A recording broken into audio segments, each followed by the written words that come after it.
She likes the mood, she likes the night, she likes the blood on her hands.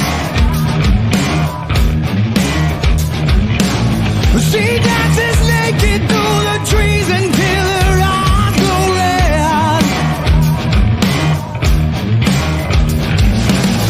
She whispers spells into the wind and she communes with the dead. She throws the bones into the fire and in darkness she chants. Raise the blade above her head. As I began to bleed, she said, "Oh, mother in the sky, take this sacrifice. I wanna live forever.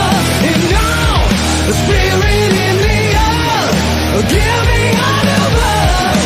Make me a god like you."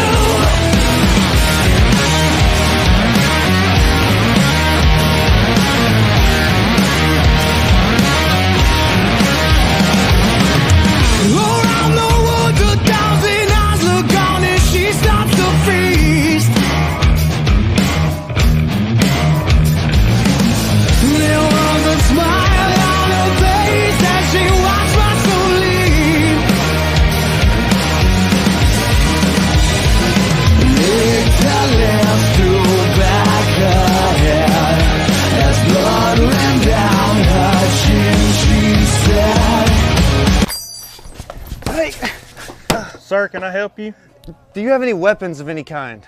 Anything to defend yourself? Sir, this is a Speedy Mart. We have hot dogs 2 for $1. I just put them on the roller yesterday. They're pretty good. No, man, like something sharp, something like I can stab, defend myself with. I've got some sharp cheddar combos over there. It's kind of like a Ritz cracker pregnant with a cheese baby. All right, well, let me just take one of these lighters and I'm gonna borrow your bug spray, and can I borrow your bathroom key as well? Yeah, bathroom key. All right. I got your bathroom key right there. Make sure you bring that back. And that'll be $13.62. And I'm gonna have to have exact change, sir. We're in a coin shortage at the moment. Whatever, man. Okay. There's that. There's that. No, I'm sorry.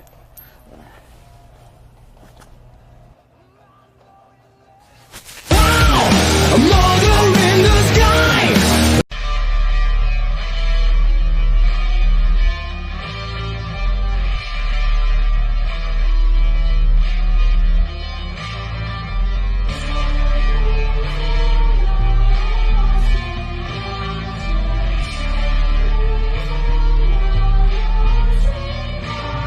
Nonsensical Nonsense.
Falkers. Happy Saturday. Got a little Blacktop Mojo in your ear holes to start the show. Been a hot minute since we've heard that song right there. I know, right? Welcome, welcome. Hopefully you guys are enjoying your weekend. Getting out, enjoying some nice weather, whatever the case may be. I got my man Jeff in the building. What up? That guy right there. You guys know me. I'm Glick. Got to start the show off right with our good friends over at Liquid IV. Make sure I'm properly hydrated before I start drinking.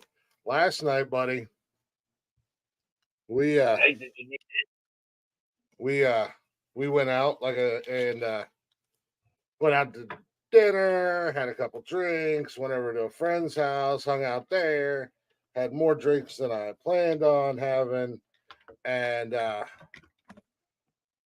that Liquid IV was a lifesaver. I bet. So last night, before I went to bed, as I was waiting on my McDonald's at 3:30 in the morning. Hey, I've been there. I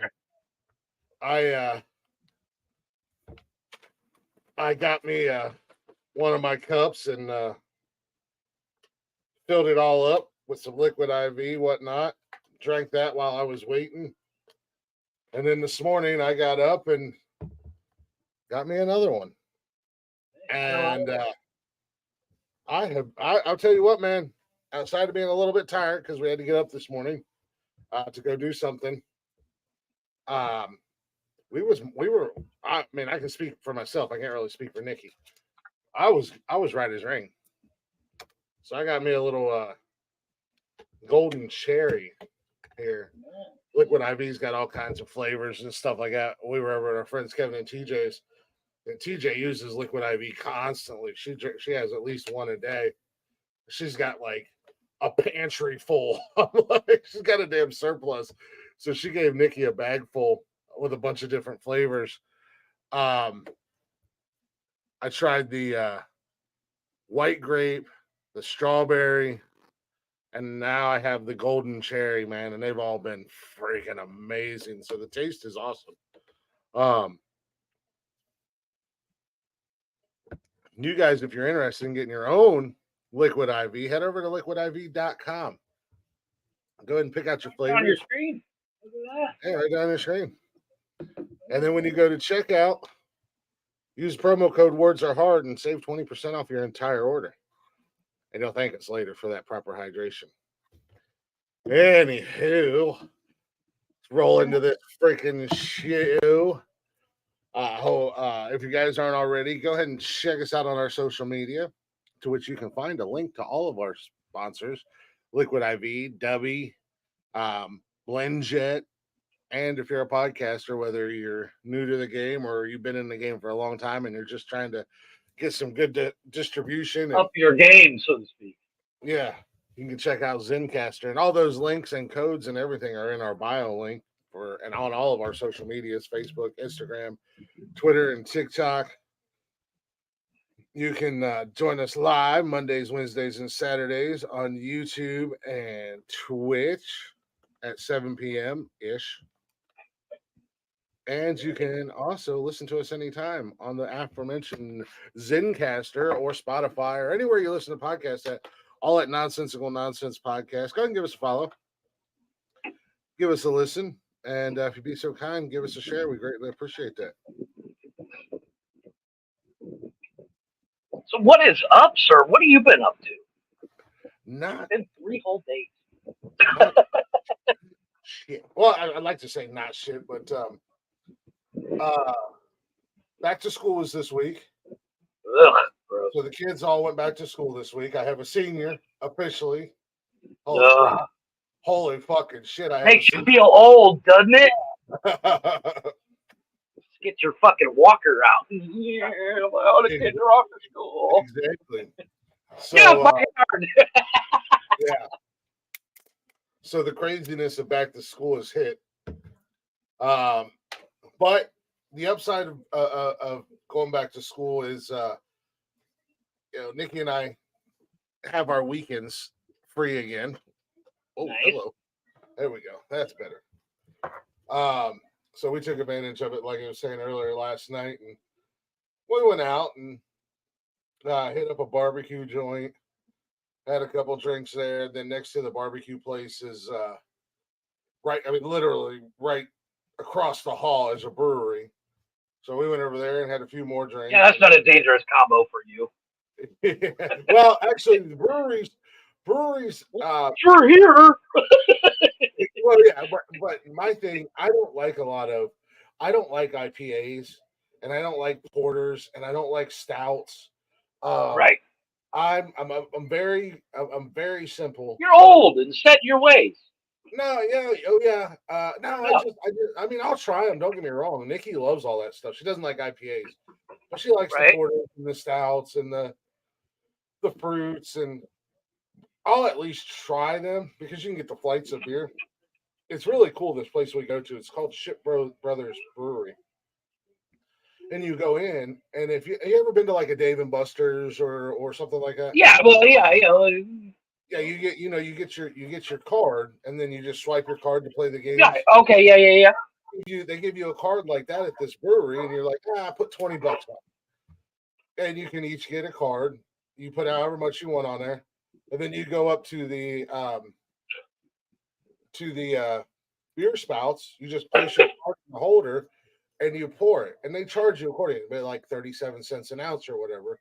So they charge you accordingly.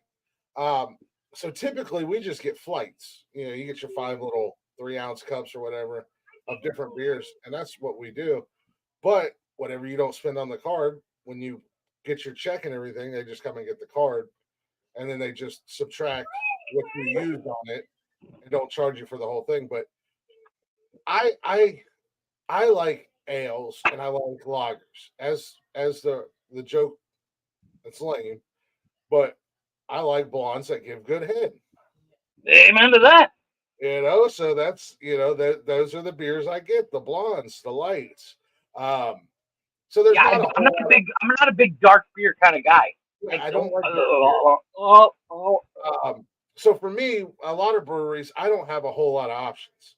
Now, the ales and lagers that they do have are usually fucking phenomenal, and that's where we run into a problem. Yeah, one drink becomes 5 really quick. Yeah, because the other thing about breweries, if you visited breweries or whatever, most, not all, there are some lower, but most craft beers have a higher alcohol percentage than normal beer that you buy in the store. Most of them are usually right around 6% or higher. They are some that are lower, but those are few and far between. that's where you start to get in trouble for me, when I find a beer that I'm like, this is really good. I could definitely see myself drinking about 30 of these. And yeah, next thing you know, wait, I put away 30? Ah, shit. Yeah. Honey, you're driving home tonight. Yeah. Somebody get me a fucking Uber. And I was driving last night, so I just had the one flight. And then we wound up going over to a couple friends' house, and they were having a bonfire. They originally had plans, but you know how Ohio weather is. It's kind of crazy. And right now it's like that ideal perfect temperature where it's like 70 to 75 degrees the last couple of days have been the high. So it's not cold, but it's got that nice crispness in the air in the morning. So they had actually had some outdoor plans that involved swimming and stuff last night, but because it was getting chilly, they canceled, and they're like, "Oh, we'll just go to the liquor store and have a bonfire." And, and Nikki was talking to him, and I was like, "Yeah, I mean, yeah, we really." I mean, that's an Ohio thing, though.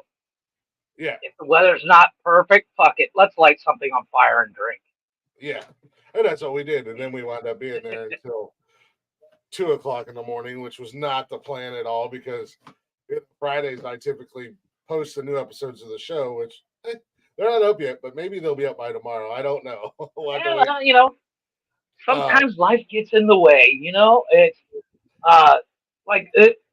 yesterday I finished work, and somebody, I don't know if it was like, it was a cruel joke or what, but somebody scheduled an appointment at 6:30. And I was like, really? So I have to stay here all day? Usually usually by 4 o'clock, 5 o'clock on a Friday, I'd be like, I'm out. Bye. No, I had to sit here all day, and got that done, and then went upstairs, sitting down, started watching TV. 5 minutes later, out. I woke up at 2 o'clock in the morning, and I was like, I best go back to bed. So I slept, and then I woke up at 9 o'clock this morning. I've been awake ever since. So I just sat here. I watched a little TV upstairs, watched a little TV down here, and I don't really do much. I don't go out. You really need to get out more often. I should, but I don't. I mean, it's not going to kill you to go out. It could. There's sun out there. Whoa. People. I don't like people. I like individuals. It's people. It's more than 3 people. That's too many. Yeah, I think I'm becoming agoraphobic. I think I've always been kind of a people person. Like, I like people up until I don't. Small doses. Yeah, you know what I mean? Like, but I think I'm becoming more people-y. I'm more of a. I've always been a homebody. Like, my thing is like, I'm very Nick Frost. I got to be able to smoke. I need to know where the exits are, and I need to know where the bathroom is. And I got to know if in my house I can pretty much have all 3 of those, and be like, fuck it. A buddy of mine did call me the other day. He's the guy that had the Cobra. He lived across the street. He had actually called me. He's like, hey, dude, you wouldn't happen to have a dog cage? And I was like, not for your dog. He's like, really? I said, yeah, the one I have is like for my dog size. His dog is a King Corso. They're fucking massive. He's like, yeah, mine fell, and they're moving. They were flying out. So he had to end up go buy a big enough cage because you can't take the dog on the plane. It has to go underneath. Has to have a cage and all that stuff. But I was like, yeah, that size? No, I could put like 6 of my dogs in. His dog is so massive. But he's getting everything else shipped out, and he's like, hey, do you mind if worst case scenario, mind if I park the Cobra there? I'll leave you the keys and everything.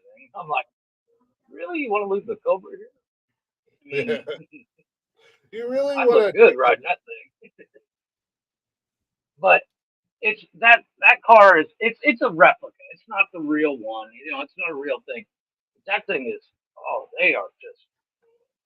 they weigh about as much as a fucking Volkswagen, and then of course it's got 300 plus horsepower, and it'll rip the tires off before you just look at it. And I'm like, yeah, don't leave me. So I'll drive that car. Yeah, no. Oh my goodness, I gotta try to. I got me a new desk chair this week. It's always fun getting a new chair. I gotta appreciate rich people who just spend money for no apparent reason just because they have it. And one of my tenants was got a new chair and was going to throw this one out, and I was up there chit chatting with him. And I was like, well, what's wrong with it? He was like, nothing. I just wanted a new one. I was like, okay, well, I sat down and I was like, yeah, I'm gonna take care of this. Yeah, dude, it's how much you want for you? It's meant for big boys, so it's got like extra. Yeah. It's a Shaquille O'Neal chair. The company is Shaquille O'Neal. This motherfucker, I sat down. I bet that thing ain't cheap either. No, I don't think so. Well, I don't know. As we've discussed, Shaquille O'Neal typically does do things on the. Yeah, but it's meant for bigger dudes, so it's gonna be like I bought this chair when my old one died, and I was like, yeah, I don't need to buy another chair like I had because I wanted the mesh back because I sit here lean back all day, and I get up and my shirt's sticking to the other chair because I'm sweating all day. So when I got this one, I think I spent like 35, 40 bucks, something like that. But that would be kind of like a specialty item because it's meant for big guys, and you know, I bet you it's a couple $100. Maybe not more than 500, but I'm sure.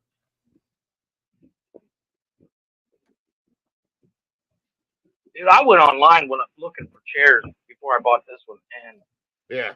I saw, prices where I was like, I can go buy a Lazy Boy for that price. Fuck. Which I've thought of. If I could get it fit in here, that would be the ultimate chair. Just sit in a Lazy Boy all day. Yeah. Modify it like that dude did that beer cooler thing. Dude. Like I said, I didn't actually sit in other than that one time until tonight when I came back here to get ready to start the show. And Nikki and I, as I said, we were out late last night. we were running around today. We were doing a whole bunch of running around. We were supposed to go look at a house this morning. That's why we got up early. But the guy never showed up. But we then went to lunch and shit like that. And grocery store, just hanging out, spending the day together, whatever. And came back home and sat down and started watching Bar Rescue because that's my that is a guilty pleasure. I love that damn show. I catch episodes on Facebook all the time. I was like, I'm probably gonna fall asleep. And she's like, make sure you set your alarm. I said, oh, it's already set. so we both wound up fucking falling asleep out there. Right before the show started, I walked out there and she looked like she was about half asleep. I said, "You gonna go back to sleep, aren't you?" She said, "Yeah, probably." Yeah, it was. But when I came back here, those are great days where you don't even make it to the bed. You're just like, I'll just close my eyes for 30 seconds. Fuck, it's 4 o'clock in the morning. I came back here and sat down and I went, "Baby," she's like, "What?" I said, "I'm never getting up again." This thing is noise. Yep. This thing is noise. I think when we move, I'm gonna set myself up with my dad used to have this recliner that was on a swivel. Mm-hmm. So it didn't have wheels on it, but it could rotate side to side. And it was a rocker / recliner.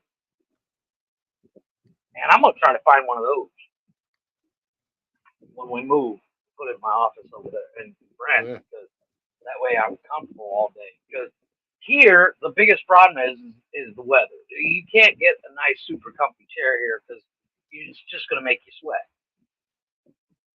Where in the area we're looking at moving into France is very similar weather to like you have, where it's cold half the year, warm my other part, and a little bit in between here and there. So like there'll be days where I'll be like, yeah, I'm wearing a hat today because it's fucking cold. But I'm actually looking forward to that because after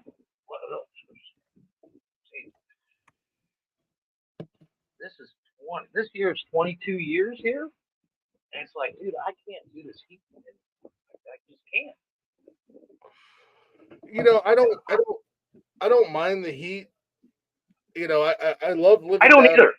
I loved living down in Charleston. The summers weren't as bad as a lot of people kind of make it out to be and whatnot. And the winters were fucking amazing. Let's be honest. I mean, yeah, that's kind of like what I'm looking forward to. Is like, I want at least some snow, but I don't want it so fucking cold that I'm like, okay, I can't talk. Yeah, but to be like where you are, and it's 9 million degrees, like being on the sun all year round, like that just that gets old fast, dude. In January and December, where you're going, okay, at least I'm gonna wear pants. No, I'm still wearing shorts, dude. Yeah. It's too fucking hot. I went to the store yesterday. I wore jeans today, and last night we went out and I had a long sleeve shirt on, and I was perfectly comfortable and happy. Like Nikki and I said, we could find some place to live that was like 70 to 75 degrees all year round. Dude, we'd be in heaven. It'd be fucking perfect. Like, Yeah. You would never hear me complain about the weather ever. It could rain. Well, I might complain about the rain if it rained for like 30 days straight. But either way, regardless. Well, yeah. Yeah, but you're not moving to Seattle. I ain't going nowhere near that goofy fuckery that's going on over. Dude, I don't even like to say the name Seattle. Yeah, I'm not moving anywhere near Seattle. They've got enough problems of their own. They don't need a Sasquatch lumbering around just smacking smacking the stupid. Speaking of stupid, last night when we were over at Kevin and TJ's, his older brother Ryan was there, and his daughter was there. She was 14 or 15, something like that. She was hanging out by the fire. She was tripping me out. Some of the things that this old girl was saying. I don't know where the hell she learned some of this shit. But she was like, we were talking about stupid people, and she was like, we need to take warning labels off, and only the strong survive. I was like, I've been saying that for years, and I've literally been saying it for the last couple of months on the podcast. When I become president, that's the first thing I'm doing. Yeah, I agree. Mm-hmm. It's not even about stuff like that. It's some people just, no matter what, they won't let a subject die, regardless if it's important or unimportant. Yeah. It's like, oh, give it a rest. I've gotten to the point where, unless it affects me physically, I don't care. I've been saying that for ever. Hey boys, look what I got here. Hey, where are the white women at? There he is. What's going on, Golf Hawk? That's why I keep trying to tell you guys, man. Politics don't bother me like it bothers you. No, not anymore. I stopped watching the news completely because it's all lies, and they want they. Oh, it does. It shows like that where you're like, yeah, you can't really script. I mean, obviously some of it's scripted, but there's certain things you just can't script. Oh, dude. I have every season on Paramount Plus. We have Paramount Plus. I'm only on season 3. Right. I'm late as fuck to the game. I got to be honest. I literally just started watching. I was watching YouTube clips of the compilation a few months back, and I told Nikki, I said, the cat that sits in the truck, and he's like, they shouldn't do that. That's the guy, right? Well, like, no, the compilations are like the worst bartenders and immediate firings and, the worst rescues, blah, blah, blah.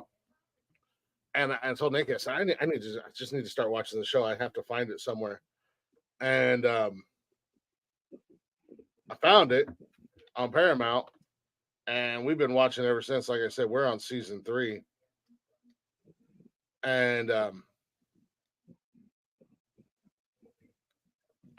can't get enough of it, man. I really, truly cannot get enough of this damn show.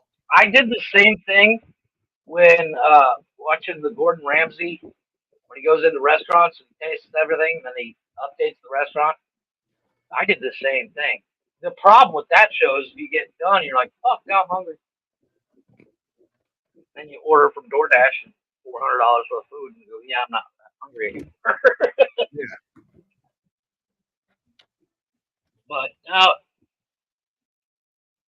shows like that, like I can't get into Survivor no, I don't really care for Survivor. I can't get into that shit. I'm just like, I can't care less. The one that Nikki's got me into recently has been the challenge, which goes all the way back to like Real World Road Rules Challenge. I mean, and then it's just evolved into just a challenge. That's the one that she's got me.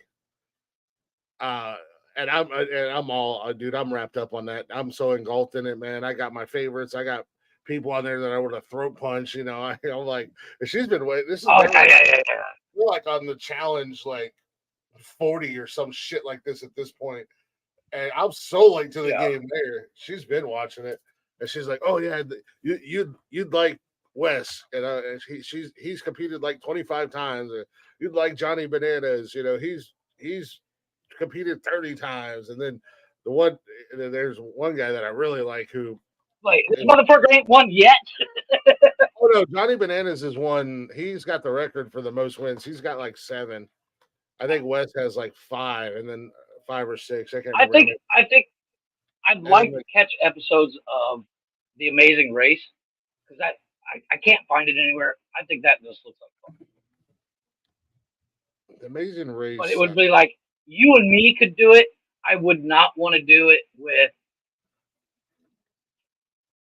like, I wouldn't want to do it with my wife. As much as I love my wife, we'd kill each other.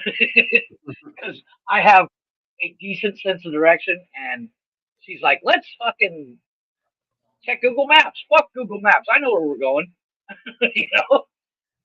Yeah. I know where we're going. Crash. Fly off the side of a cliff. I don't know. Exactly. I'm gonna take a shortcut.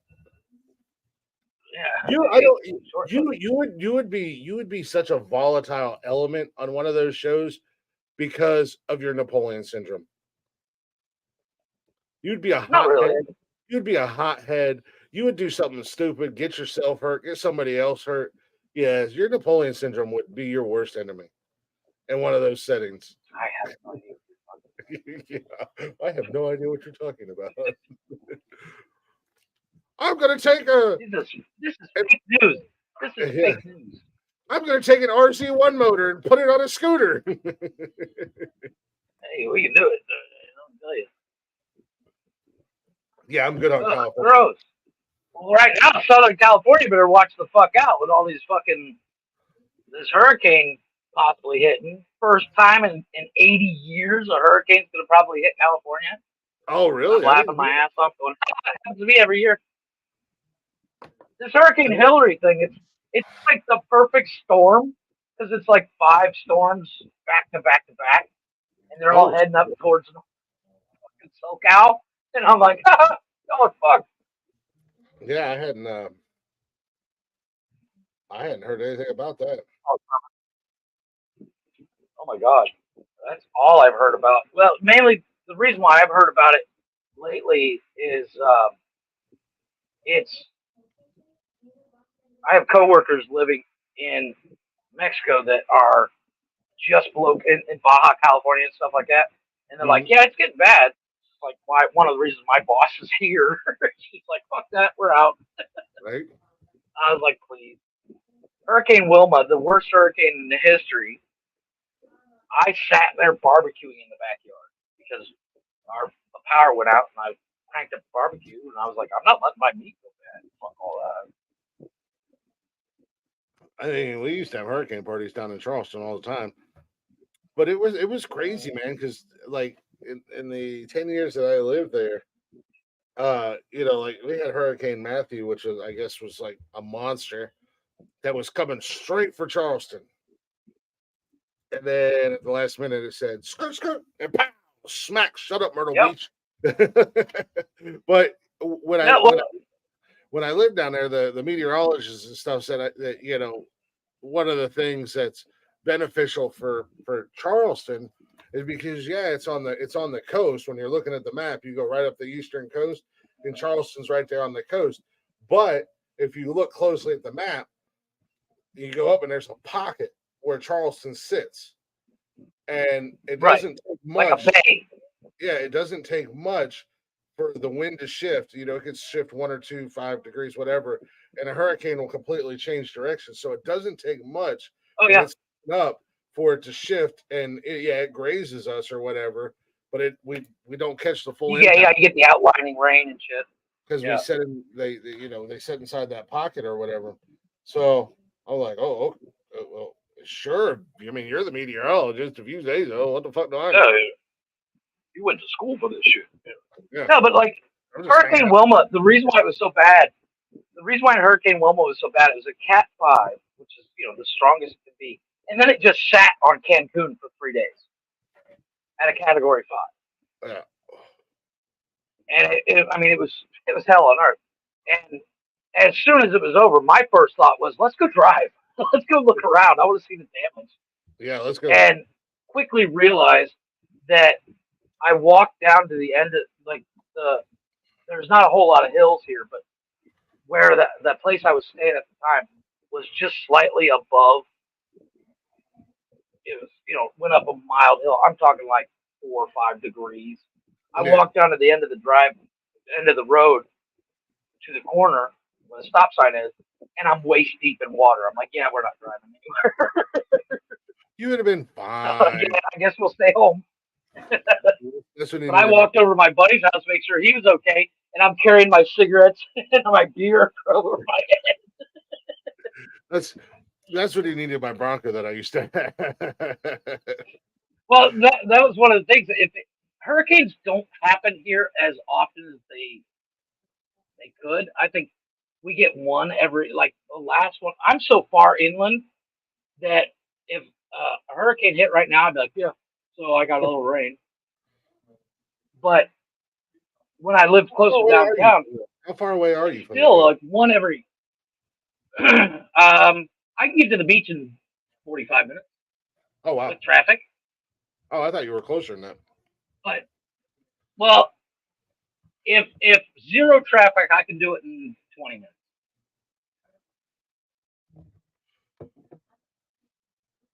Yeah, we're working on an intervention and help for you because you're supposed to be spending time with your family, not on fucking social media there, goofball. I hope you know what you're doing. Mm-hmm. We are untrained professionals. We got this on lock. No, yeah, I thought you were a lot closer to the beach. Hopefully you're having a good trip, Tony D. Looks like you're having a good time up there. Visiting with the fam. Tony's up with the fam for family reunion this weekend up in yeah, tell your hot cousins what's up. I was your family. I would already. I don't know which one. If I was a family member, I'd have smashed your phone into a bazillion pieces. I'm just saying. Just saying. What's up? How you doing? I hope you're having fun up there. Yeah, but like. I hope you are getting enjoyed. I think Lil Man got to go with him too, so that's even cooler. Yeah, I saw. I thought you were. I actually thought you were a lot closer because I know, like when I lived down in Charleston. Well, we used to be. When it came to getting this house is a new development. What's up? Was there ever a question or doubt that Tony was a man? Tony transitioning. Well. Is that why he's taking time off the show? Is he transitioning? Yeah. No, yeah, right, Golf. Agreed. See? Don't give me a complex. No, but it's like when we got this house, the only reason we got this house is it was brand new. Like literally, it was built. Drop something. It was built 6 months before we bought it. Mm-hmm. Yeah, it's a little bit farther away, but it's also gated, which is what really sold me. And then, of course, it came with the pool and all that fun stuff. Yeah. And maintenance is inexpensive. I think my maintenance cost me like $15 a month. Yeah, no, I mean, they cut the grass, take out the trash, and keep the pool clean. When we moved to Charleston, I wanted to be in Charleston. I didn't necessarily want to. Next week is the last week of preseason. I'm planning mine for next Sunday for my league. I got to find a 10th member or kick a member out. But odd numbers. Yeah, well, we had 10, but one of the people left after last year. But I can get into that here in a little bit. But I wanted to be in Charleston. I didn't want to be downtown Charleston because it's a little bit too expensive. But I still wanted to be in Charleston. So, we were like one of the quote unquote suburbs. We were still in we were still considered Charleston. But we were like 15, 20 minutes from the beach in any direction. And well, unless we went to Mount Pleasant. Mount Pleasant was about a half hour. But the other were 15, 20 minutes. And the closer you live to the my friend Jane, she has a house that she bought in like 7, when it was the farthest away from the hotel zone you could get. Now it's like 8 minutes from the beach, if that, with traffic. Like no traffic, I could do it in 3 minutes or less. But it's like tourist season, it was a now, bitch to like James Island. Oh yeah, well, that 20-minute drive tourist turned into season. a 45-minute drive to get to James Island because that was the tourist beach. That's where everybody went. But we liked that beach. Well, here's the kicker: when it comes to the tourist area, it's one road in and out. There's no multiple roads. It's one road, 2 lanes in, 2 lanes out, and at everybody works in the hotel zone and stuff like that. At 5 o'clock, the way out, the whole hotel zone is 15, 20 miles. I know what it is in kilometers, but to do the math, I don't feel like it. That's how it was. Let's call it 15 miles. Yeah. And to get out at 5 o'clock, it is a 5-mile wait. Mm-hmm. And then people were like, "Why don't you go to the hotel zone more often?" Because it's a 5-mile wait to get the fuck out. Yeah, no. In the summertime, it's like that to get to Foley. Like I said, that 20-minute drive turned into a 45-minute, possibly an hour drive. But that was one of our favorite beaches to go to. The cool thing about it was, if you're a resident of Charleston one of the first things we did is we bought a pass for the Charleston County parks. Down at one end of the beach, there was a residents only area. There was parking because all the parking in Foley was street parking. You had to park on the street. There was a parking lot. It was for residents only. And you kind of got to go. It was like a little private section of the beach for residents of Charleston. But getting there could be a bitch sometimes because of traffic.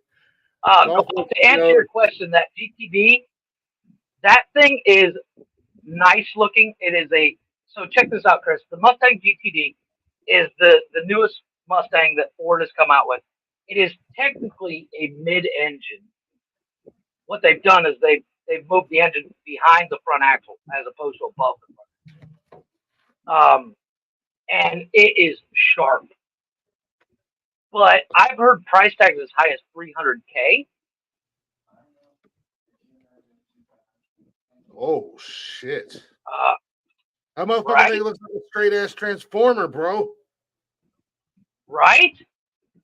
That's fucking slick, man. So it's 800 horsepower. Okay, so as shown, as you're seeing it right now, it is $60K. I think it costs $300K to develop. Maybe that's. I'm looking at $61K. I see 59 as shown, but it's sharp. I think it's kind of nice looking. It's not. Wait a minute. That's the GT. Limited edition 2025 Mustang GTD 800 plus horsepower, and a $300,000 sticker. Yeah, $300K. That's what I thought. 800 horsepower, $300K. I'm sorry. I could go buy a fucking Hellcat for $80K and put a smaller pulley on the supercharger and have 800 horsepower. So for $80K plus a $40 pulley.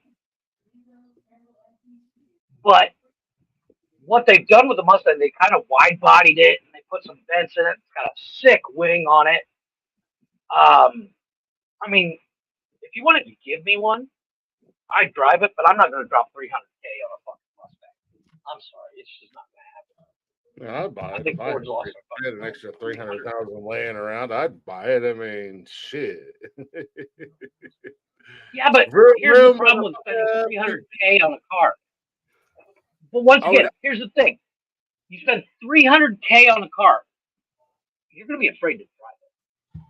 Well, me being me, I'm just going to pussyfoot around, and you're cool around. You'll never use all 800 horsepower. Me, I'm like, I paid for 800 horsepower. I'm going to use every fucking one. And you crash and die 500 feet from the dealership. But here's the thing. For 240K, I can go buy a fucking Lamborghini and have the same kind of power, weight, and the whole 9 yards. Yeah. I mean, at the end of the day, it's still a Mustang. And that's not me shitting on Ford. I mean, it's sick looking. But it looks like something that, you know, somebody that watches Too Fast, Too Furious built in their garage. It looks like a legit fucking transformer, bro. Yeah. Like, I expected that car to transform mid me driving it. And say, Chris, come with me if you want to live. And like, Optimus And you're like, okay, Optimus, let's go. You guys need a big dumb animal? 300K, dude. 300K. I mean, you act like that's something. But you know, some asshole's just gonna go buy a GT and then get a body kit, Yeah. and you could have the same thing. You don't need 800 horsepower. I can't believe I just said that, but you don't. Most people, and I would say 90% of people that can afford to buy this car, should not have access to 800 horsepower.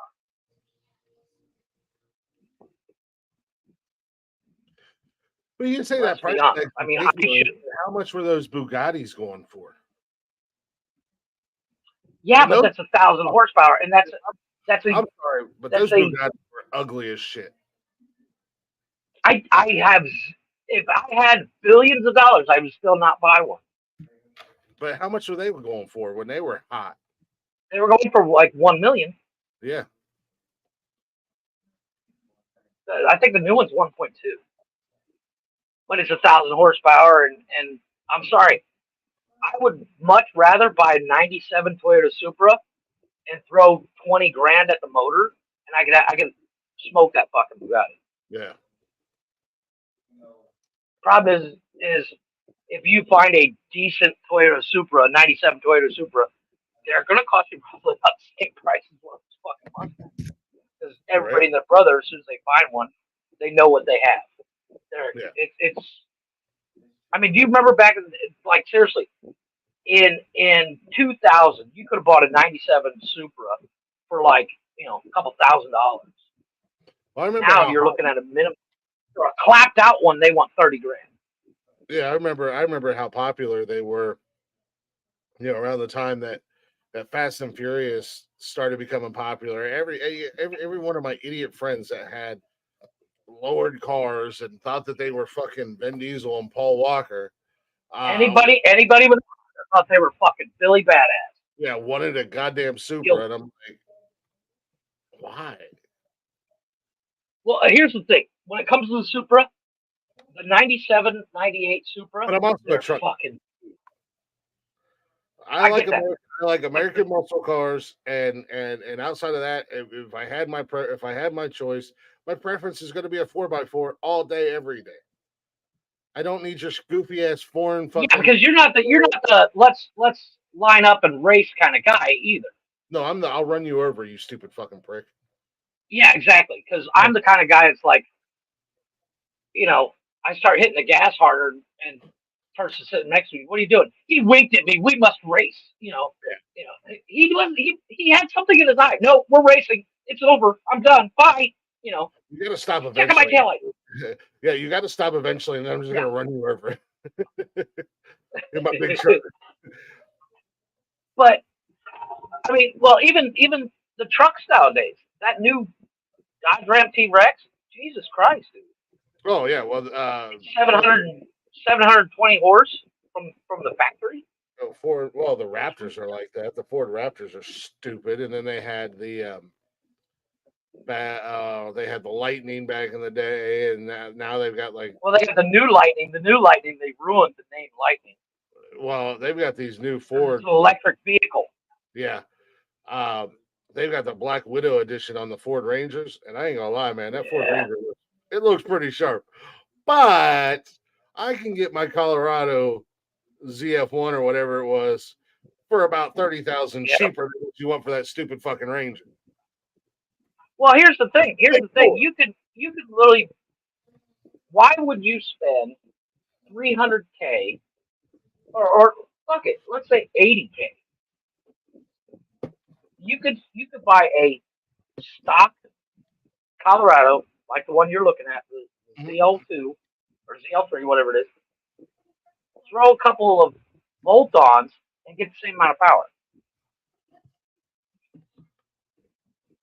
Or leave it stock and realize you don't need to go 140 miles an hour. I have no reason to go in a truck. Yeah, I have no reason to go 140 miles an hour in a Mustang. The only reason I would have to go 140 miles an hour was if I was a fucking NASCAR driver or a drag racer. Agreed. NHRA. Agreed. Or Formula One.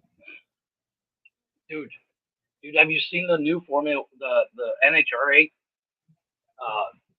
funny cars? Jesus Christ, dude. They're putting, no, I haven't, but I have an 1,000 NHRA. horsepower down. Yeah, I have an NHRA official drag strip about 15 minutes from my house. National Trail. Oh, I used to go there. Yeah. No, I haven't seen. I don't watch much. I used to watch. I don't either. Here's the thing. I don't. Well, back in the day, it was awesome. Now it's just. Yes, you can make left turns for 12 hours. That's great. Super. I do like. Left turn. I don't. Left turn. Now, once again, it's the same thing of watching any sport. If I'm there, I'm in. On TV, yeah, there's got to be something else. But no, $300K for a Mustang, regardless of what it looks like, regardless of how much power it puts down, it's still a Mustang.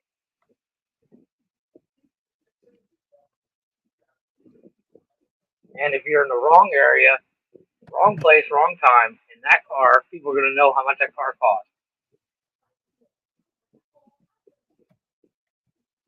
Try that in a small town. And everybody's going to want to fucking race you. Everybody's going to want to race you. And why would you want to race somebody that you know you're going to lose? No, here's the thing. The problem with the Mustang. Mustangs do two things. They burn out and then hit the crowd. I mean, so now you're just going to do it faster? I'm good. I know. I can literally.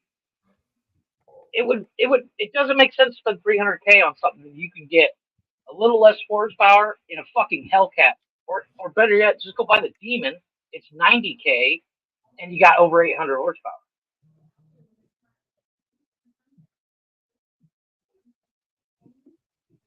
$300K is ridiculous. The only people that are going to buy them are going to be like Jay Leno and people like that got more money than Bray. I mean, don't get me wrong. I had Jay Leno's money. I'd buy one too. But I'm not. Yeah, but I mean, he's like a legit car guy. Well, yeah. I mean, and he's got the most eclectic taste ever.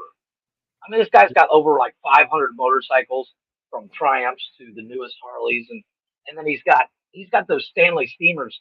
Those things are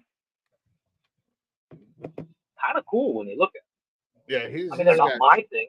Yeah, he's like a legit car guy, and he's a legit collector. I mean, he knows his shit. That's the thing. Like, he's not just some rich guy who's buying a bunch of cars. Like, he knows his shit. So he's not Jerry Seinfeld. Yeah, he's not me. Who's if I think Jerry Seinfeld just fell in love with Porsche and just buys every Porsche he can get his hands on. Yeah, it would be like me if I had an unlimited supply of money and it's like, oh, I like that car. I want to buy it. Oh, what kind of car? I don't know. Right. What motor's in it? I don't know. It was pretty. I like the color. I thought it was cool. Chris, you know that's a fucking Prius. It's a pretty color, motherfucker. That's all I cared about. What year's that Challenger? 72. Well, you got a Hemi in it? 2012. Yeah, has it got a Hemi in it? I don't know. About that, let's find out. I don't know. You tell me. V8 or V6? I don't know. It goes vroom vroom. It makes a lot of noise when I start it. I like it a lot, so I bought it. Well, see, I actually had this conversation the other day. If I had unlimited funds to buy the cars I wanted, it would take me. I would either buy somebody's collection they already have, or slowly build it. It would take me years to get to where J-Lo is because even if with unlimited supply, I'd want certain vehicles.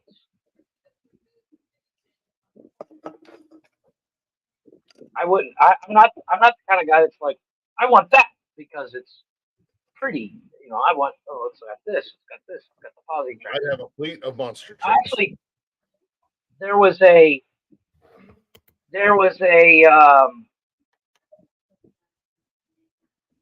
car that sold at auction not too long ago, and it turns out is a complete scam. The story behind said car. Well, hold on. The car is a 1970 Challenger, and apparently the story behind this car is it was called the Black Ghost, and this car would come out in Detroit, dominate the street racing scene, and then disappear. Huh. And this car went up for auction, and it sold for record price. And a trusted car guy looked over it and said, "This is not the Black Ghost." And everybody's like, "What are you talking about?" This guy claims it's the Black Ghost. He's got paperwork. It's bone fucking stock. Like, numbers matching, the motor's not been fucked with. It is bone fucking stock. I don't care who you are. In the 70s, if you're out drag racing a bone stock 70 car, you're going to get dominated by somebody that has one bolt hole. And it's supposedly, and apparently, whoever bought it,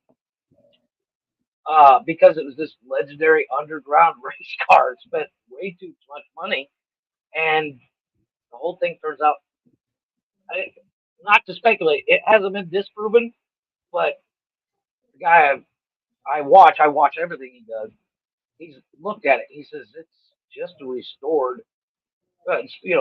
It's not restored. It's all original, but it's bone fucking stock. It doesn't even have fucking slicks on it. So stock, you're talking 300, maybe 300 horsepower in 70, and it supposedly dominated everything on the street. Yeah, it's like, yeah, those two things don't add up.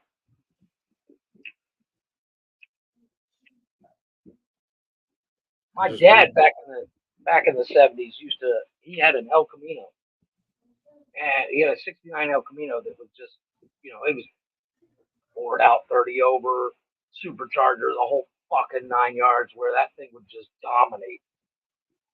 And he didn't drag race it; he just drove it like that because he used to go to the bar with his.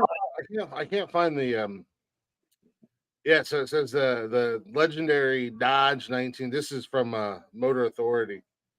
Mm-hmm. The legendary 1970 Dodge Challenger RT SE, known as the Black Ghost, sold for $1.07 million at Mecum's 2023 Indianapolis auction held over the weekend. The car, which became famous on the Detroit racing scene, was originally owned by Godfrey Qualls, who passed it on to his son Gregory. In 2015, it has been part of the National Historic Vehicle Registry since 2020. Godfrey was a Detroit police officer by day and mysterious drag racer by night. He would show up to local gathering spots like Woodward Avenue and Telegraph Road, win a street race, and then disappear for weeks or months at a time. A cadence that earned the Challenger its nickname. In addition to its street racing history, the Black Ghost is a special car because it is because of its one-of-one specification with a gator skin style vinyl roof and a white tail stripe. and a 426 cubic inch Hemi V8 under the hood. Qualls was also a veteran, awarded the Purple Heart. He parked a 75 Challenger and kept it hidden for decades. He finally introduced the Dodge and the stories behind it to his son Gregory in 2014. His own son didn't even know about it until 2014. Qualls died a year later, but not before handing over the keys and paperwork to Gregory. The Black Ghost is such a big part of the Challenger lore that it inspired a modern tribute. It's one of the last call special editions. Dodge is rolling out for the 2023 model year to mark the end of the road for the current Challenger and Charger muscle cars. A total of 300 copies will be built, each with the same black interior and vinyl roof to match the original. Oh, But you're talking about a car that back in the day, max horsepower is 425. With no bolt-ons, and apparently he was dominating the street racing scene. That just doesn't add up. well, I mean, because you got guys would take that same motor and put it in a 32 Ford that weighed about as much as a fucking golf cart and dominate everything on the road. And apparently he was unbeatable. I mean, good on him for getting that great story, if it's true, but I somehow just don't believe it.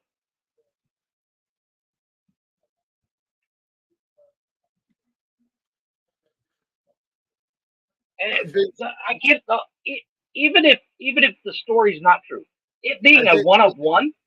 I think what's happening, because I was just scrolling through, is you get a couple of jerk offs on YouTube who are at best mediocre car guys and know a couple, and then they start this rumor, because I mean, I don't know anything about cars, but I know from talking to like my dad and some of my dad's friends and stuff like that. He said a lot of those cars that if you got certain models and certain editions, they came drag ready. Yeah, but that wasn't one. So, I mean, it was a special edition, one of a kind. So who's to say it's not? I mean, it literally says that was a one of one car. I see where you're going with that, and I'm not saying it's not true. It just seems a bit far fetched. 425 horsepower. And I'm not going to argue power. I'm just saying, like, right. I don't know anything about it. It's still a shit ton of horsepower. I mean, seriously, your truck right now maybe 150. Oh well. If you're lucky. Sure, I don't know. That's pushing it. Well, it uses a V6, right? No, I got a 4-cylinder. Oh Jesus Christ! You're like 110. I think it's like a 1.5 turbo. It's literally the same exact. It's literally the same exact engine that was in my Cruise. Is in my Equinox.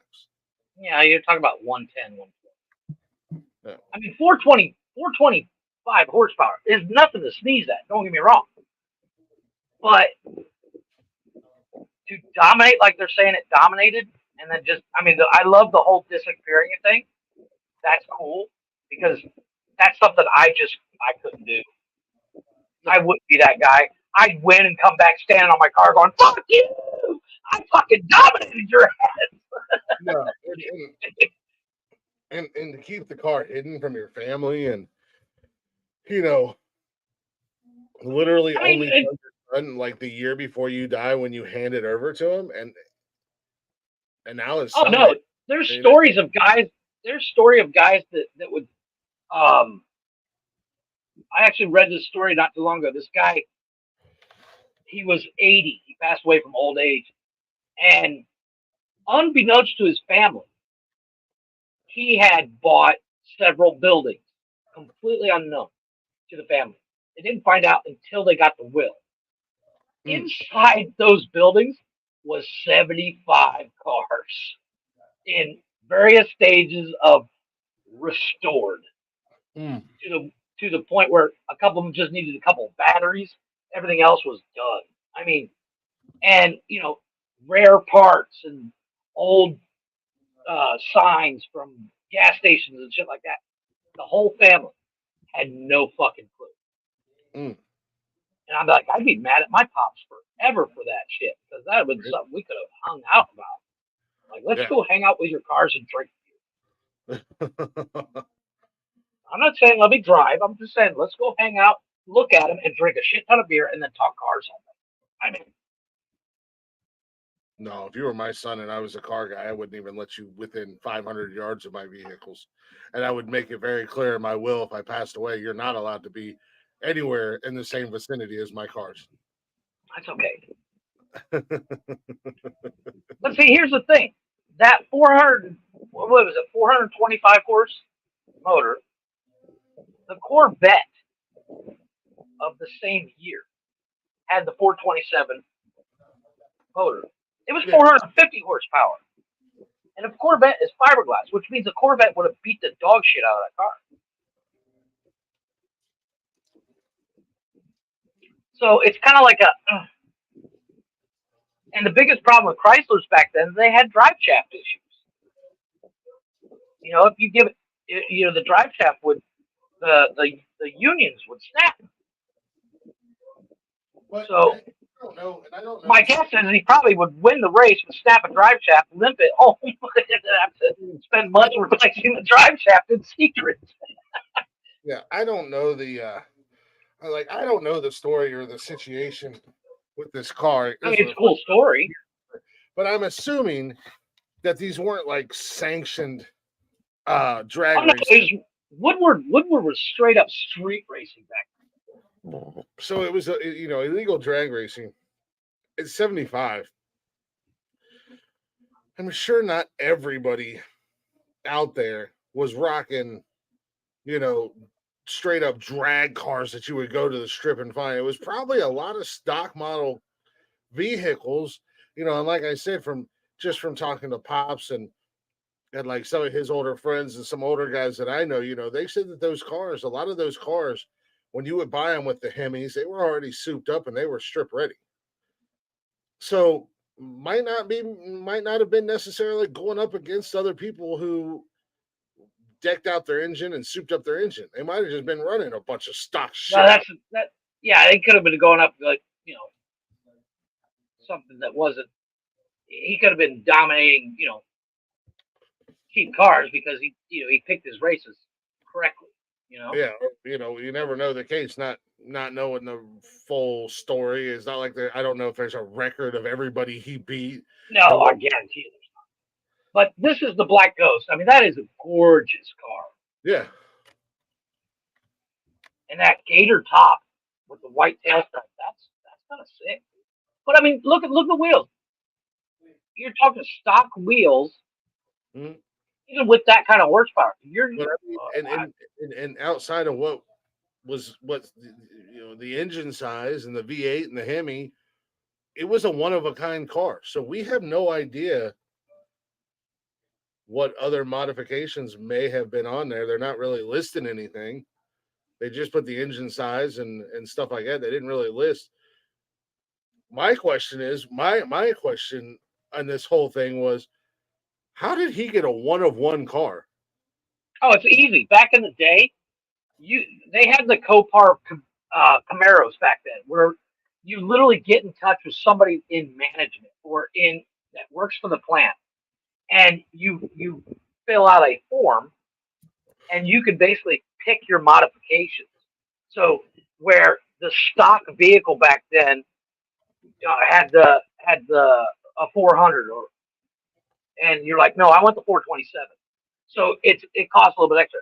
But back then, if he, being a cop and probably was a big spender on stuff, he had the money to do it. Cops don't get a lot of money. They don't get paid a lot. No, but it's one of those things where I think the Copar Camaros back in the day, Tim Allen's got one brand new. It was kind of like that old country song. Kind of like that old country song. It's one piece at a time. Yeah. No, the Copars and stuff like that. You're talking like sticker price of the car back then was like $2,000, and then throw on this other stuff. You're looking at an extra $500. throw out inflation and stuff, and what's $2,000 in 75 compared to $2,000 today? That's a good question. I mean, out of curiosity. 1975 versus today. $11,000. $2,000 in 1975 is worth $11,342.34 today. Oh wow, well, that's not very That's expensive. Even still not bad, dude. Yeah, it's So you're talking an extra $500? because you're not getting a brand new car today for $11,000. Fuck no. They'll give you the tire. They'll let you look at it. Yeah, they might. Yeah, you can look They'll at let you it. test drive it for $11,000. Yeah. So that's the thing. If I ever develop a time machine, boy, let me tell you, I'll take like $5,000 back in the day and pick me up like 15 cars, Yeah. and then just park them and come back to the exact same spot, and they're just dirty. So yeah, for 11, call it $12,000 or $2,500 back in the day, you could get a bad. Now, granted, $2,000 or $2,500 back then, it's not something you made in a month. Mm-hmm. Like, what was the average salary in 1975? 75 average salary for a year. Oh my God, this is like the worst starts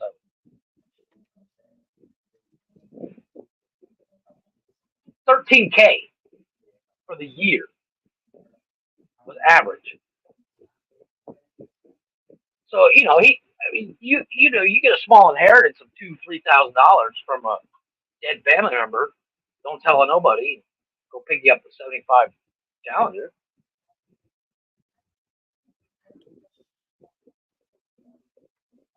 $13,000 for the year. Jesus Christ.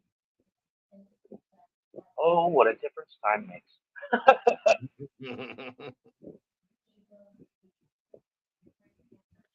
Trying to look and see if I can find Or eight. how much. Okay, so now what was his rank What was his rank? when he was a cop? Oh, I don't know. It didn't say. Well, a sergeant back in the day, in 75, 73, a sergeant was pulling in $20,000 a year. And higher ranks than that was up to 31. That's money.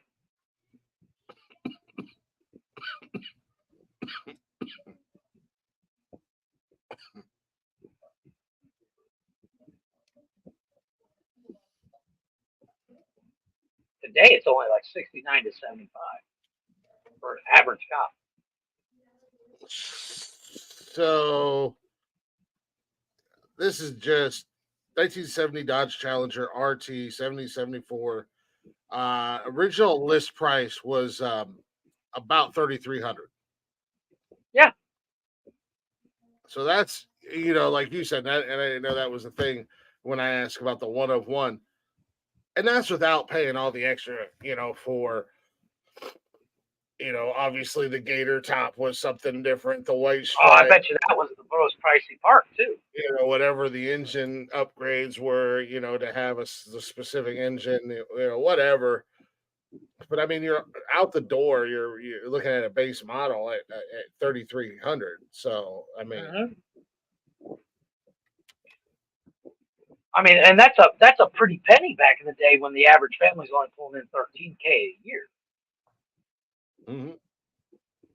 I mean, I don't know, man. I don't know, but maybe he was a dirty cop. I don't know. Everybody back in the day. It's Detroit. But I get the running away after the race for the simple fact he's a cop. You don't want to sit around and brag and then pull over the same guy the next day. Like, did you race me yesterday? Yeah.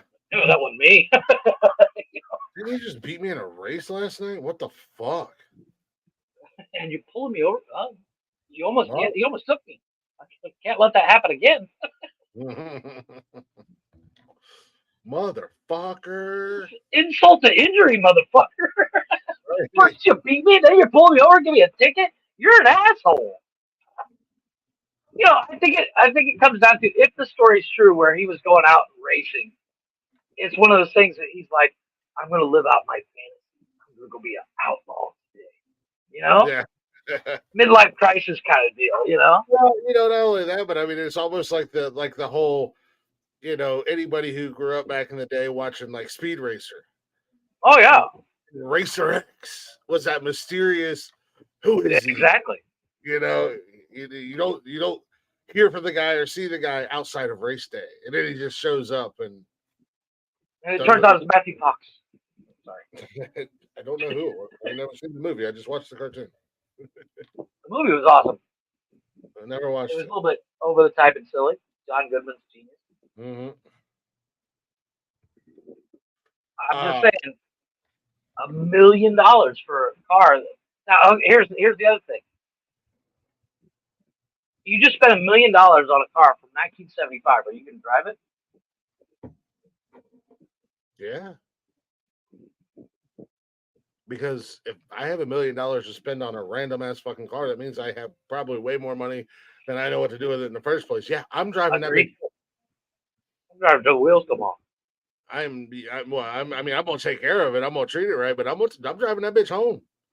Yeah. I'm going to Detroit and I'm driving that bitch around Woodard and that other road. Woodward nowadays, you drive that on Woodward, you'll end up without wheels.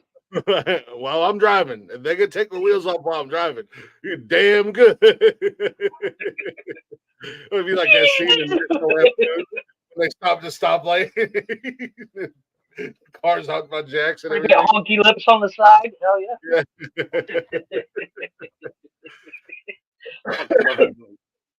Those movies. Just back. Yeah. Well, now that they're coming out with the new one, well, yeah, I'm just going to make them. Now, I didn't see any specs on the new one, but the new one is going to have that gator top and that white stripe on the back because they're going to commemorate it. I did see that when I was looking up different articles on it. So I mean that's kind of cool, that whether they're not even doing the black top. They're not even doing the top. Oh yeah, they are. Oh wow, that looks kind of cool. Regardless of if it's true or not, you created an urban, say it's a propaganda from Dodge or whatever. Yeah. You created a whole ass urban legend around one car that it's still today people are talking about. Exactly. From 1975. What is that? 50 years ago? Almost. Yeah. So almost 50 years ago, if it's all fake, if none of the drag racing ever happened, the car never just randomly showed up and then mysteriously disappeared for weeks or months at a time, and then came back out and owned the drag. Big ups to Dodge. If this is all just an urban legend that they created, because they started telling the story, other people, in that drag community or street racing community had to be involved. Oh yeah. In order to push the story. Because you can't just make a story up and then, you're going to have 20 guys go. Well, not really. Well, yeah, that could. That'd be like if I was like, we had the legend of the three-legged building trade. and then I'm trying to tell this story and you're like, we were in the same class. We didn't have a guy with 3 legs. No, but that looks sexy. I don't know if you can see the top very well on there, but that looks dope. It looks like they did like a gator skin in black. Yeah. I'm just looking car. I like the Challengers. I like the new Challengers and Chargers. I do too. But I wonder. Well, I guess it's going to be a health. Or is it a demon? It looks like it's going to be a demon. So you're talking 800 horsepower. Oh, cool. You got to see the logo. They got the Black Ghost logo that they're going to have on these. Bear with me while I save the image because it won't let me copy and paste. That would be too much. But the logo that they're going to have on the side of the car is gator skin as well. Oh, is it? Yeah, check that out. Oh, that's cool. That's fucking cool. Sick. That's pretty cool. How many of those are they going to make though? Because that's got to be a limited. It doesn't say. I know I'm here on Motor Trend.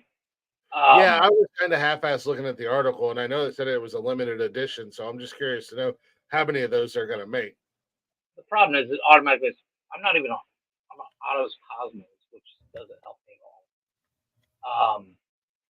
I'm trying to find Motor Trends. But here we go. Here's Car and Driver. Let's see.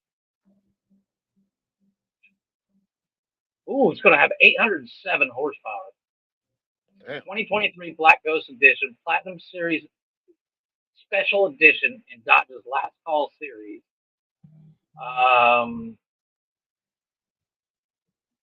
They're going to build 300 of them. And it's going to be a Hellcat. It's basically a Hellcat with extra parts on it. It's a Hellcat Red Eye. So it's 797 horsepower. Supercharged 6.2 liter V8. It only revs to 6,400 RPM. It kind of leaks off. Oh yeah. That top is sexy. Whoa. 2.1 seconds. 30 to 50. 0 to 60 time, 2.2 seconds.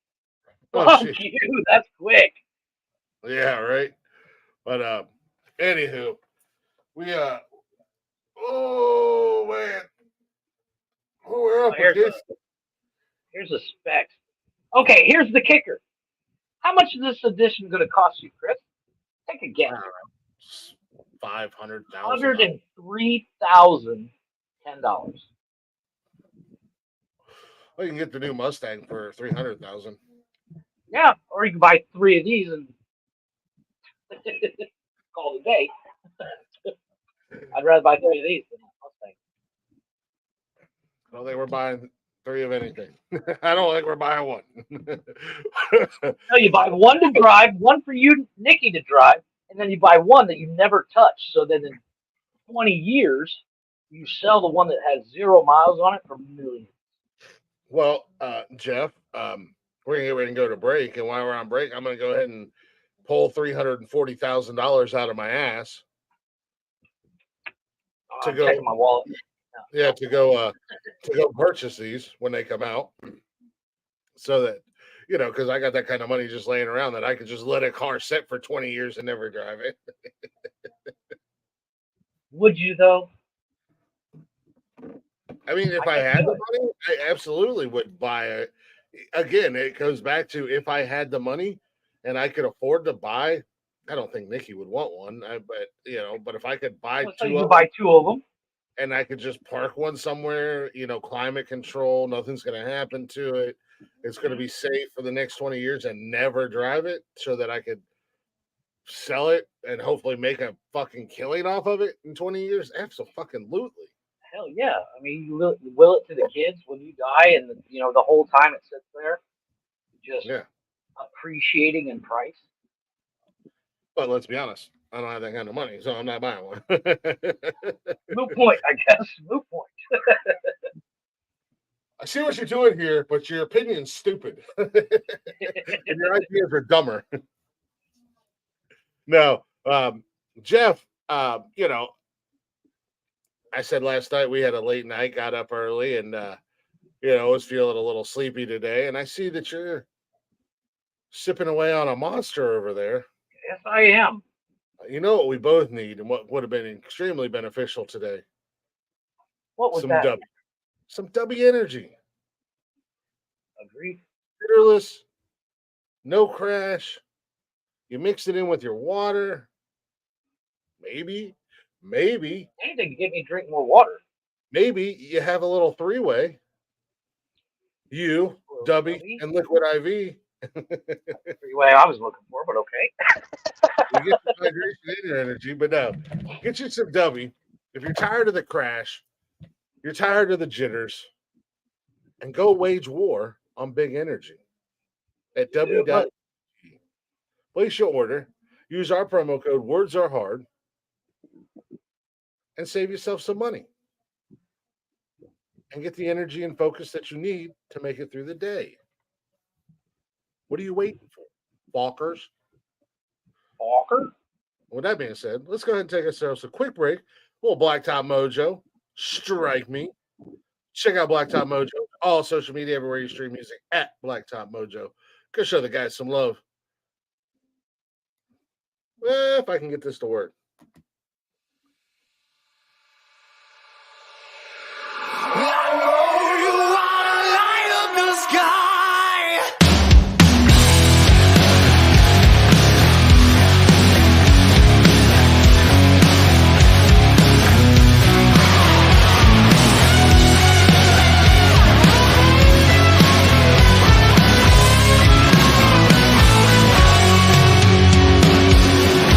I've seen the glowing divide. I've seen the end of the rope. I've seen the rain come. I've seen confusion in the eyes, a nation without hope. I've seen the rain come. Oh, let the lightning strike me, and please don't ask me nicely. I know you wanna light up the sky, but it's been so dark here lately. You might as well just take me. Nobody's gonna wonder why.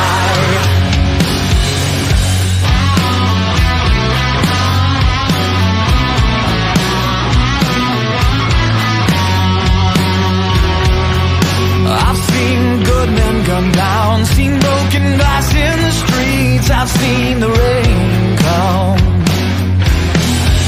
I've seen the fire in the hills. I've seen where fear and anger meet. Oh, let the rain come. Oh, let the lightning strike me, and please don't ask me nicely. I know you wanna light up the sky, but it's been so dark here lately. You might as well just take me. Nobody's gonna wonder why. Nobody's gonna wonder why.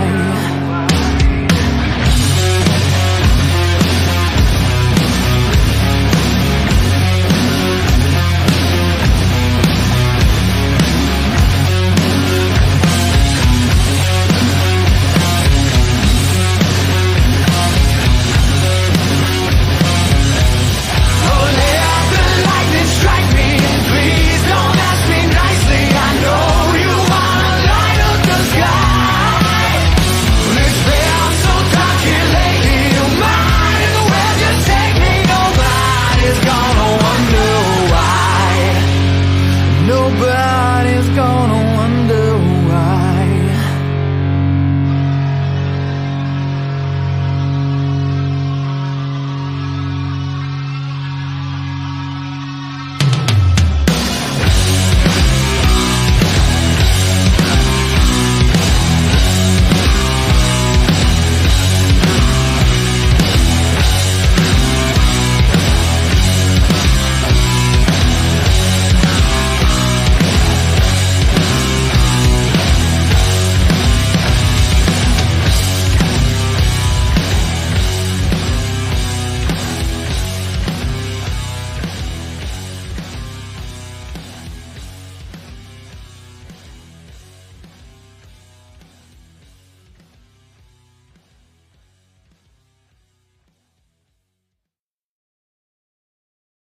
Oh, Yeah, that's a good song.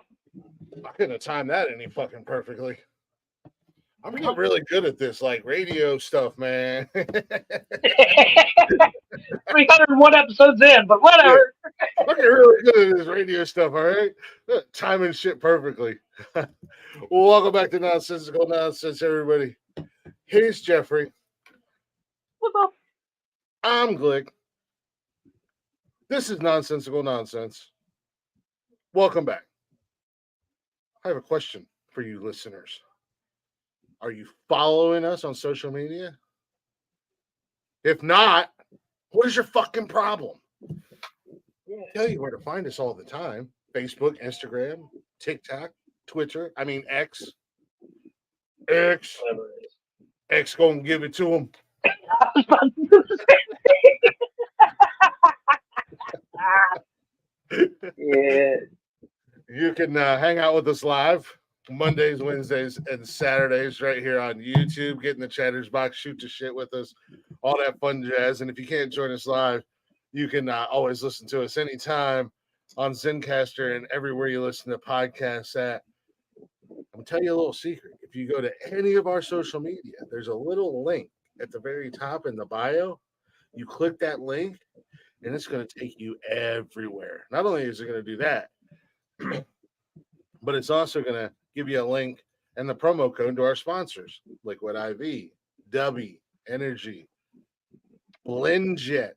If you're into smoothies and mixed drinks and all that fun jazz, Blend Jet's got you covered. And if you're a podcaster, Zencaster. They're going to help you out, get you taken care of. All in that bio link, all at Nonsensical Nonsense Podcast. You know the deal. Follow it, listen to it, share it, and love us or hate us. It don't matter. Yeah, 6-1. Either way, if you love us and you're listening to us and you're hanging out, awesome. If you hate us and you're listening to us and you're talking shit, awesome. You're still listening at the end of the day. Yeah, exactly. It still makes you a fan. Hate to be the bearer of bad news. It still makes you a fan, and thank you. Oh my God. Oh shit, I meant to go pop in and say hi to our buddy Steve Jesus. God damn it. Ooh. Gervais. Stephen Gervais, he's doing a review of Texas Chainsaw Massacre tonight over on his YouTube channel, Steve Gervais Friends Podcast. Go ahead and check him out while we're go ahead and get some shout outs out here in the second hour. Shout out some of our friends in the podcast world. You got K Stuckey and 40 Fawns over in the Scumbag Lounge. Check them out on Instagram and all them social medias, Scumbag Lounge. Give them a listen. Give them some love. You got my man Ted Hicks, late night parent,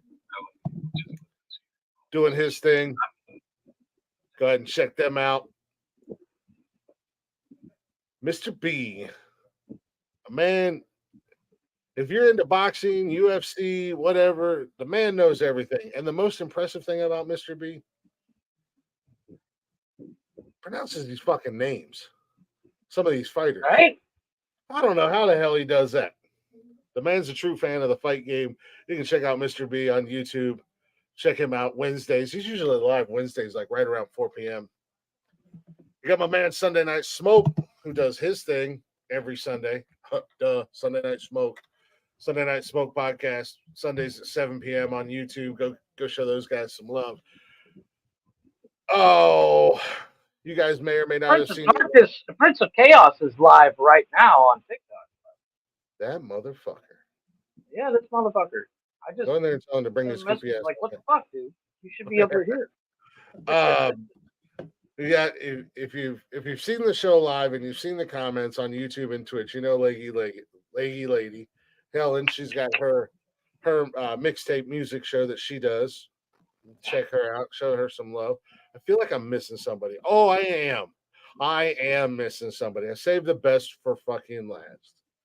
My man Dizzy in the Lazy Ass Podcast. Not only can you check out the Lazy Ass Podcast every Thursday, sometime between 7 and 9 p.m. I don't know. He says they're on Color People time. He can say that he's of that ethnicity to say that. And not only that, but if you listen to 102.5 The Bone out of Tampa, you can hear Dizzy in the after show. Mike Couch after show, Monday through Friday. You can hear him on Roger and JP, Monday through Thursday. You hear him on a Cat Named Mo show from time to time. My man's doing everything. He's all over the fucking place. Doing too much, Dizzy. But keep doing what you're doing. And while you're at it, go give them some love on Instagram. And he's got the links for Best of the Bay. Lazy Ass Podcast was nominated for one of the best podcasts in Tampa Bay. Go hit that. Go vote. Go vote, motherfuckers. Hit that vote button. Yeah. We want Lazy Ass Podcast to win. I think I got everybody out there. No, I did or not. write our name in the ballot. No, I did not. My guy, I forgot about my guy, Fireman Rich. Oh. Doing his morning coffee. Mondays, Wednesdays, and Fridays, way too fucking early in the morning at 5 o'clock. But and that's why he forgot, because it's too fucking early. Yeah, I don't get to catch him live too often. But when I do, it's a nice morning wake up. You know, get to chit chat with Rich in the mornings. Check him out. Show him some love. That's like the podcast little community that we've kind of built, and we're still growing. I mean, if you want to, he doesn't like me anymore for some reason. He's mad at me for some reason. I really don't know why. I mean, he stole my gimmick. He stole my game. He's stolen my gimmick at this point. He wants to be me. He's basically the new Mike. He's single white female in me. I bet before long he's gonna have a beard and have the same haircut. Ridiculous amount of shit for no reason. I only kid. I'm trying to fight kangaroos. Yeah, he's gonna try to fight a kangaroo. He's gonna change it. He's gonna fight a joey. He's gonna fight a bear cub. He's gonna fight a moose baby. I don't know what a moose baby's called. You know, he's gonna fight like a town in Canada. What's a moose baby called? Maybe a town in Texas. I don't know.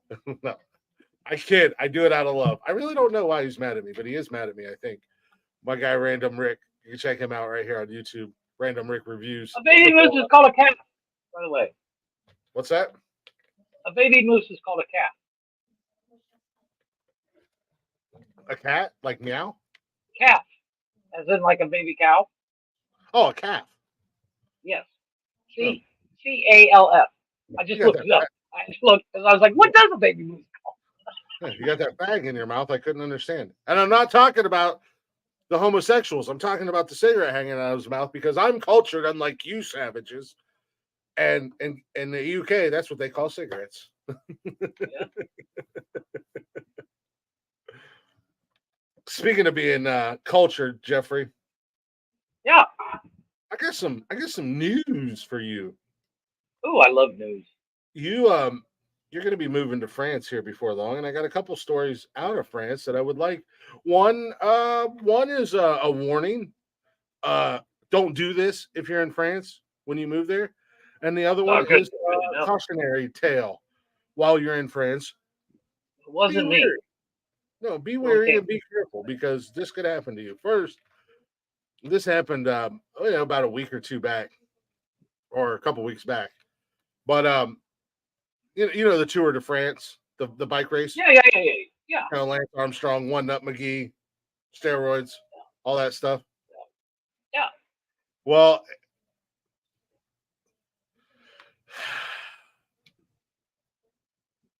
the stupid people have struck again. Which ones? I can't think of a catchy like Star Wars punt like parody, but I got like Stupidity Strikes Back. But I need something like Stormtroopers ever. No. Tour de France fan causes a massive crash by taking sideline selfies. Nice. About 20 riders were involved in the accident. It was a 20 bike pile up. Yeah, hey. It just says ride a motorcycle, not a fucking. Yeah. At stage 15 in the cycling event, sideline selfie had a catastrophic consequences at the Tour de France A spectator trying to take a photo at stage 15 in the world famous cycling event inadvertently knocked the handlebars of rider Sepp Kuss. I like his name. I don't know why, but I like his name. Of Team Jumbo Visma, setting off a large crash. A video shared on YouTube by NBC Sports captured a fan in a white hat taking a selfie with their arm extended across the fan barricade into the racing lane. Bro, what are you doing? If I'm at the Tour de France, the selfie I want to get is with my back to the riders and snap a picture of myself with the riders behind me. Yeah, I'm actually trying to find the picture, but there's a lot. This isn't the first time. Yeah. So the Americans. Oh wow, Sepp Kuss is an American. Oh, okay, I didn't know that. I don't know anything about bicycling. I don't either. The American's bike was bumped, resulting in a crash that brought down about 20 other cyclists, including teammate Nathan Van Hooydonk. Oh, I like his name way better than Sepp Kuss. Hooydonk. Right? Hooydonk. What's your name? Hooydonk. Got it. Of Belgium, according to the Big Black Cock. I mean, British something BBC. There was a narrowing in the town and a spectator on the road, and I guess he just clipped my handlebars. Cuss told the outlet. Luckily, I'm okay, and hopefully the other guys in the crash are all right. It's not ideal. Cuss attributed the unfortunate incident and his inability to react quickly enough to avoiding the crash to fatigue. It's been such a hard race, and everybody is a bit tired. You lose a bit of alertness, and there's always things out of your control, as he explained. Yeah. I mean, dude really fucked shit up. Yeah. You're welcome, Golf Fuck. That's kind I of don't know. I'm not a part of the community. Fucking judge me. But, you know. My bad. I didn't mean to misgender the race car drivers. All the riders, here's the good side. All the riders who crashed successfully competed this 179 kilometer stage. I thought you were going to say they all got up and beat his ass. Yeah, they all beat that man's ass. Just said, you motherfucker. Unfortunately, You know, here's the thing. I'm looking at pictures of Tour de France riders and crashes and stuff. These guys are moving, man. They drop. Mm-hmm. But yeah, I'm not going to even attempt to pronounce these cities' names. Les Portes du Soleil to Saint Gervais, Mont Blanc, which was won by Dutchman. These names, the guy who won, his name was Wout Poels. Yeah, they're weird foreign names. Following the crash, the official Tour Twitter account posted a slow motion video of a competitor ducking under a spectator's arm, writing, "Please pay attention to the riders." Several teams tweeted similar requests. Motherfuckers, pay attention. So, Jeffrey, when you moved to France, Oh, trust me, I'm not going anywhere near the Tour de France because I'm the kind of asshole. Like and you're spectating at the Tour de France, remember, selfie with caution. Yeah, Selfie, right selfie on with, that. Selfie with care, Jeffrey. Selfie with care. God damn it all to hell. Just get rid of it. Thank you. So what's the other story? Anywho,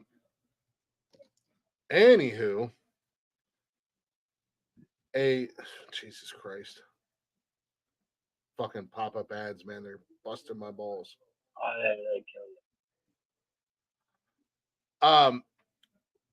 when you're in France and you're enjoying your morning coffee and baguette on your terrace, Right. overlooking your vineyard, I don't know, Yeah. French people, wine, whatever. Just be cautious and watch for things falling from the sky. I felt a jolt in my ribs. French woman struck by meteorite while enjoying coffee on her terrace. Or on terrace. Well, I don't drink coffee, and I don't get up early. But yeah, good to know. She got hit This by is, the meteorite. French woman hit by a meteorite while drinking coffee on a terrace with a friend in an incredibly unusual, astronomical I see what you did there. incident, as reported by the event occurred on this happened back in July. While the woman whose identity has not been revealed was seated out on an outside terrace with a friend, a weird rock smacked her in the rib cage. I heard a loud boom from the roof next to us. I felt a jolt in my ribs. In the second that followed, I mistook it for an animal, a bat. Why would you why would a bat be your first instinct? Bat? They're nocturnal. Well, here's the thing. Well, no. Well, did she mean the animal or like a bat? Maybe. Well, she said she for a second. What kind of bat makes a noise that makes a big boom? Yeah, I mistook it for an animal, a bat. We assumed. Typically, well, apparently, I need to watch out for bats when I go to France too. Well, apparently, the bats are hanging out and flying around during the day in France. Fucking people up. Like, is this a common occurrence in France? Anybody in France? Can you help a brother out? Like, what the fuck's going on? What's going on with your bats? Because I'm not the smartest guy in the world. I'm not a batiologist, or anything like that. But I don't work in Wuhan. I've always been told that bats are nocturnal creatures. Typically, that was my assumption as well. They're typically not going to be out during the day. And they also they see by sonar. Yeah. So it's not like they're running into people. And if they do, there's a kamikaze bat or something. Yeah, it's not like birds who are fucking stupid and will literally fly into a fucking window, which happened to one of my windows at work. That was great. Fucking spiderweb that entire fucking thing. But we assumed that it was she's all over the place with what she thought it was. She thought it was a rock. She thought it was a bat. Rock I can see. Like, how did she know it wasn't her neighbor with like just a regular rock and a baseball bat? Crack! And then, I used to do that when I was a kid. Yeah, I mean, I've done that before. Baseball bat when you can't find something. Yeah, as a kid, I've done that before. I mean, but we assumed it was a bit of cement, the kind we use on ridge tiles, but it lacked color. The woman told French publication, I'm not even going to do that. To figure out what happened, she had the rock examined by a local roofer. Like, and that's the other thing. The local roofer? Yeah. Well, just fall off my roof. Yeah, that's the other thing. If I got hit by a rock, the last thing that would the last thing that would go through my mind was, oh, I should get this examined. Unless it was, if I got hit by a rock, I'm looking around for who the fuck threw it, so I can go punch into the face. Like weird in color or shaped crazy, if it was glowing, or, or it was like a fragment of kryptonite. Like, what's going on? Right. The roofer informed her that it was not composed of cement. Apparently, this roofer was fucking incredibly smart because he said it resembled a meteorite. I don't think I could. I mean, I've never seen a meteorite. I don't think. I don't know if I could be able to determine the difference between a rock and a meteorite, or rock and. Maybe he was a roofer by day, but scientist by night. Is it Martian Manhunter? She also presented it. Okay, now she actually went to somebody who would know better. Then she took it to a geologist. I took this rock to He's a like, roofer. oh, my brother's a geologist. You want to go check it out? Hey, Yeah, Bob, Francois, come on over. you go from a roofer to finally go. Oh, well, we should probably go to a geologist. Well, Somebody I who bet you the roofer was like probably working on her house, and she probably was like, "Hey, did you drop this?" And he's like, hey, "No." jackass, are you throwing rocks at me? Yeah. And he's like, "It." He actually did throw it, but he's like trying to cop out, so he's like, "It must be a meteorite." Oh my God, it's a meteorite. Isn't that what He's happened like, to they're at Meteor the edge of the Man? roof. Yeah. Maybe he was just trying to flirt with her. And then when she Yeah, approached him, he chickened out. yeah. It's that scene from Overboard where he's checking out her ass. Yeah, but she took him to a geologist, Theory Rebman, who proved its extraterrestrial origins. So the aliens dropped. So the aliens are throwing rocks at you. Yeah. The geologist noted that the meteorite contained a blend of iron and silicone, which is not usually found and of itself. However, it is quite rare for individuals to be struck by such things. Well, yeah, because Finding it's a usually pretty small.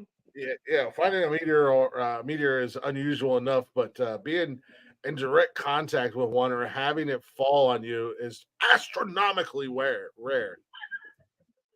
Dr. Redman explained. You think this guy went his whole life just to be able to use that sentence? He's like, one day I'm going to use the word astronomical in a sentence on the news. That's my life goal. Yep. They are extreme rare in our temperate environments. They blend well with other elements. On the other hand, we can find them more easily in the desert environment. Blah blah blah. Yada yada yada. Meteorite, space rocks. Everybody knows that meteorite blast through the roof of the U.S. home. Holy shit! According to CBS News, a meteorite blasted through a roof of a U.S. home in New Jersey in May. That was probably just a pile of shit being New Jersey. That's the Joe Dirt theory. It's actually a meteorite. It's actually just shit from there. Just shit, yeah. But I go back to the fact I'm not the smartest man in the world. But nobody's ever brought me a rock and go, "Hey, can you identify this rock?" I'm like, "Yeah, it looks like a fucking rock. I'm trying to work here. Leave me alone." Mm-hmm. That would have been the extent of the conversation. Typically, meteors that are falling, aren't they typically falling at a pretty fast rate? Well, yeah. I mean, and they're usually bigger when they hit the atmosphere and they burn up a lot. They burn up and break up when they hit the atmosphere. So would it be hot? I don't know. Maybe it cooled down. I mean, she should really be grateful. In all honesty, again, we're not. She's not dead. Yeah. We're not experts in astronomical events. No, but like the whole thing is like it's this thing is falling from space, and I'm sure it hit terminal velocity at one point. Isn't it the old theory? If you drop a penny off the Empire State Building, you kill somebody. Yeah, that's what I would think. I mean, so she's lucky she's still have all her faculties. Like she doesn't have a broken hip. Or tear through her fucking rib cage. Unless she was wearing a bicycle helmet or something because she's watching the Tour de France. She's like, I'm so into the Tour de France. What the hell? What's the French? What are you going to do? Well, that would have been. That was a nice little reach around. See, I tied two true stories together. Yeah, see? Skills, boy. Yeah, no, I was just thinking, like, oh, it wasn't a meteorite. You were trying to take a selfie at the Tour de France, and somebody threw a rock at your stupid ass. Exactly. You're just being an asshole. Somebody's like, fuck you. No, but I mean, here's the thing. I was watching the movie The Core last night. When I woke up at 2:30 in the morning, I was like wide the fuck awake. So I watched a little bit of the movie. And at one point, Terrible they're in movie. a- It's a great movie to try to go back to sleep to. All right, yeah. But at one point, they're in that geode and trying to get that gem stuff from the, and the dude gets hit, and it's only maybe 500 feet. He gets hit with a little bit of gem, and it fucking kills him. Yeah, that's what I mean. I guess she did say that she heard in her words, the poom, Poom, not boom, like we would say, the poom. And then Right. she felt, French. so maybe it hit the roof first, and it wasn't very big, and then it bounced That's off the true. roof, and then it was like a ricochet and hit her. So maybe it slowed That's a down. possibility. But still, I mean, Yeah. Well, she said she felt it going through her spine. I mean, we've all felt that hit when you hit something hard enough, and you're just like, God damn, that went through my spine and shit. yeah. You know. I mean, so that is I mean, because if it was a straight trajectory, and especially with a headshot, she's lucky she's not dead. Mm-hmm. Cautionary tale: stay the fuck indoors, people. See, you guys make fun of me for never leaving my house, but assholes like this are the reason why I stay inside. Because that would be my luck. As soon as I go outside, I get hit by a fucking meteor. You know? How fucking ironic. That's the whole concept of Alanis Morissette. That's the whole concept of Alanis Morissette. Ironic song. This motherfucker gets on a plane and dies. Stay the fuck inside. When you're already there. Yeah. Exactly. Isn't it ironic? That'd be fucked up if she was listening to Alanis Morissette when she got hit. She's like, I love this song. Oh, what the fuck? I can't believe an astronomical event just happened. This is crazy, man. Maybe keep your fucking ass in the house, woman. Yeah. Mm. Well, Foot of concrete can do a lot, sir. Yeah. I'm just saying. I got a foot thick roof. No fucking meteors coming through my shit. as you say that, a fucking meteor is going to tear through your fucking. Well, Sorry. Once again, I was wrong, folks. I have a new. And now I'm proven wrong. I have a new stand in my office, Yes. And I have a sunlight. Yes. Skylight, boys. Yeah. I just put in a skylight. I just put in a skylight the other day. Really? Where is it? It's in the ceiling. Duh.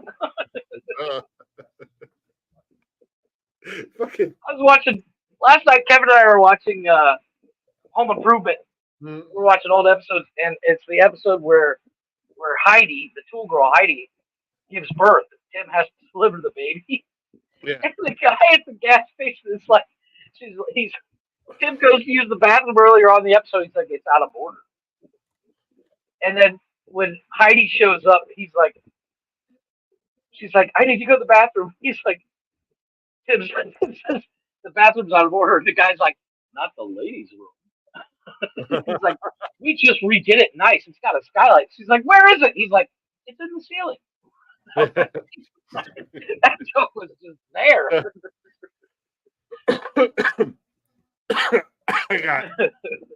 I got Nikki earlier today. We're doing the whole wedding stuff, and a bunch of, because it's Halloween themed for the party and everything. Right. And her and her friends are making a lot of the decorations. Well, I guess the Dollar Tree has all kinds of really cool stuff to make some of the decorations and like centerpieces and stuff that she wants. Yeah, I mean, Right. Only $1. So we have two of them here in town. There's one in Heath and there's one over here by us. And we were over in Heath earlier and, went lunch and this, that, and the other thing. And we came home and we needed to go back out again. We had to go to Walmart. I needed to go get beer and stuff. And she was like, while we're out, can I hit the Dollar Tree? And I was like, I mean, you can, but it's probably going to hurt your hand. Yeah, that'll tickle. And she just looked at me. She's like, hey. They have parking spaces for fucking. Yeah.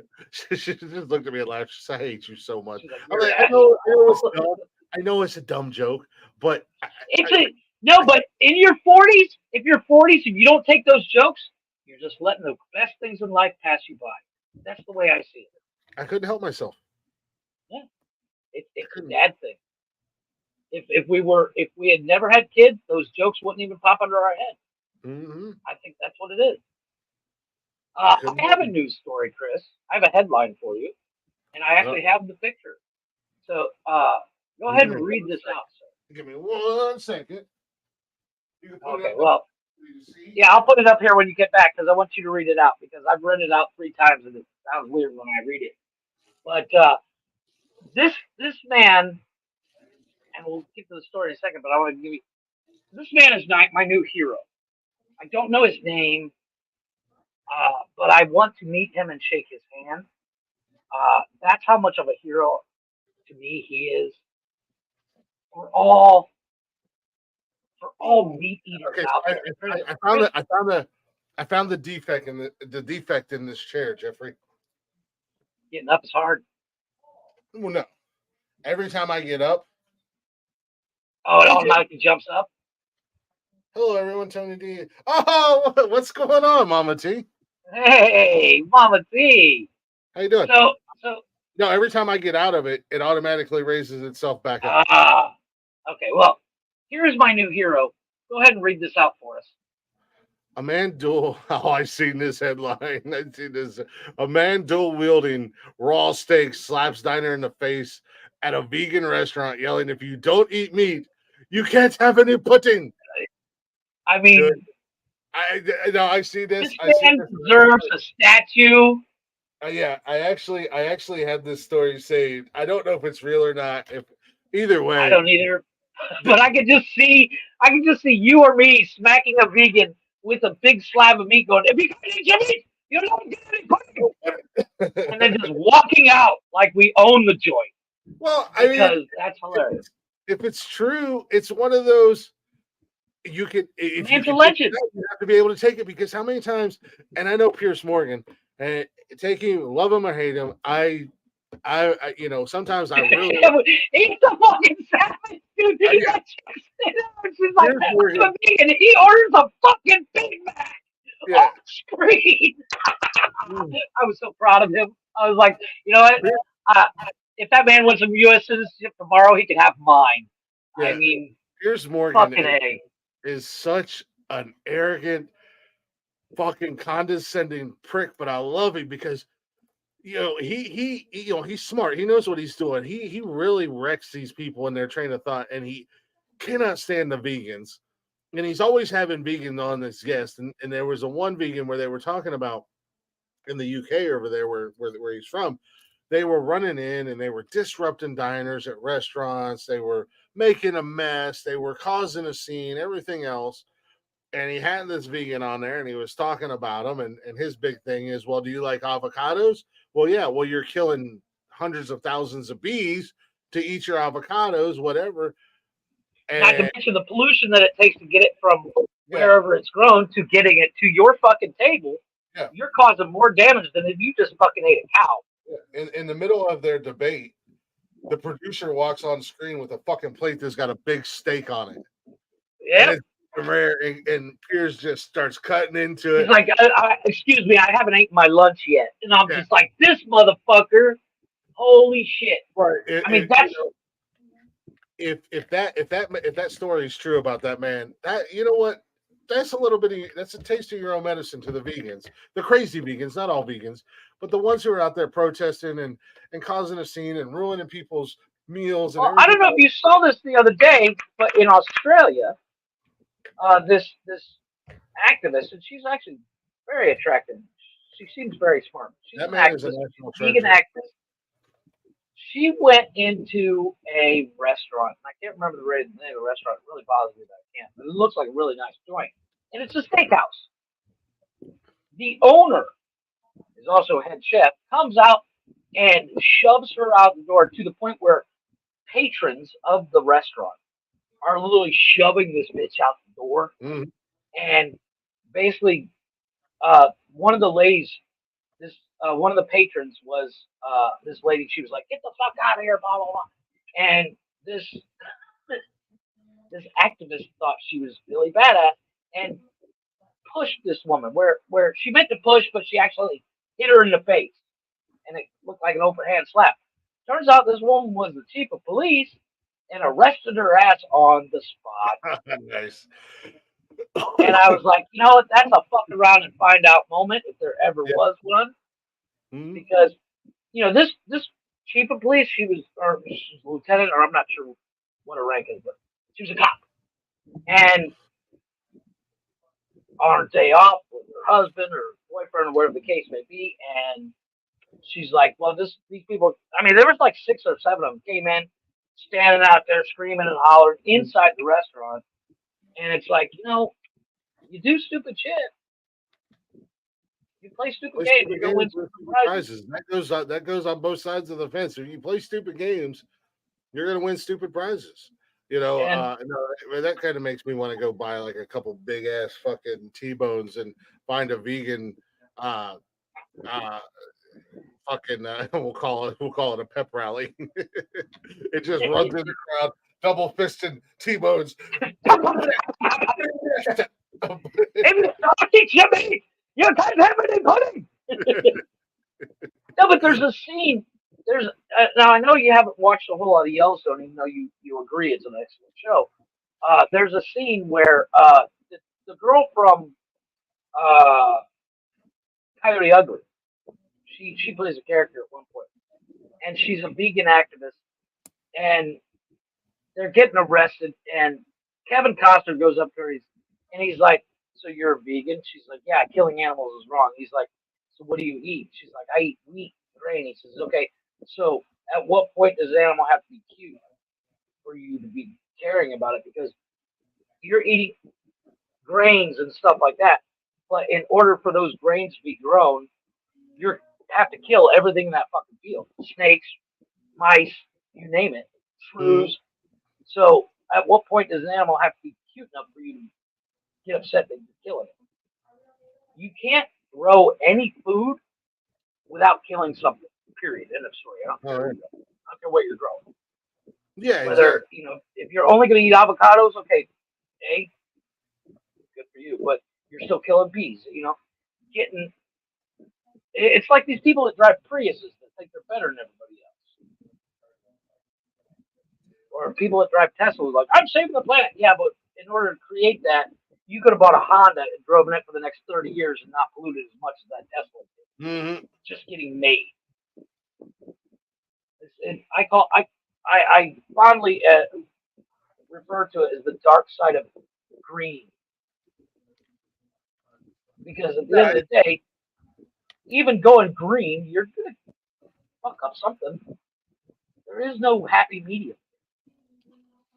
No, I mean it's the catch-22 in anything you do. At the end of the day, I mean, let's be honest.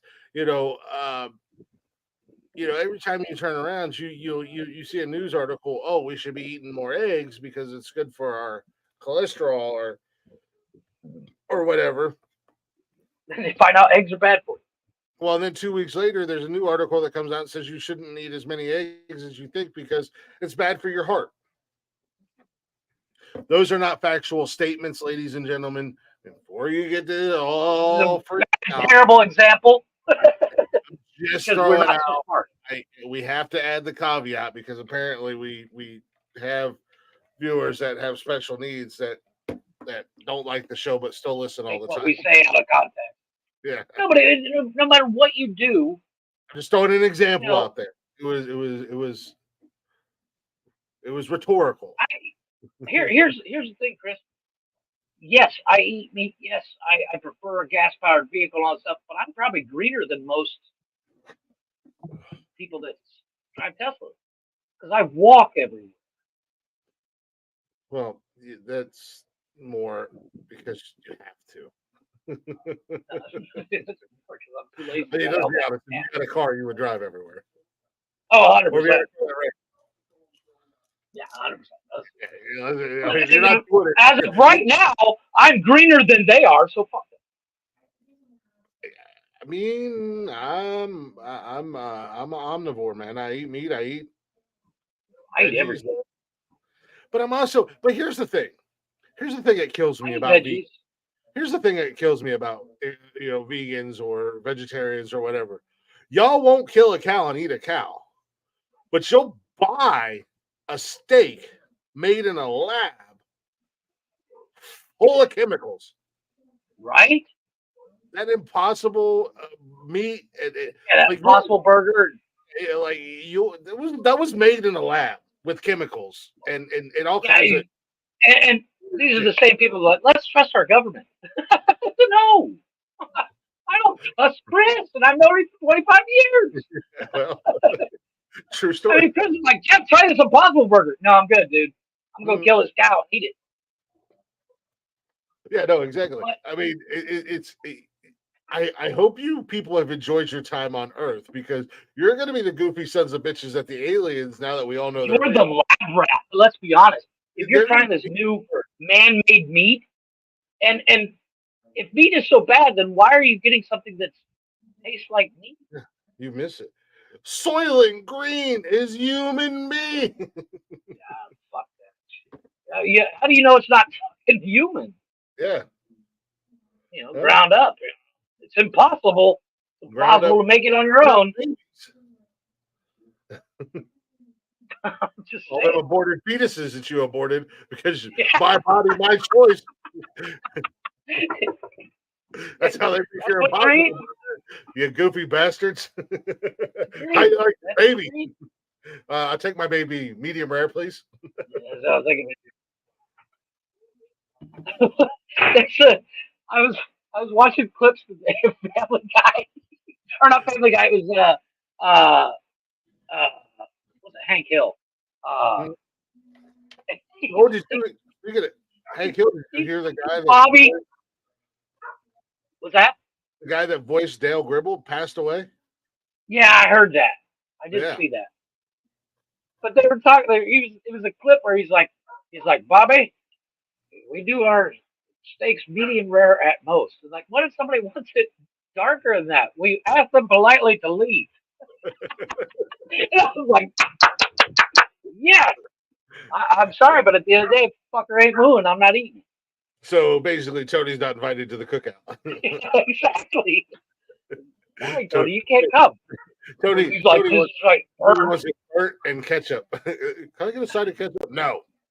Gotta eat a burnt ketchup. I'm just gonna serve you charcoal at this point.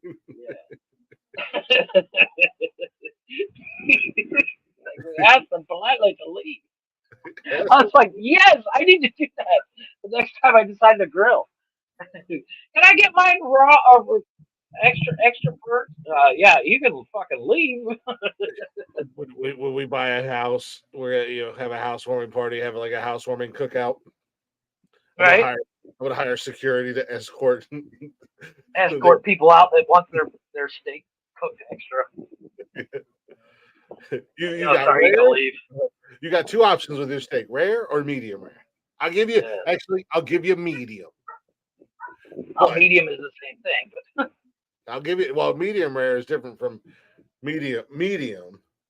I'll give you medium, but we're still gonna have security rough you up behind the garage.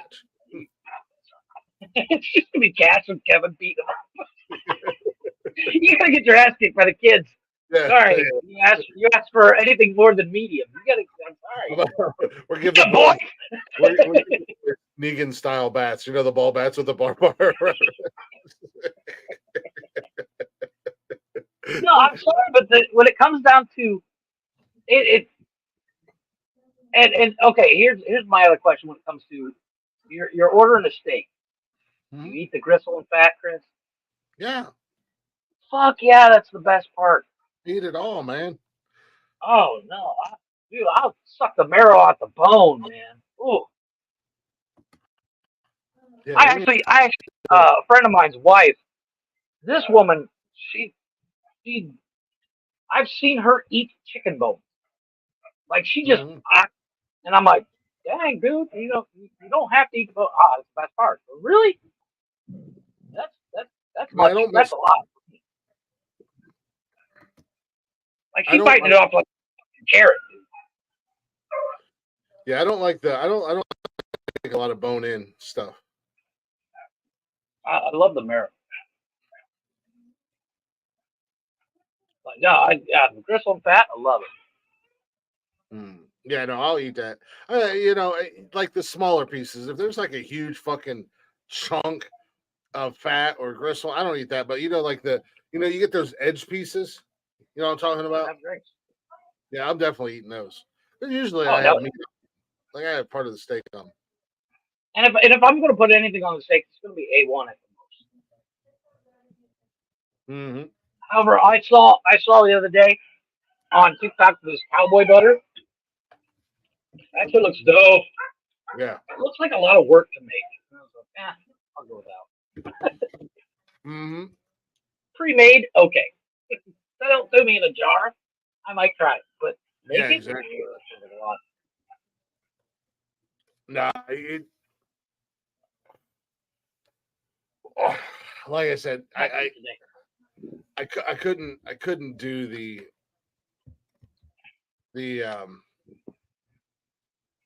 Well, here's a question for you.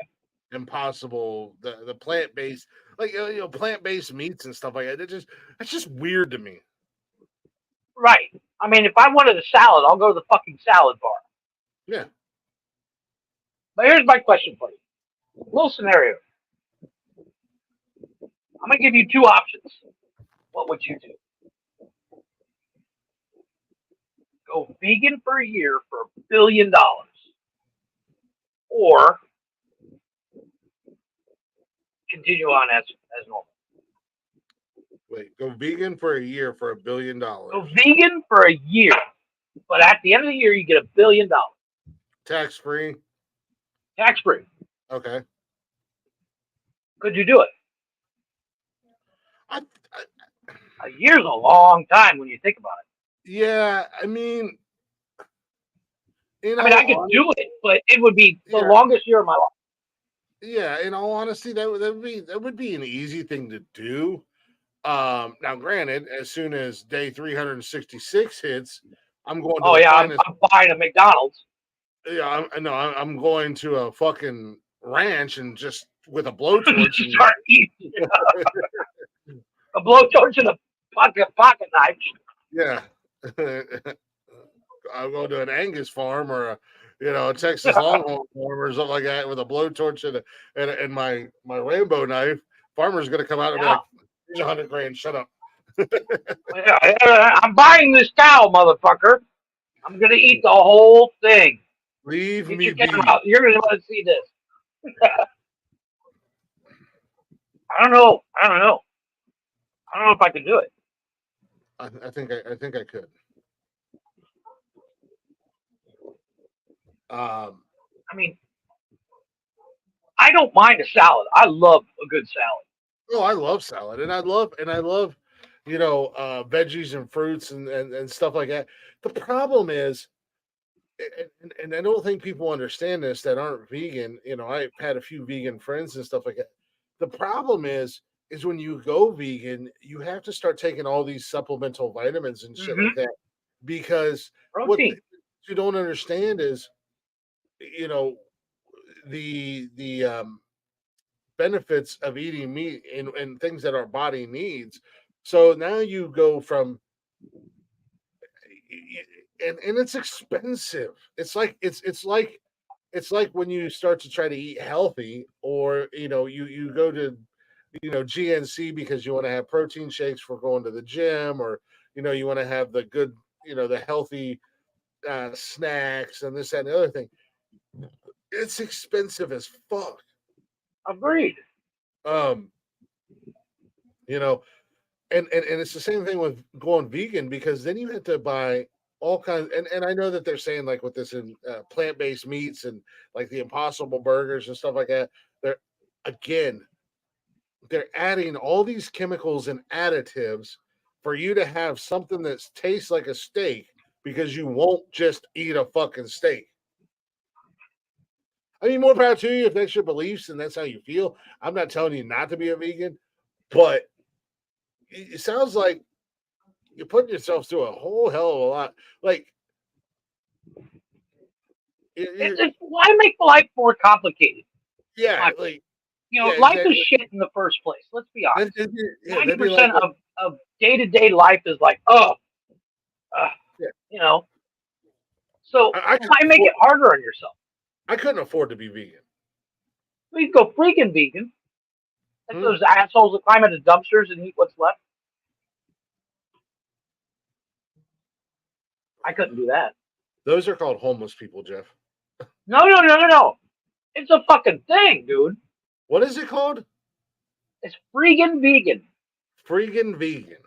As in free, as in freaking Yeah. vegan. And they just literally eat Uh, the dumpster. uh, Like like they go to a dumpster after closing time of a restaurant and just dig through. pretty much. So freaking vegan. The word freaking vegan is free and vegan. That's basically what it is. While vegans avoid buying, consuming, using, and wearing animal products, freaking vegan avoid. Well, this doesn't really give a fucking definition. They just take it out of dumpsters, dude. So you go to the back of fucking Aldi at the end of the night and take what they throw out. What the fuck is wrong with people? Guess when your priorities don't match your fucking wallet. I mean, I'm just saying. What the fuck is wrong with I people? mean, like I said, it's a fucking thing. Oh my god. You know, wrong with people? I don't mind being healthy.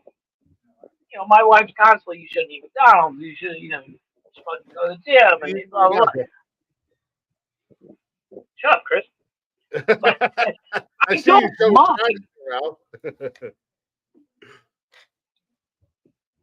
I don't mind going to the gym and eating healthy. I can't bust your balls because But- again, last night at 3:00 in the morning, I'm out there drinking a liquid IV. I'm doing my own solo karaoke to Eminem, waiting on my fucking McDonald's to get here. Great. And dude, I had a bacon, egg, and cheese bagel, 2 hash browns, and a sausage McGriddle, and a large Coke. And I was the happiest, fattest fuck at 3:00 in the morning on my couch, just as happy as could be. I told Nikki, I said, you should have seen me out there. You would have probably reconsidered the whole marriage thing. I was as happy No, as but here's the thing. I don't mind eating healthy and all that stuff. I get it. Yeah. But nothing is going to persuade me to eat out of a dumpster. Yeah. Ever. No, I mean there's no. Even if I was homeless, I'll cook a rat first. There's. I couldn't do it. I can't. No. I mean, I under. It's make my head hurt. I understand, being homeless. You got to do what you got to do. It's that's understandable. That Lucy Letby, aka the Countess of Cheshire, baby killer nurse, pretty darkish. Wait, what the fuck? What?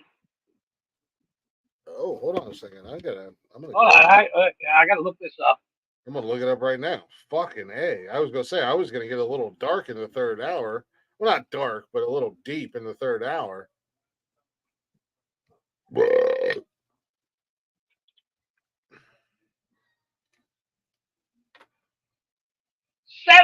Jesus Christ! Oh shit! Yeah. Okay. Well, don't. Nurse Letty LaFay found guilty of murdering 7 babies. Yeah. Let's not. Let's. Yeah. Let's. Hold on now. All right. Let's get up in this bitch. There we go. Save this fucking article. Open Yeah. it. Save that there. There Next we go. hour. Maybe. I definitely do want to get into that. Holy crap. If we have time, it's fucking Saturday. We have time. Who am I talking to? But no, like on a side note, as we're 25 minutes late for break. On a side note, why is it in America? And I know you're not in America, and I don't know what the rate is or what it's like down there for you guys. is homelessness such a problem when we're sending hundreds of fucking billions of dollars to the Ukraine? Believe it or not, homelessness in Cancun and certain parts of Mexico, not that bad. You know how many tiny homes that you could build for our homeless? You know how many uh, rehab clinics or um, career center type things that you could do to help them get off the streets and get them clean and get them educated if need be for the kind of money that we're sending to fucking Ukraine and every other goddamn country in this world. Chris, it's called money laundering. And again, we're also saving the Ukraine while Hawaii's on fire. Oh yeah, that's fuck Just saying. I'm just saying. Stupid people everywhere. Shit, that Letty Let Me might be a good topic of conversation for a new episode of the Glick Show. Go fucking. Right? But I do want to take a real quick break. Oh my god, I feel so much better. Quick break. I forgot to eat today. But before we go to break, before we play the music, you know, I've said it before, and I'm not really trying to beat a dead horse here, but you know, having a podcast and having my own podcast has always been kind of a dream of mine. And it wasn't until a few years back when Jeff and I reconnected after not talking for a couple of years. You know, throughout the years, Jeff and I stayed in communications, and we might go a year or two without talking or whatever. But it wasn't until a couple of years ago when Jeff and I had reconnected that we were spending ungodly amounts of time. No two grown-ass men should spend the amount of time talking on the phone or video chatting that Jeff and I did. And I said to him one day, hey, man, I've always thought about starting a podcast. Would you be interested in doing this with me? And I said the same thing as you should say every time I tell you I got an idea. I'm in. When we start. Yeah, exactly. So we started this podcast, Nonsensical Nonsense. And, you know, for the goal in any podcast is creating a platform and creating an audience and having an audience and growth and everything like that. And I say this because if you guys are thinking about starting a podcast, or you want to have a podcast, or you already have a podcast and you're struggling with growth and you're struggling with distribution, well, you should check out our friends at Zencastr. I'm absolutely loving it since we started switched over to Zencastr about 2 months or so ago. Our numbers have been ridiculously insane. They've helped us with sponsorships, and now it's super easy to record a podcast with Zencastr. Log in using your browser and start recording a high quality podcast right away. I mean, no hesitation. Literally right now. Record studio quality sound and up to 4K video with your guests. You can invite guests. You don't even have to be in the same location, and you can invite guests. And feel a sense of zen.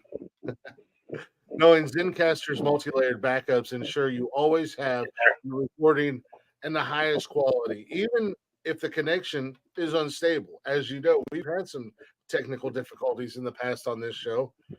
Not only do you get all that, but you also get to sound your best. Have you ever worried what you would sound like? Zencastr's post-production process makes you sound buttery smooth. It'll automatically remove all those ums and ahs and uhs and the sounds of your co-host stuffing their fat faces while you're doing the show. You're recording. It also removes those awkward pauses in conversations too. Set the right podcast loudness and levels. You know, everybody has issues with the mics. Sometimes your mics are way too loud and you're blowing up the speaker. Sometimes you can barely be heard. We've all three gone through that on this show. Zencastr, they're automatically going to take care of that for you. And like I said, you got kids in the background, your co-hosts or stuff in that face, the microphone 6 inches from their face, then Zencastr is also going to reduce the background noise with a little click of a button. Okay, gone.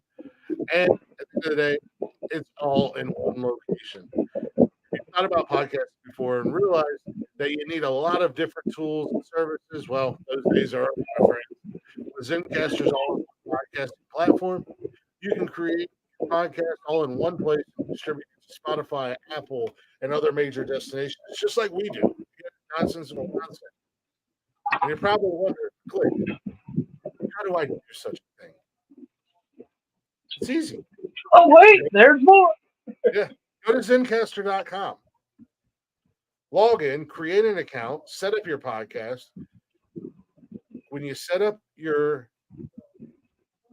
podcast, go to the billing and use our promo code Words Are Hard.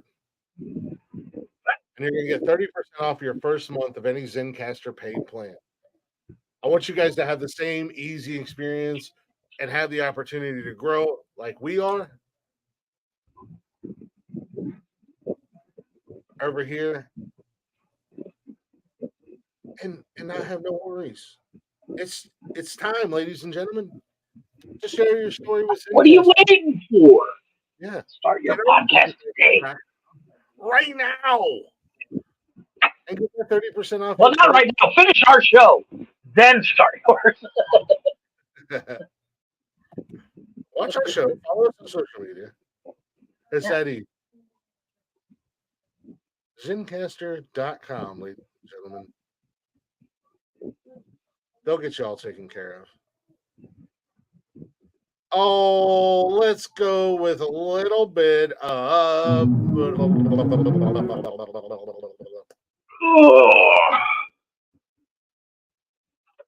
Not that. I don't know what that was. I apologize. I don't either.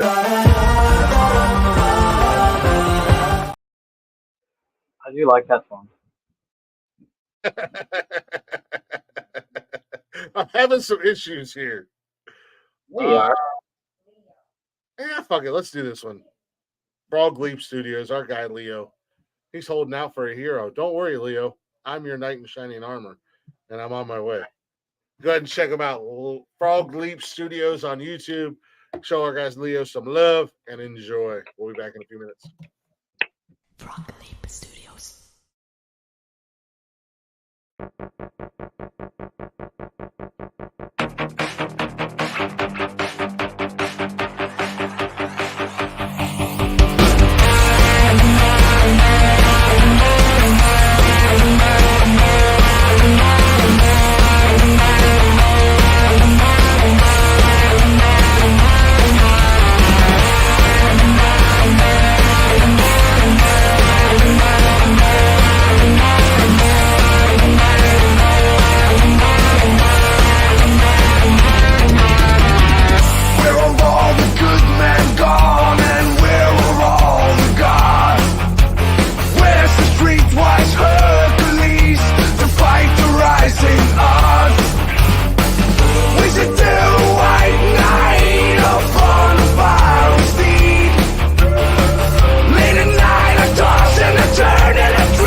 must be the heavens above. How will the lightning splits the sea? I can swear there is someone somewhere watching me. Through the wind and the chill and the rain, when the storm and the flood, I can feel this approach like a fire in my blood. I need fire in my blood, I need fire in my blood, I need fire in my blood, I need fire. I need a hero. I'm only a hero till the end of the night. It's gotta be strong and it's gotta be fast and it's gotta be fresh from the fight. I need a hero. I'm only a hero till the morning light. It's gotta be strong and it's gotta be soon and it's gotta be larger than life, larger than life.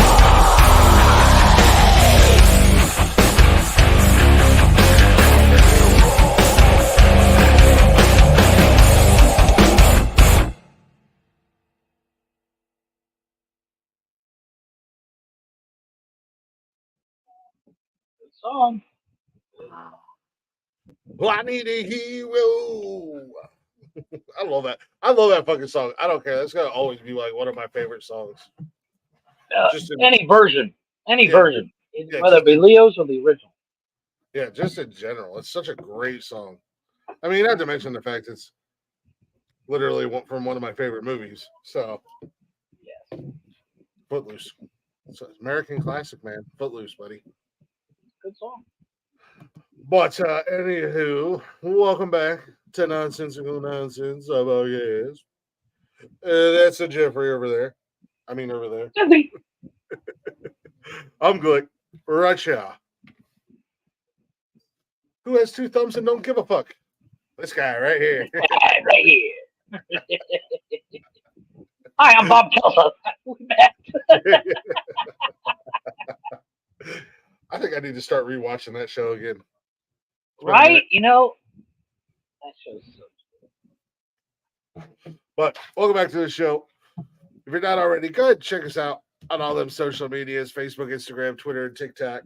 Come hang out with us live Mondays, Wednesdays, and Saturdays, 7 p.m. ish on YouTube. You can get in the chatters box and shoot your shit with us and hang out with us if you'd like. And if you can't join us live, well, you can check us out anytime, any place on Zencaster and Spotify and everywhere you listen to podcasts at. All at Nonsensical Nonsense Podcast. Go ahead and give us a follow, give us a listen, and if you'd be so kind, give us a share. We greatly appreciate that as always. I wanted to bring this up Wednesday. The whole Michael Orr situation. Michael Orr, yes. the former Baltimore Ravens, I think it was an offensive lineman, and the movie The Blind Side was about him. He's currently going after the Toohey family because, as we all know from the movie The Blind Side, and if you've read his books and stuff like that, you know, The Blind Side portrayed him in one way, homeless, da da da da da. You know, I think the truth of the fact of the matter was he just he had a, and no offense on his Had a rough childhood. yeah, he had a rough childhood, maybe a bad upbringing, and the Tuohys kind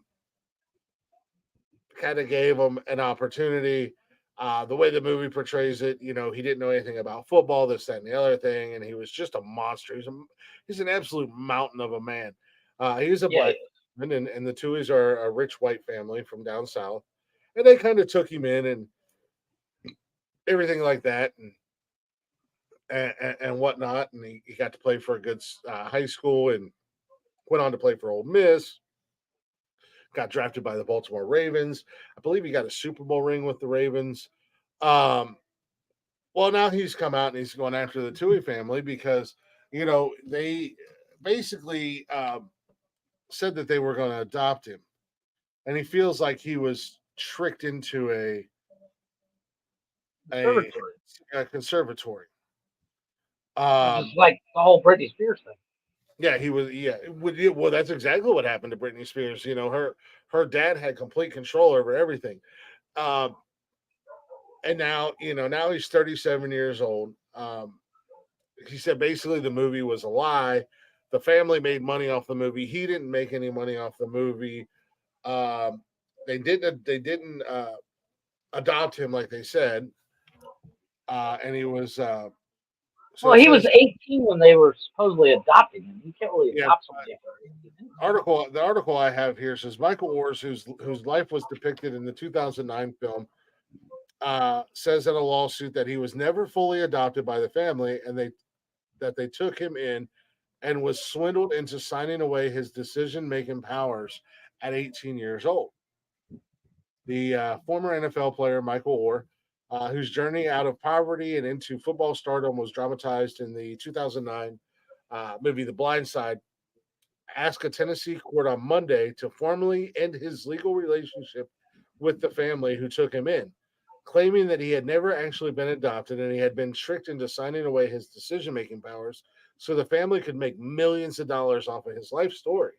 Or, who's 37 now, is seeking termination of a conservatorship that began when he was 18, plus the money that he says he should have earned from the movie, as well as any injunction preventing Leanne Toohey and Sean Toohey from using his name and likeness. Basically saying that they can't continue to profit off of their quote unquote good deed. At the end of the day, it sounds like they were a couple snakes in the grass that took advantage of a situation. The petition filed in the Shelby County in Tennessee claims that he thought he was being adopted by the Tuohys, or adopted. The Tuohys urged him to sign a conservatorship in which he relinquished his ability to enter into contracts. The lawsuit also claims that or who started living with the Tuohys at age 16 unknowingly signed away the rights of his life story to the 20th Century Fox in 2007. Orr's lawyer, J. Gerald Stranch the fourth, Jesus Christ, Four of them motherfuckers? declined to comment beyond what was stated in the lawsuit.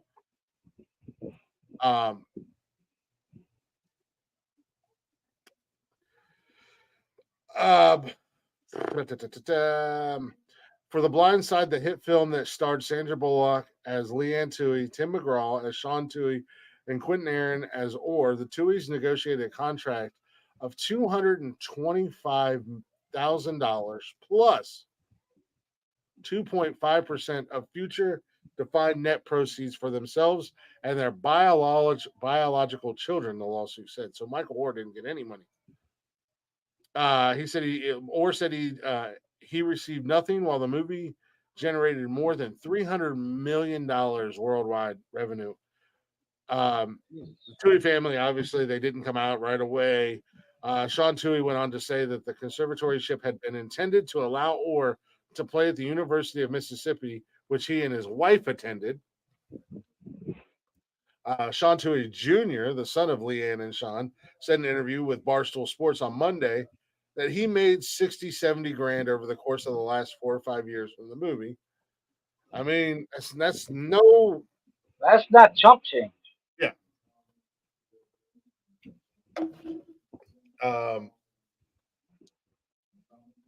Goes on to what it sounds like what Sean was saying is they did it so they could get him into the school, but not in a malice way. But here's the thing.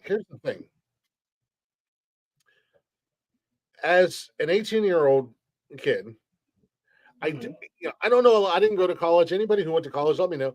I don't think there's any written rule or unwritten rule that says you have to have parents to go to college. No, I agree. Basically, what it was him and Leanne attended Ole Miss. They were alumni. They were boosters. They put money in their pockets.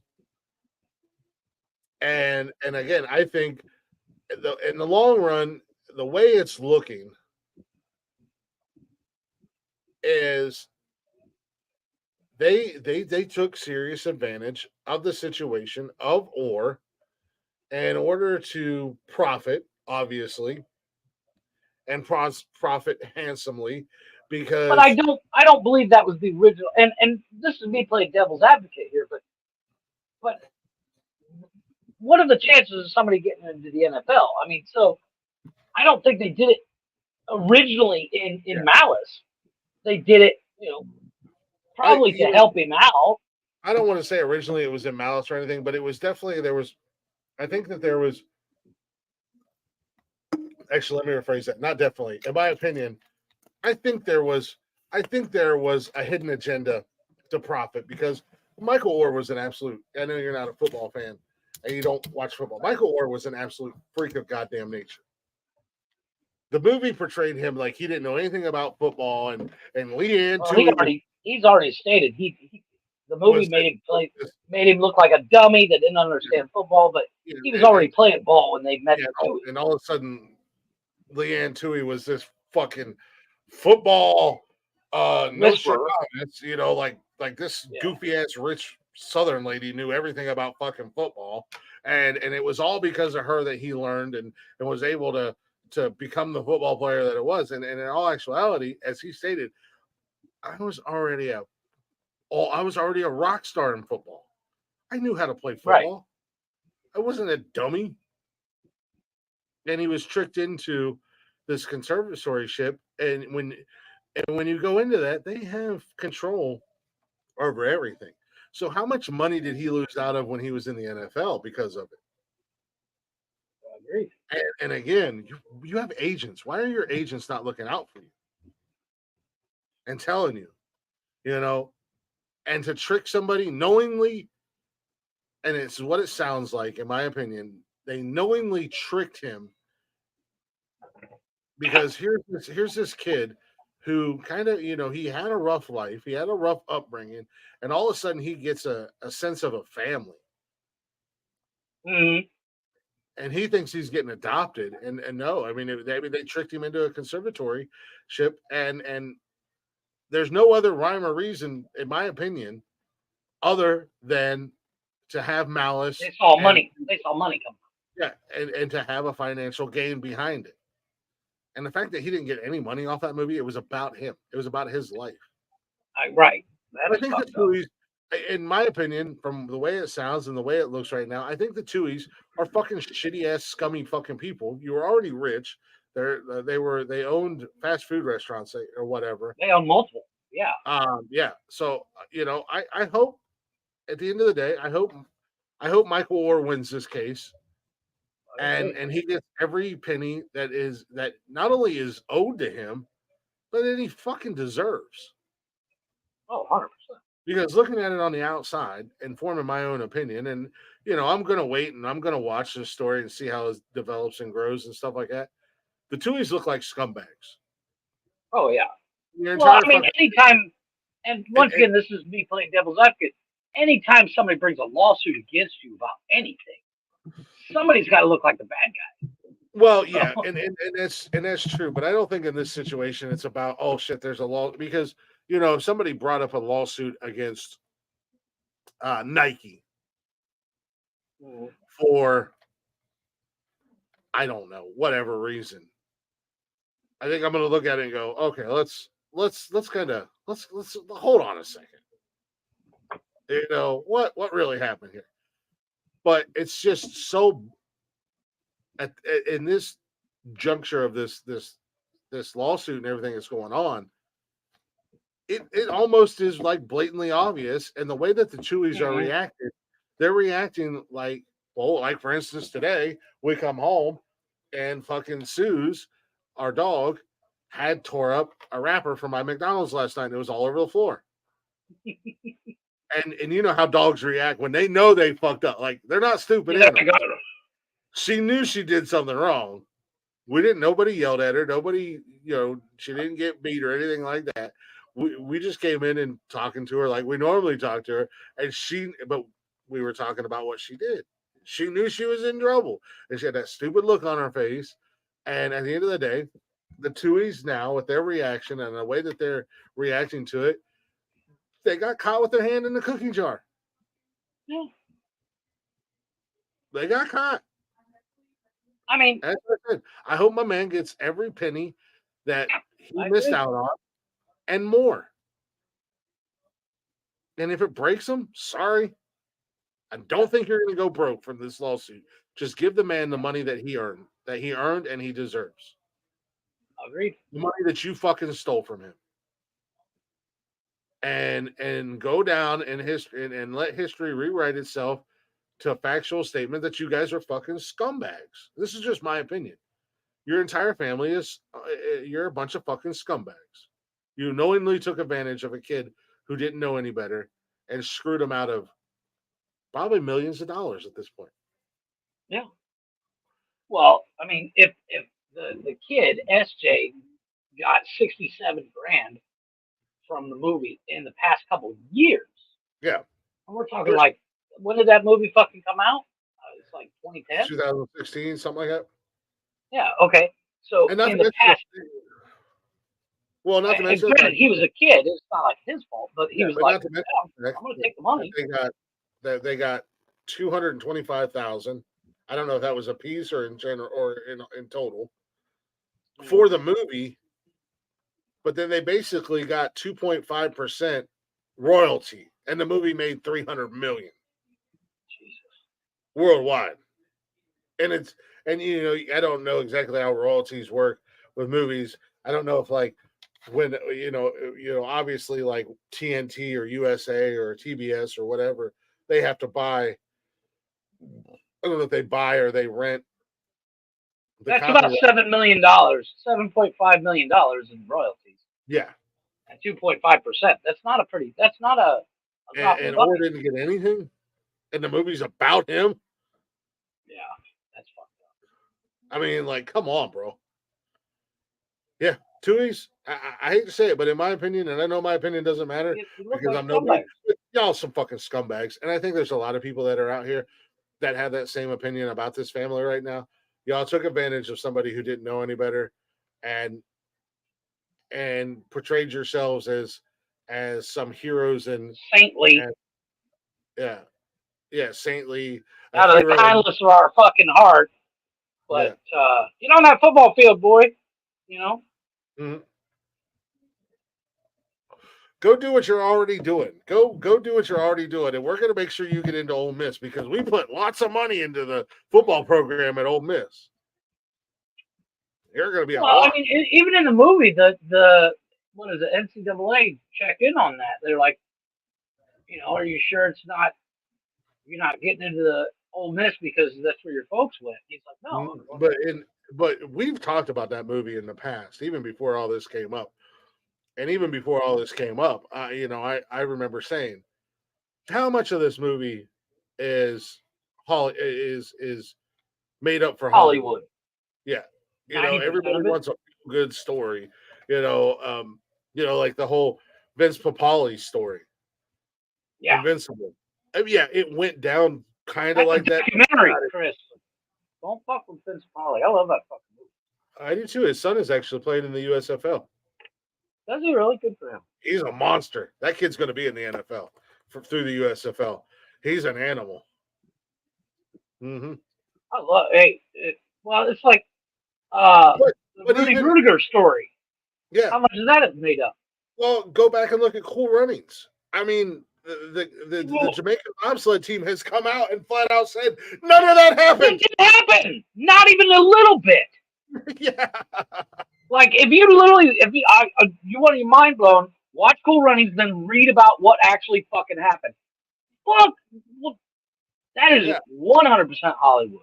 The crash at the end of the movie is the only thing that's not fictional. Yeah. They were the first Jamaican bobsled team. That's true. Yeah. And the crash happened. But it wasn't just four random guys and fucking John Candy out there.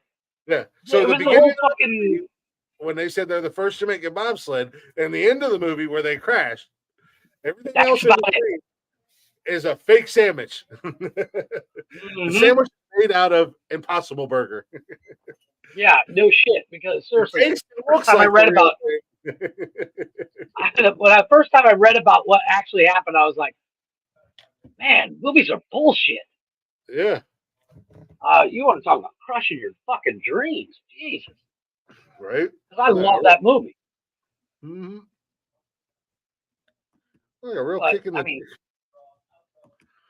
But Here's the flip side. Here's the flip side of this whole Michael Orr blindside, the whole Michael Orr Tui situation. And then we look at the movie. And people are coming out against Sandra Bullock. First and foremost. Yeah, they're beating on her. First and foremost, you fucking leave Sandra Bullock alone. Exactly. She's a national fucking treasure. She's a goddamn national treasure, and she's a beautiful woman. Yeah, she is. Especially in that movie. She's perfect. God damn. And everything. Second of all, she won an Academy Award or whatever it was from that movie. A gold, whatever the hell it was. Are they trying to take it away? People are coming out and saying that Sandra Bullock should do the right thing and return her award. Fuck you. You mean the right thing? She's her an ass off. actress. She Exactly. took a role. She didn't know. She's an actress. She took that role, took it 3 rows around the dance hall, and killed it. Yeah, she absolutely. At the end of the day, and if that was a movie, just a made up movie, which it sounds like it was, but I mean it's supposed to be based on a real. But if it was just a made up movie with a made up character, she killed it. If you look at it from that aspect, she absolutely fucking killed it. She was amazing in that movie. She didn't do anything wrong. She didn't. She just. She didn't know. So you're acting like she fucking. Yeah. She conspired with the Tuies. Hey, you guys do this, and I'll make the movie about it. Yeah. You act like she's actually. She's not. Hey, newsflash, as Tony D says, spoiler alert: Sandra Bullock is not really Leanne Tui. How dare you, sir? She's Sandra Bullock, the actress. Again, actors, they act. They play characters. Dude, I'm still mad at Jesse James for cheating on her. I mean, I'm not. He didn't deserve her. No. But Jesse James, I mean, that made her that much cooler in my book when she started dating dude, because Jesse James is kind of a badass. He's a douche. Let's be honest. He is now. I mean, like Tay Swizzle said, you belong to me, Sandra Bullock.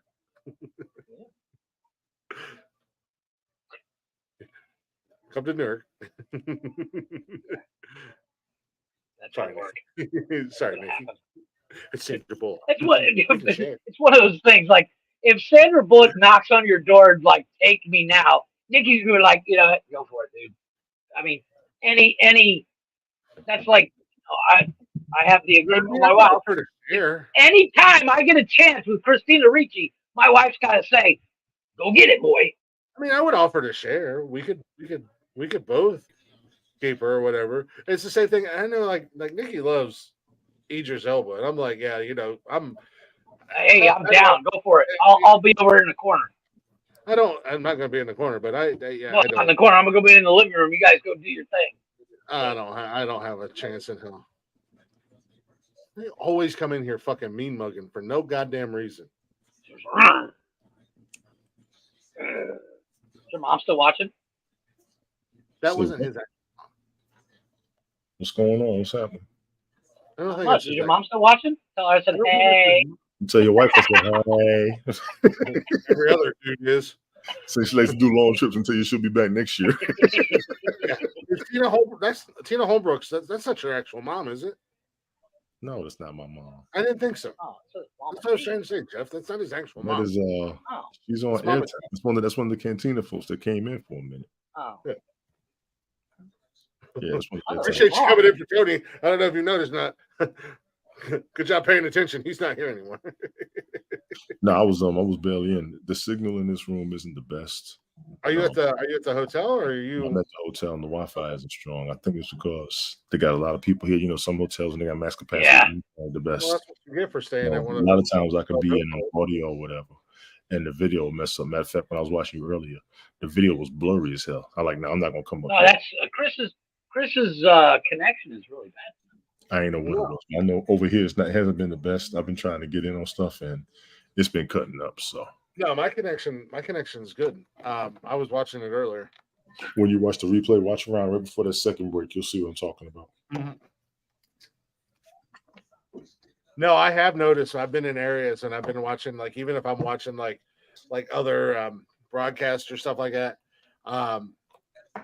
if the connection's not good, the video quality won't be good. And it's on my end. It's my so it's not nothing to do with how we're broadcasting. Actually, the kids aren't here, so my connection's 100% solid tonight. I was gonna say we're pretty solid. I got Kevin on the computer over there, plus the PlayStation. God knows what else. But no, like I said, leave Sandra Bullock alone. Like, she didn't have anything to do with all that stupid ass. Hey, could you put a bed sheet over your head, start crying, leave Sandra Bullock. I will. Anywho, People don't get that reference. They ain't been on the internet long enough. I think everybody should know that reference. Anywho, what's going on, Tony D? How's the trip? How's the fam? First of all, I needed this. The kids are having a ball. So that's the biggest thing. Who's at the water park today? Too, right? Huh? You got Jay with you too, right? Both my boys are here. Oh, nice. Yeah, both my boys are here. My boys, all my siblings, their kids. This is my stepmom's get together, but my mom came down. So this is awesome. This is awesome. I'm having a good time. I needed this shit. Hell yeah, I got a big reality to go back to, so it's going to be a mess for me when I get back.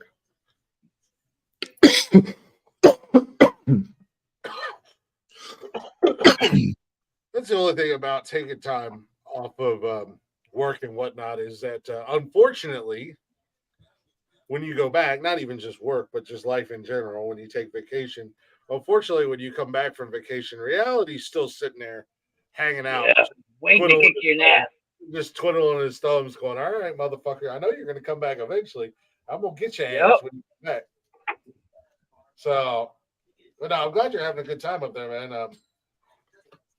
Like I said, if I was your family, I'd have smashed your phone into a bazillion pieces, but that's because you're a petty ass, and they was actually getting on me about that before. But I'm like, so what was crazy is all my siblings and shit, they was on their phones too, because I was watching. I was like, I'm not gonna do nothing. I might do something, do that, but they was on the phone as much as I was. And then all of us playing Monopoly Go. So a bunch of us were sitting there messing with each other and shit. One of my nieces, she just went and grabbed my phone and started sending half of the stickers that I got to herself. I'm like, really? We ain't even Facebook friends yet. You already stealing my stickers? How is that Monopoly Go? I've been debating it. Addictive. Yeah, a couple of my work colleagues tagged me in, and I'm like, yeah, I mean, it's cool, but they're going to have the same following that like Mafia Wars had, in my opinion, because everybody plays Monopoly. Everybody plays Monopoly. Yeah. It actually makes sense as an app, and it's actually a good idea, but sooner or later, they're going to need people to pay money. Yeah, I mean, I got a couple. I mean, I've got 2 games that I've been playing for years. There's one game. It's a WWE game. It's called WWE Champions. I've literally been playing. I was on that old one. What's that original WWE game when they was all fighting and you could power them up like Mortal Kombat? I was on that one. Yeah, I was on that one for a minute. This one's shit. I've been playing this goddamn game for like 10 years, probably close to almost. That might be the same one. That's the one that was all power ups. And shit like that. Yeah, they had the power ups and all that craziness, and John Cena. I used to play that mess. I stopped. I play that, and I play Coin Master. I have Madden. I've had Madden on my phone for years, but I don't play it. I got Call of Duty on my phone. I've had that for a few years, but I don't play it all that often. Then I got a whole bunch of bullshit games, but Coin Master and that WWE game are really the only 2 games that I play on a regular basis. I get bored with other games too quick.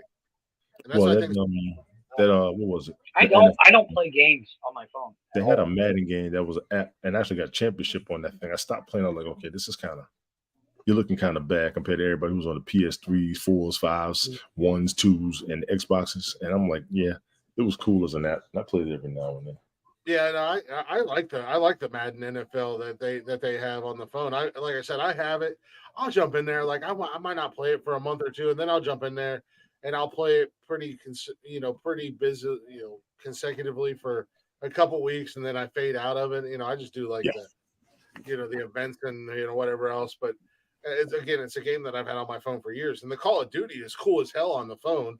My brother-in-law plays on Call of Duty on the phone all the time.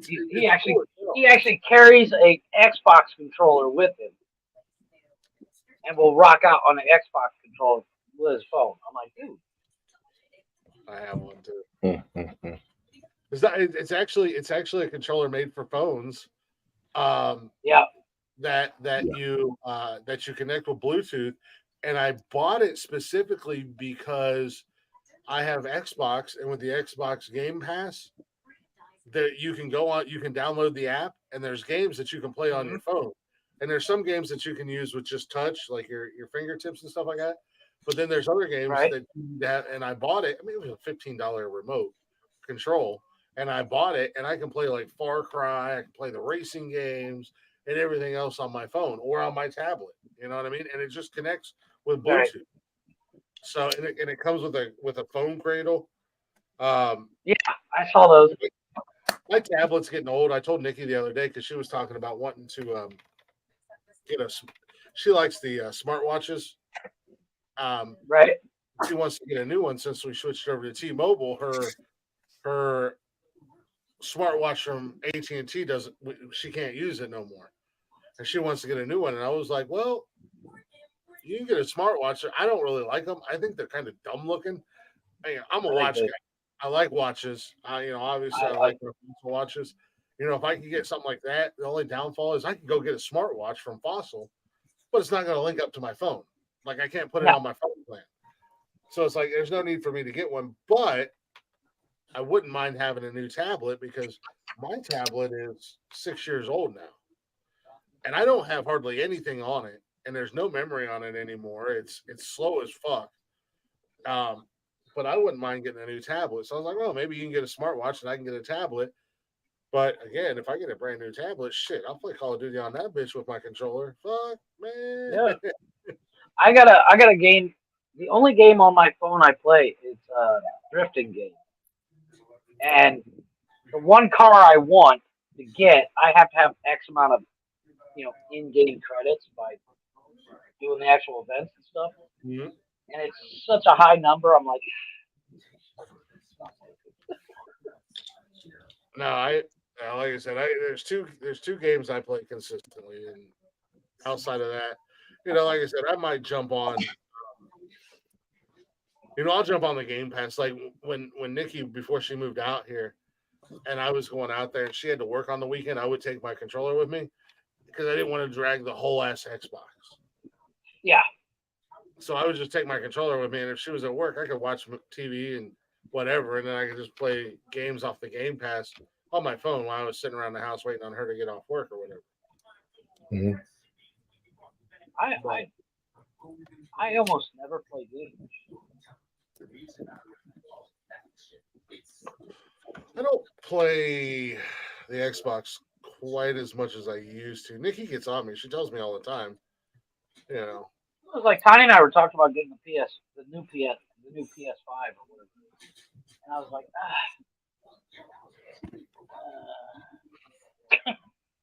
Well, I mean, don't get me wrong. I want to get the new Xbox, the X Series, but at the same time, it's one of those things where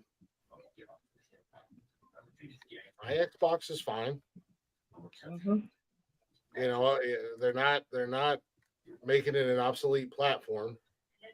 Yeah, exactly. If they make PS4 obsolete, okay, yeah.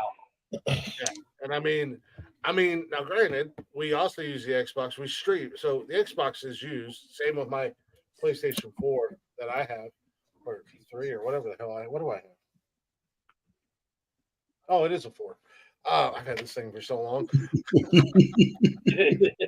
I forgot what it was. I bought that bitch right before I went to South Carolina. That's how long I've had it. Jesus. But we use the PlayStation 4 every night. That's what we watch TV on. Right. We got all streaming network or streaming apps on there. And the same thing with the Xbox. All of our streaming apps are on the Xbox.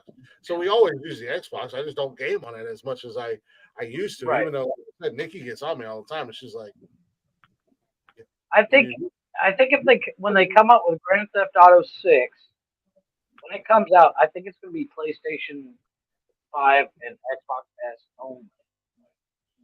Then I'll fucking go out and buy me a PlayStation. I'll buy it now. I don't know anything about that. I don't play GTA.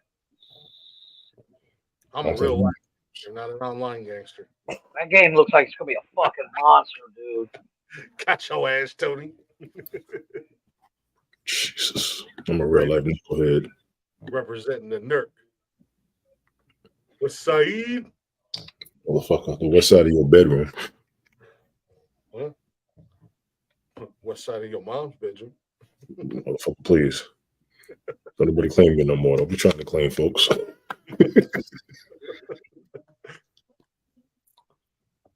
What else has been going on in your world, man, that you care to share? No, we've just been having a good time, man. Everything's been good. Everything's been cool. I got no gripes, complaints.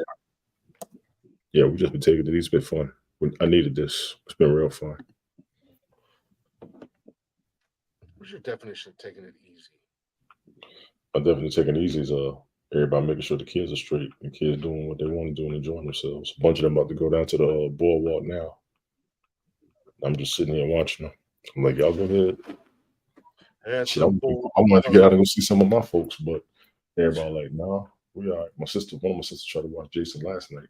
I was like, nah, I got him. I stayed here the first 2 nights. Make sure nobody had nothing to worry about. Yeah. I was gonna ask them to watch him for me tonight, and they were like, "No, we're going." to y'all go ahead. So I remember next time. I'm gonna remember next time. You gonna help me?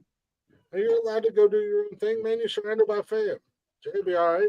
Oh man, I was gonna go see some of the people I know in town. I was gonna go holler at a few folks. Fucking do it, damn. Well, I got to drive tomorrow, so I'm gonna stay here because I got a long ride tomorrow. Did you guys drive all the way up there? I drove, yeah. Did you go? Are you in New York or Virginia? I haven't told anybody for real. They'll see it if they look. If they look, they'll see it. But I had people doing so much BS on my private stuff. I don't even say nothing no more. Already had that happen. Tony's one of those guys that will take all these pictures while he's out somewhere, but not post them until he's back home. Sometimes. Well, and actually, I'll normally throw it where I'm at and everything. I'm in Virginia. I know. I just didn't say that for a while. See who's gonna say something first. Because I had somebody do it, and I was like, "See, Chris Technician was good." I wasn't sure. Virginia is not too bad of a drive from where you are compared to going to New York. Mm-hmm. It's a long drive, regardless. But yeah, I was gonna say it's not a hot. I didn't know that it was top secret classified information. I know, right?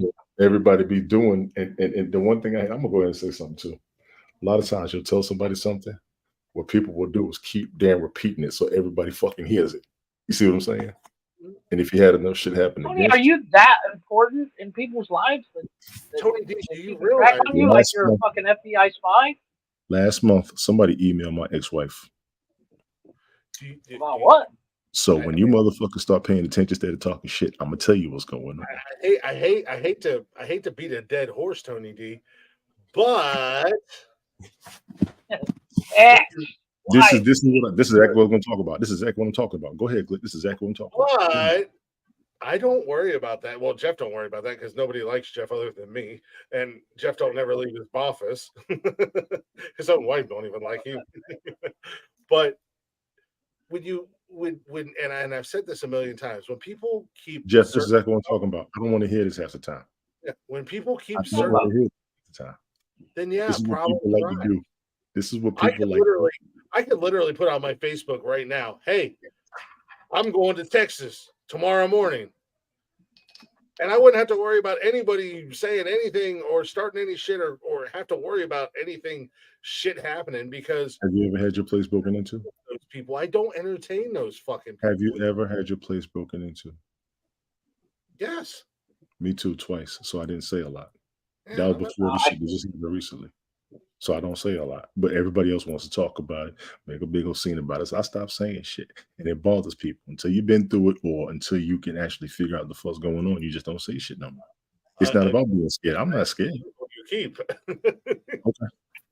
I mean, at the end of the day, and I'm not saying you. I'm intentionally not saying you. I'm saying in general for people, the circle you keep, the circle you entertain.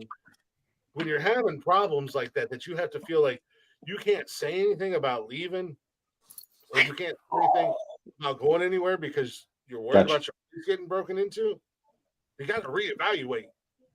And I did reevaluate. I just reevaluated, and now I get criticized for it. Reevaluate. Hey, there's a reason why I cut a lot of people out of my life. There's no ifs, ands, or buts about it in life. If you cut someone off, you cut someone off. You don't have to explain yourself. And and you don't have to hide it or anything else. I've never hidden the fact about the situation with Pops and I. It is what it is. So what? It's nobody's business what's going on with you and your dad. Nobody would have known had you not said nothing. You guys asked where they've been. I didn't ask. Nobody would have known had you not said nothing. Your Pops talks to me more than he does you. And he usually comments on my videos. A certain way that I don't have to. If it gets back to him, it gets back to him. What's he going to do? Go, yeah, we had a fight. We have to talk. No problem. You know? No fucking problem. Again, I don't keep snakes in my yard. All right. Some people do. Some people entertain them snakes. I don't. Nor will I. I used to. I mean, I was 100% guilty of it. I've been, I've said the things that you say, Tony D. Now bring it back around to you. Yeah, I've been there before. I've done it. I'm guilty of it. So I'm not judging, but again, not necessarily a self-reflection, but a reflection of what. Let me revisit this. Let me revisit the quote-unquote people I call friends and see where the real ones are. I can count on one hand. I don't really care what people think of me either. So I mean, there's that too. There's that. That's a big. I honestly could say I could think of maybe 5 people that I could be like, yeah, they're my friends. And you fuckers being 2 of them. Me. So it's a damn shame. I've done cut everybody out. Not knowing the ins and outs or anything like that, Tony D, but it's a damn shame that you have to worry about that stuff and you have to. I was worried about it before social media. That's my point.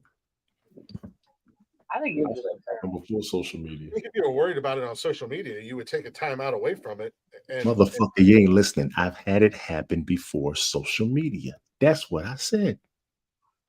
Again, and I said if you were worried about social media, you would think that you would take a time out away from it and take a break from it and not be on it so much. He has an addiction. No, I don't. It's something new. Yeah, you do. Social media is new to me. I've only been on here since 2009. Most people been up here. Most people been on social media about a decade before me.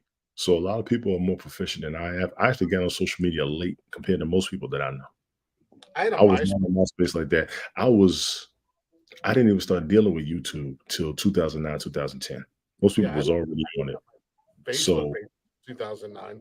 Yeah, I didn't start one. They was already on it. I started a bunch of this internet stuff late because I was out in the real world. I just didn't worry about it until I got invited on for the most part. I'll bump it. I'll try it once. And it can be addictive. So let's be clear. We've watched everything on TV already. We've heard everything on the radio already. We're tired of the news. So social media was a new outlet. And that's the truth. Mm-hmm. That's the absolute truth. So everybody like, you up here too much. Well, I wouldn't be as much if you weren't up here as much. Who cares what other people are doing? I don't, but that's just my point. You're going to sit back and say, man, I need to take a break from it. I'm up here as much as you are, and you'll try to see what everybody else is doing. You can't believe a lot of what you're seeing. I'm sitting there watching. I'm not on social media as much as you think I am. No, I know. But if you think that's it, then I mean, it's not so much. People had these same issues in real life. Real life just escalated over to the internet for a lot of people because don't nobody go anywhere anymore. And half of them are talking the same shit they did before they got up here, acting the same way. But they can get away with doing it so much because half the people they're talking shit to can't get to them, or so they think. There's no consequences. It's just like the jackass on our Instagram who's saying the same shit literally every comment trying to hate on us, and he just looks like a fucking buffoon, and the motherfucker's got a no good, no talented ass rapper as his profile.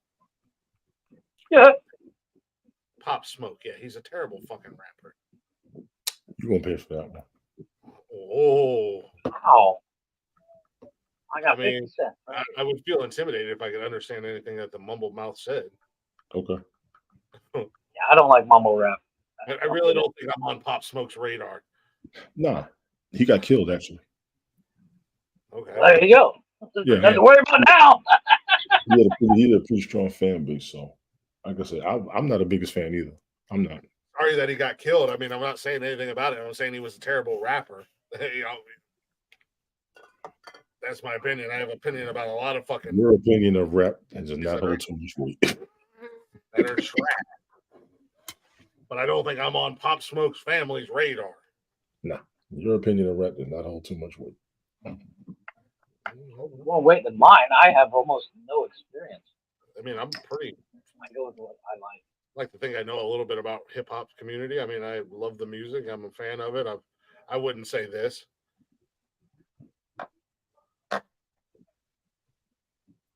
As a kid from Ohio, I think I know a little bit more about most people. A white guy from rural West Ohio, I think I know a little bit more about most people who are closeted to their general surroundings. Just because underground artists don't mean anything. Not you, Tony, but in general. Sorry, I'm not from. I'm a closeted rapper. I'm not from Louisiana. I ain't never heard of Bibby Boppity and the Alligator Brothers. Nobody else has either, outside of people from New Orleans. There's guys in Ohio, there's guys in Columbus that I know ain't nobody fucking heard of, and the only reason I've heard of them is because my buddy is a 40-plus-year-old dude who still thinks he's 20 and he's fucking Slim Shady. The white guy from the country talking all kinds of crazy shit. That's the only reason I've heard of some of these artists from Columbus. Ain't nobody else heard of them. Shit, fucking YouTube barely heard of their goofy asses. And they've got.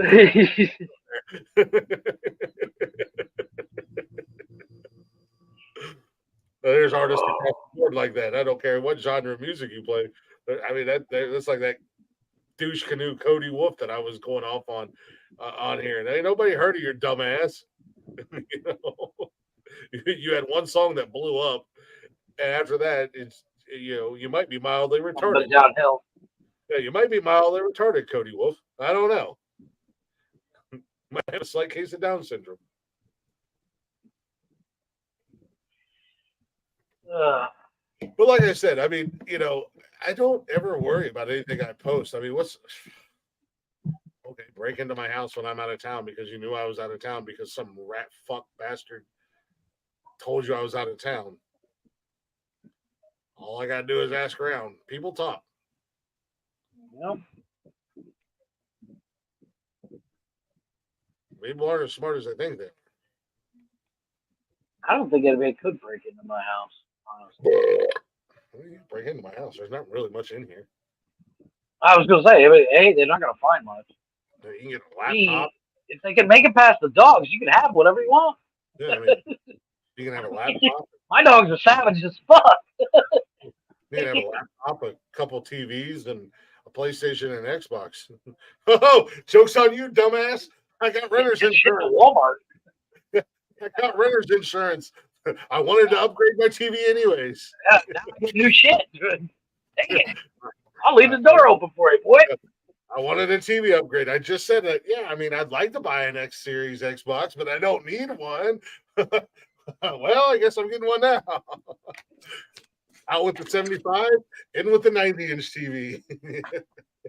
Out with the Xbox One, in with the Xbox X Series. Have you seen that new TV setup where it's a bunch of little panels or LED panels? Mm-mm. They're a foot by foot square, and you can get as little or as many as you want, and you put them all, you stack them all together. Oh, nice! You make a big fuck off TV, like the old school, like in Blade Runner, or not Blade Runner? Was it not Blade Runner? What was that? Running Man with Arnold Schwarzenegger and stuff like that. You know when the guy came up on the podium and he was announcing, it was a whole bunch of TVs that made one big TV. No. This is like similar, but the way they stack together, it's one screen. Yeah. Can you watch multiple channels at the same time? I don't know. That would be great for football. But like, I literally saw each panel. You're watching like all 4 1:00 games at the same time, or 8 1:00 games at the same time. Well, there's a guy, he went to Walmart and bought like 25 or 30 TVs and made one big ass TV. Yeah, it's all about in his basement. It's all about hooking up the HDMI and inputs and outputs. Yeah, I mean that's a little beyond my. I'm sure I could figure it out, but it's like. I'm sure I would Buy just say, one why big the fuck. fuck am I doing this when I could just go buy a 140-inch television? Well, Or something that's of my level of knowledge, and I build a fucking 10-foot projection screen in my basement. at the end of the day, yeah, let's just go buy a fucking projector and put it in the basement and white a wall. I put it on Hang a bed sheet, dude. My old boss did. Exactly. We had like They got those inflatable screens. Yeah. They inflate like a bouncy house, but it's a giant. I mean, I want one. That's what they used to do down in Charleston, because they used to do at Folly Beach. They used to do movies on the water, and they had one of the things they did. There's a video out there where they were showing Jaws. Yeah, they did it down in Charleston. Fucked up, dude. While you're floating on a floaty in the water. Yeah. I know what's going to happen in that movie, but I ain't going to watch it while I'm in the fucking water. I am. Trust me. Hell no. At night?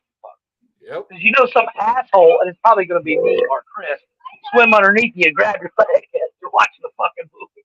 I mean, that's like saying you wouldn't. Kevin said hi, Tony. Is he asleep? No, he's not asleep. Maybe he was frozen. That's like saying I'm not going to go to camp and watch Friday the 13th. I'm not.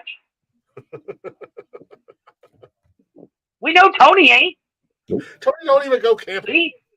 Exactly. That I'm sorry. Life goal, Chris.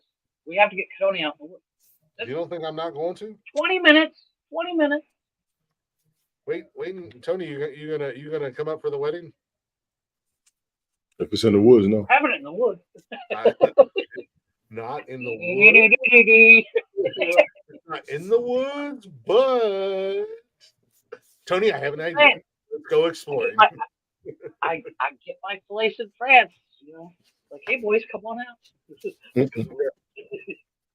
No, I don't think it is in the woods. Actually, it's right outside. It's in town.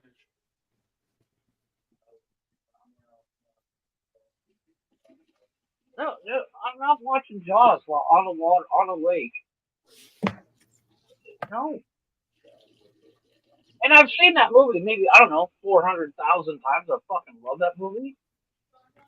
But I'm not going to watch it while on a lake at night where some asshole's going to swim up behind me and grab my fucking leg and pull me in the water. Glick. Because then I got to punch Glick in the face because I know he did it. Exactly. Glick. Did it. I mean, I'm going to spend the entire time keeping my eye on Chris. He's getting in the water. Let's get the fuck out. I think I won't pay cash to do it, or Kevin. Well, shit. That's the first thing you and I do as dads. Like, you get mine, I'll get yours. Nah. Hey, on a serious note, hey Tony, I hope you know, man, I got a little bit of love for you, brother, and I know you're going through some personal shit. And I really hope it works out. And I hope you don't think I'm just beating up on you. And you ain't beating up on me. I am. You can't even reach me. Shut up. I'll bite your ankle, sir. Mm-hmm. What's up, Kevin? How you doing? What the fuck is this? Can't hear you. I got headphones. Get out of here. I know. Don't send the 5'3" gremlin in there. Take it back. This motherfucking thing's gonna randomly fucking upload. But no, yeah, like I said, I'm not like trying to beat on you or anything like that. I got a little bit of love for you, dude. I really do. And I really hope everything works out. But just because step away from the phone. I say this because I see a lot of the things that and I'm only speaking on what I know. I'm not speaking on anything I don't know. I see a lot of the same things that I was doing and having some of the similar issues. And it really did. It took me to just start cutting motherfuckers off. I mean, and reevaluating situations and realizing that what I thought was good for me at the end of the day really wasn't. I agree. I think it's been 10 years since I cut people off. But at the same time, that meant I had to stop hemming and hawing and beating around the bush about things and just put it out there. Look, and put it out there to a point where if somebody questioned me about it, instead of holding it close to my chest and being vague, I'm like, yeah, no, I cut that motherfucker off. I'm done with him. Yep. Yeah, I think that's where a lot of people, you know, and again, I'm speaking in general. I'm not speaking about you, Tony. Um, a lot of people they hem and haw when it comes to certain conversations or certain topics, and they're not forward about it. And I think that's where a lot of mixed signals are sent. And I was guilty of it. I did it, and then I finally had to just get to the point where it was just like, nah, fuck it. It is what it is. And if you want to know what happened, then you can ask me personally. And if it comes up on the show or if it comes up on a live or somewhere else, then so be it. But I'm not going to hold back. And yeah, it makes you out to be an asshole. But Yeah, but you know, sometimes treating you it gotta be differently as well. They don't take the low blows and the shots and unnecessary bullshit because they know where they stand with you.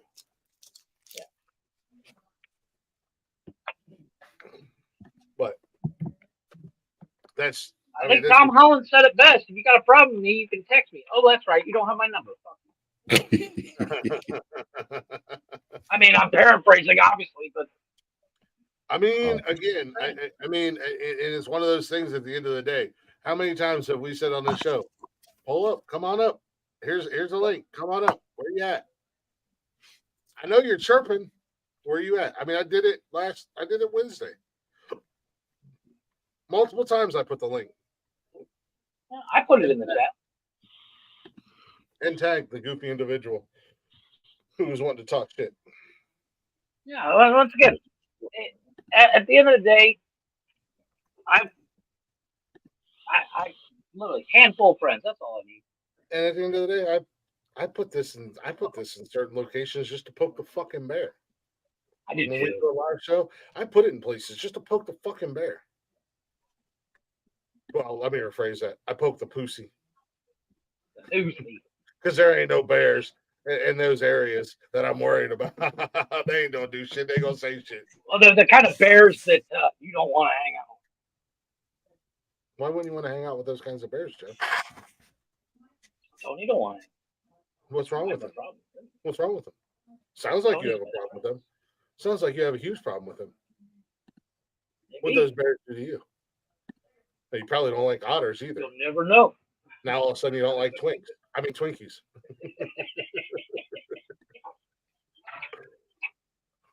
Homophobe. Where's Nick when I need him? Jeff's a homophobe and transphobic. Whatever. Nick watches more of my videos than anybody else. Oh my god!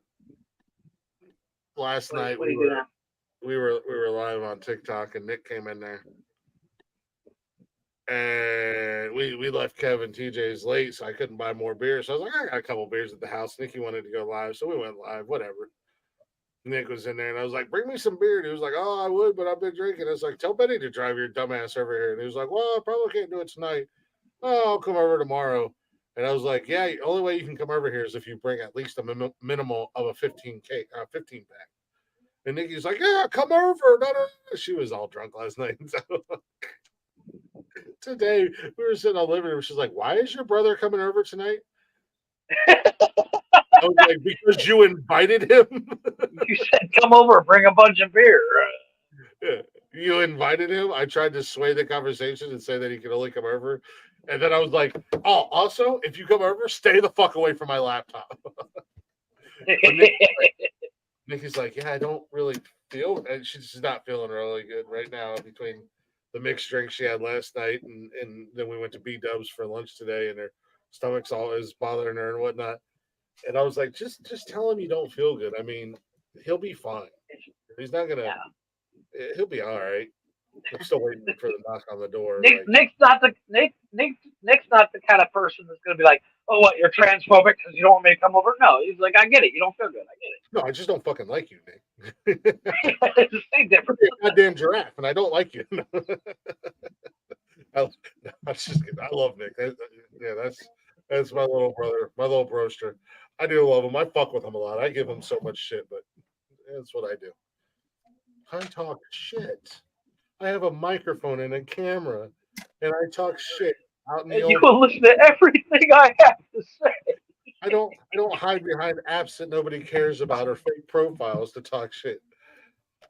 I I've never had a fake profile. I had one, and then it It's turned into my pathetic back. to even make a fake pro. It's pathetic to me. I get it if you like coming in I and see agree. people shit, but people who I don't understand the concept. I had a fake profile. It became my backup account, but I wasn't talking shit with my fake profile.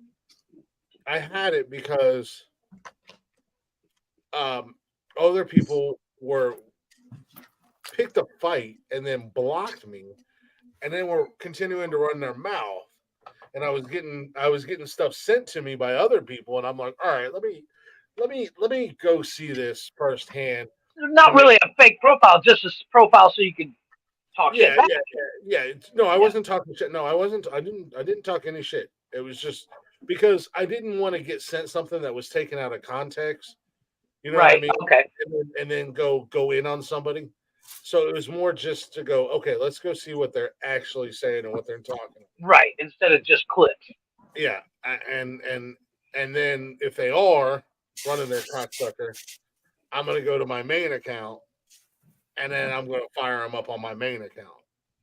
You know, right? That shit just don't make no sense to me. To create a fake account to talk shit with. Well, here's the thing. I have 2 accounts for TikTok, but the only reason I have the second one is because when you sign into TikTok, when you first sign in, you can sign in with just hitting the Google button. Yeah. Or you sign in by actually typing out your email and stuff like that.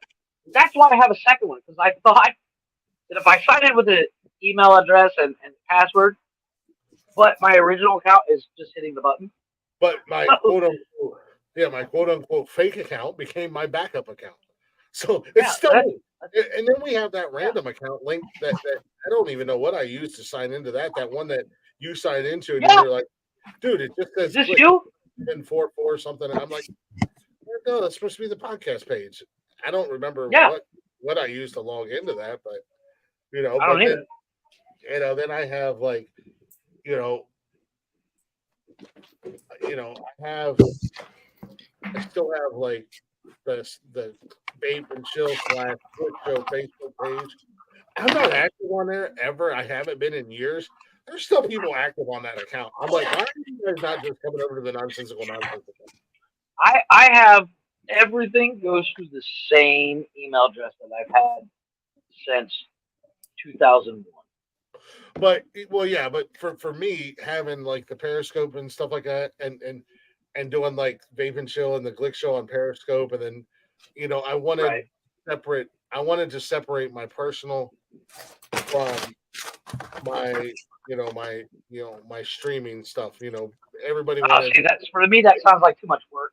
Yeah, it's the same. It's the same amount of work as having a podcast page and having a personal page. No, if I had set up everything, it would have been all through my email. I don't want everybody following, people who follow the podcast. I don't want them to follow my personal page because, I do post pictures of, Nikki and I and the kids up on Facebook from time to time. Most of my shit on my personal Facebook page is sports or podcast related, let's be honest. Right. But I don't want everybody who listens to the podcast to be on my personal Instagram or my personal Facebook or my now is. I mean, my Twitter is basically non-existent outside of promoting. Oh, my Twitter is non-existent. Yeah, promoting the show or I have one, but it's just me following a bunch of people that I like to see what they say. Yeah, my personal Twitter is promoting the show and promoting my other page. Yeah. I am the worst. I am the worst at OnlyFans. Yeah, I bet. I haven't posted on there in almost a month. Sorry, y'all. Appreciate y'all. You have anybody following? Yeah. Nice. I appreciate y'all resubscribing. I promise eventually I'll start posting on a regular basis. I'll get to it. Yeah. I mean, dude, I don't know how. There's a couple people that do OnlyFans and stuff. They'll post regular shit, then they'll post stuff for their OnlyFans, and then they post on OnlyFans and stuff. That's like a full-time job, dude. Well, a lot. You have to remember, a lot of people that is their job. I get They're that, but content creators. Yeah. I'm a content creator 9 hours of a week. Show 12 me hours. your pussy. You're a shit talker 9 hours a week. 12 hours. You're goddamn right. I talk shit. You're a shit talker. I talk shit with the best of them. But I'm not hiding. I'm right here. I'm right here. If anybody ever has a problem,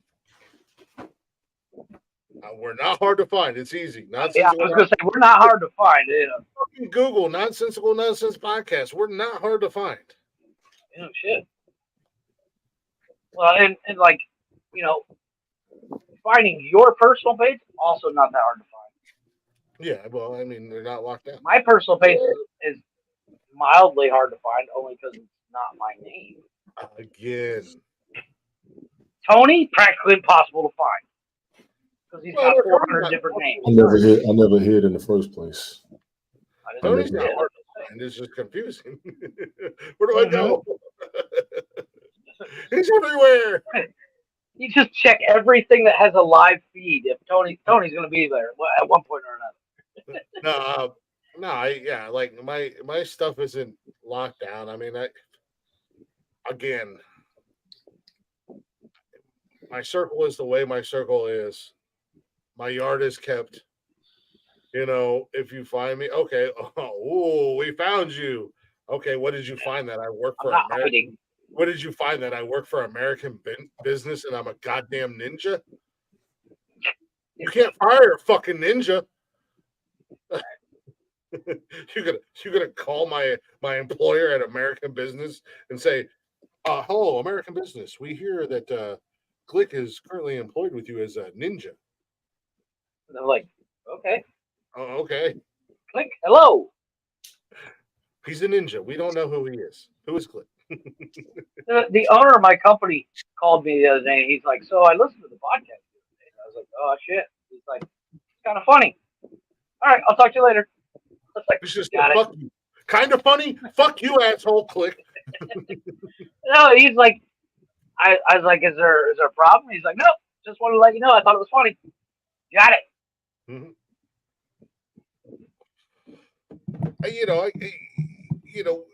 I know people that know me from work and stuff listen to the podcast, but I've also warned them, hey, look, it's not suitable for work. It's not suitable for work. It's unhinged. It's real talk. It's real conversations, and we're having a good time. So be warned if you decide to listen. Don't go in there thinking that it's going to be fucking rainbows and unicorns. I always, anytime I mention the podcast to anybody, I throw in the caveat. If you get offended easily, don't watch, don't listen, because you will get offended. Because we don't hold back on anything. Tony D. I mean, Jeff and I are going to shut up. Because I can see your brain. I see the hamster wheel just a fucking. You got smoke coming out your ears, man. No, I don't. I'm good. If you want the platform, I'm gonna mute Jeff's mic because he can't shut up. I ain't got much for real. I don't. I haven't paid attention to anything. My whole focus was coming up here. Do it this weekend. I said if I had a chance to pop up, I would. Day out, so I'm just actually relaxing. Oh man, I'm loving this chair, Jeffrey. I still want to draw. I still want to draw on your head. You want to what? I want to draw on Tony's head. I don't know why, but I want Tony to pass out so I can draw on his head. I hope he stabs you. Dry erase board style. Why we got football on and we can't watch it on none of these fucking channels? This is ridiculous. Shitty hotel. Good fucking question. Why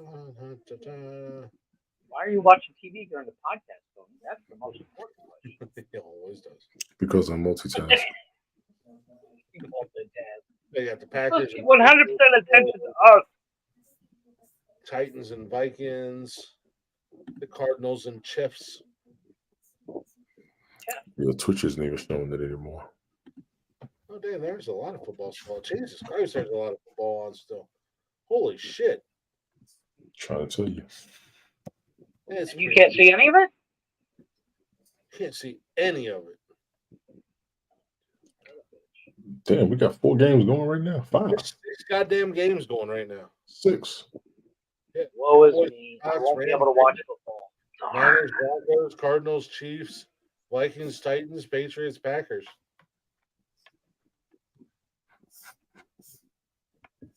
Tony, Golf asked earlier what we thought of the Mustang GTD. Have you seen that thing? Mustang who? The Mustang GTD. I'll show you a picture. I got a picture here. I'm already looking because I know your ass is going to do something. I didn't. No. This thing is nice. Small. No, it's a 800 horsepower Mustang, 2023. I guess they're going to have it available 2024, but I didn't save the picture. Bear with me.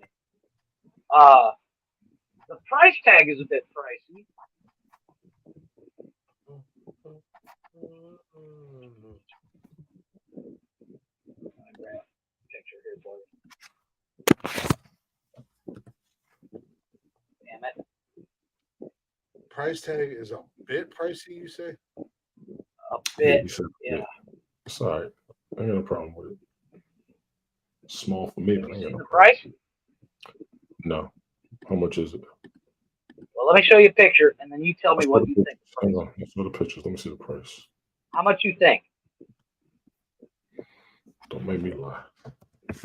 87,000. 300K. Y'all gonna launch y'all damn mind. That's exactly what I said. It's That still, at the end of the day, I don't care what it costs.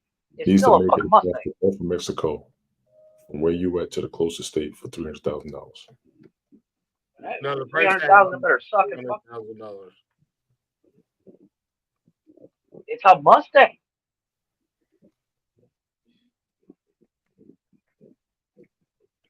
I mean, yeah, it's newly designed. It's mid-engine as opposed. It's mid-front engine, so it probably handles better than any Mustang on the planet. Still, 300K is not worth it.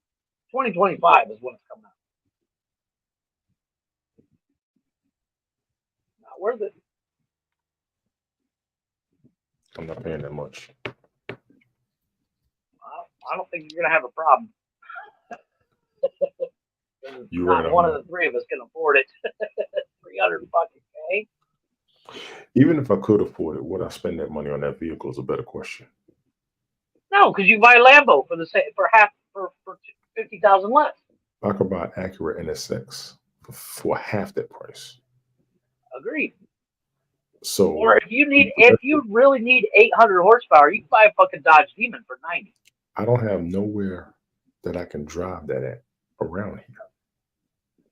Unless I'm in the Dakotas or Colorado or Wyoming and I'm doing a cross the state race, what do I need that for? Just being honest, I can't do that in traffic. I can't do that on the highway. Once again, you can just buy a regular fucking $50,000 Mustang, get a body kit, and make it look exactly the same. I don't need the 800 horses. I mean, I can't do nothing with it for real. Now, save me the Cannonball Run. Now we talking some shit. Well, I mean, that's like what Chris brought up. He brought up the Bugatti. Same concept. Bugatti's $1 million. They make those vehicles for the Autobahn, as far as we know. Unless there's somewhere else they can drive it and punch it, and the vehicle can run like that. Yeah. Until it can run like it's designed to do, what I'm gonna do with it? Exactly. Personally, for me, as much as I want a Lambo, everything comes down to one thing. It's still a fucking Ford. It's still a fucking Mustang. It's and this is not me shitting on Ford or Mustang. You know, I'm not a fan, but Mustangs have a decent rep. I've got nothing against Mustang. I agree. I got nothing against Mustang. I love Mustang. But I got nothing against it's Mustang. A Mustang. 300. If you tell me you spent 300K on a Mustang, I'm gonna laugh at you till the day you die. I can go down and buy me a 5.0 for a couple grand. But it sounds to me like they're trying to sell it overseas to take out the other boys, and that'd be the most sensible make. Like Ford versus Ferrari kind of thing. I can see that. Yeah, and mind you, those vehicles do race each other.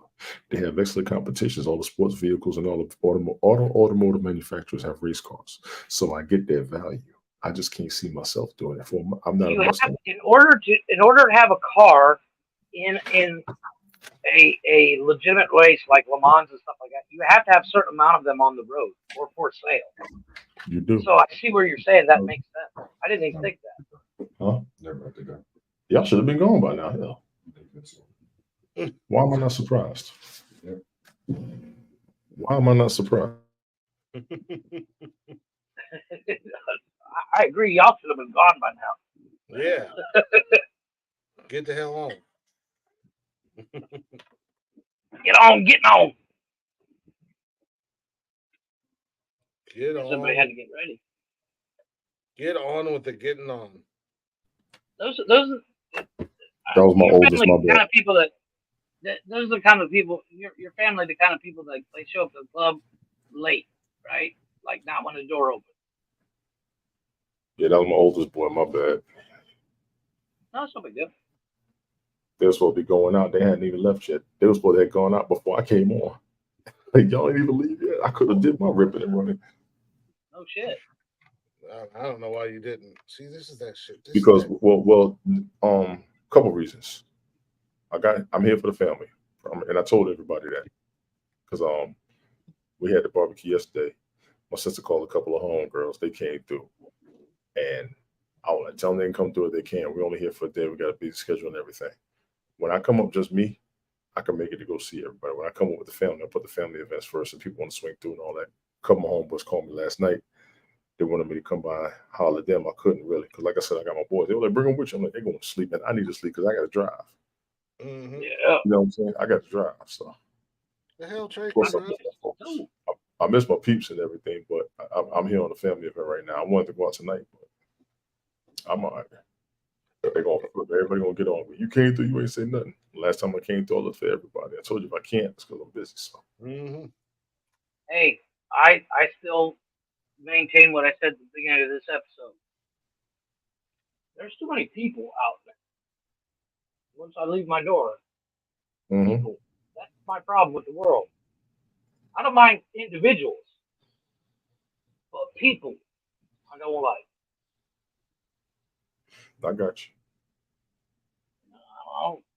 Y'all make fun of me because I never leave my fucking house. I never leave my fucking house. Jeff, I do pick on you about shit, but after a while, and I'm gonna be honest with you, it's the shit you be damn saying that bothers the fuck out of me. I got your family aspect. I got your fuck you. I sent you a video. You didn't watch it. Motherfucker, I have more videos from you than HBO has from everybody else. Lie. I haven't sent you shit in months. I haven't sent you shit in months. I sent you one yesterday that I laughed so hard. With your recording, funny to yourself, ridiculous, sheltered, out of touch ass. Right. Oh, hey, as I said, I'm slowly becoming agoraphobic. You and Brian need your own show. Why? So we can talk Game of Thrones for 12 hours? Listen, Clint. This way you talk about nothing, or you just do what you want to do. Him and Brian are 3 to 4 hours themselves. Just look at this clip. Look at that clip. Look at this clip. Hell yeah. That was like earlier today. Brian posted a video in our Snap group, and he was like 60 years ago, and I'm like, I don't know where you are, and I don't know what happened 60 years ago. The fuck are you even talking about? Hi. I read a comment. You know, like, Brian's my boy. That's my dude. But he'd be like, listen, now he's starting to message you so y'all can video chat shit talking to each other. I'm like, I can't with these dudes. I know he was at Buc-ee's yesterday, and I kept calling it Boosie's.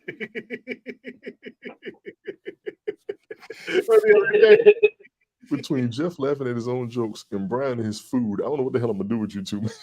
Yeah, my jokes are funny, Tony. Brian got me fucked up with them food videos because it was making me hungry as shit. No shit. There's a reason why I'm not on Snapchat as much anymore. Because every time I'm on there, Brian's showing fucking food, and I'm like, God damn it! I gotta go cook. I'm fucking work. Now you know how you feel with your little jokes and you laughing at yourself. Wait, did he just? Shut up, Tony. Nobody asked you.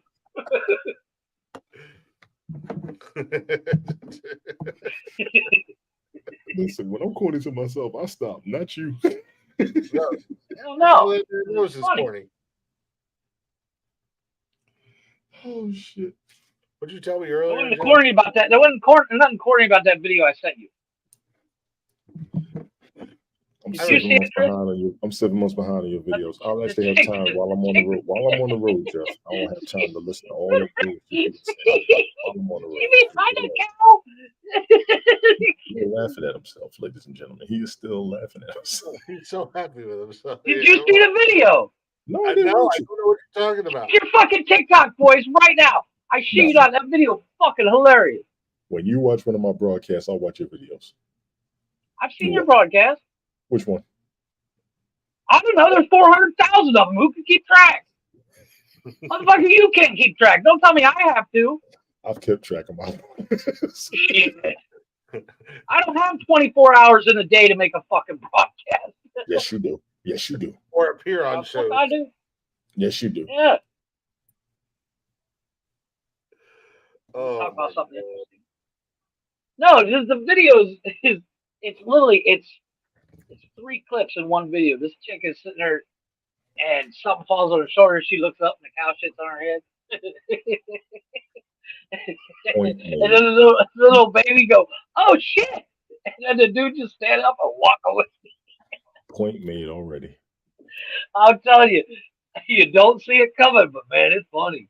I Yeah, laugh. but you're looking for it to I come. thought See what I'm saying? it was funny. It's your boy, Tony. Just say, Speaking of funny, it's funny. speaking of funny, Tony. Get your boy, Tony D. That shit, baby. You know- Y'all was moments before me. Fuck that. Get your boy, Tony D. He's out of control. Tony, did you hear about the vegan and the troll that jumped off a cliff? See who could hit the ground first? Do you know who won? Society. He's not even here. He's not even here. look at That's the funniest He's thing. walking away. He's walking away because he's laughing behind the camera because he know it's funny. Look at him. That's the funniest thing. He's doubled over laughing on the floor. That's how funny it is. See? Hey, Tony, I gotta ask you a question, and I don't think Chris is here anymore, so I can't ask him. I got a notification last night, and So we what? have it up late as fuck. And I got a notification from Twitch, and I think it said like DJ Cheesy, Cheese Whiz, something like that. Is that fucking Chris Technician? DJ Cheese Whiz? I don't know, Cheese Whiz, Cheesy, something. weird. Wheezy. Funny cheese name. Chris Technician comes up as Chris Technician. I don't know, man. I was on Twitch, and I'm like, Check what? it in the out. frick? It was over, so I couldn't go to it, obviously. By the time I seen it, I was like, what in the fuck? It Yeah, said he was Chris- just up a couple of weeks ago. He'll come up once every other week or something, maybe once a month. Yeah, it was technician. Oh, boy.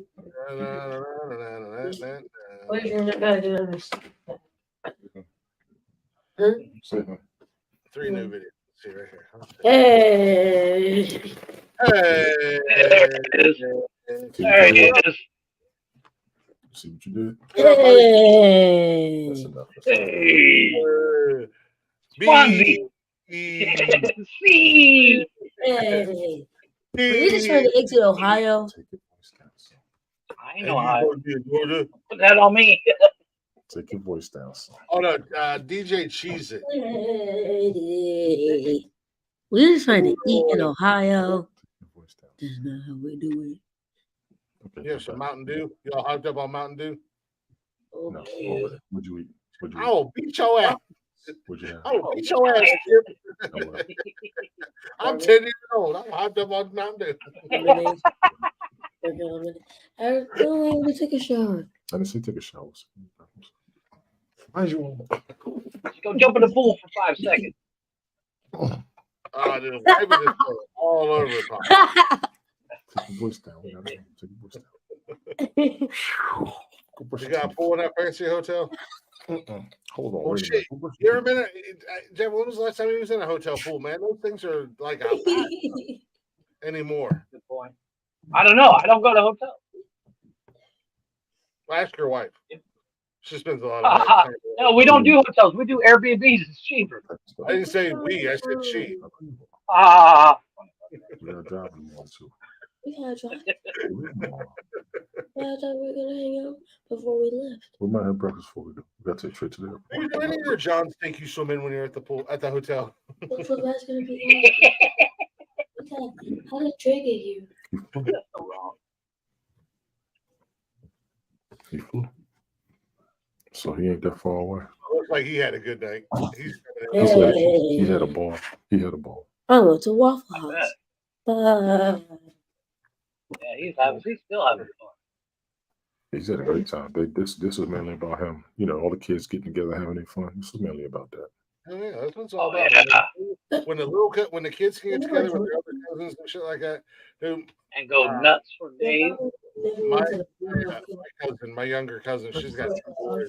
That's my And the last time we were at my grandma's house, she came over and she had her 2 boys. Where's your phone, Christian?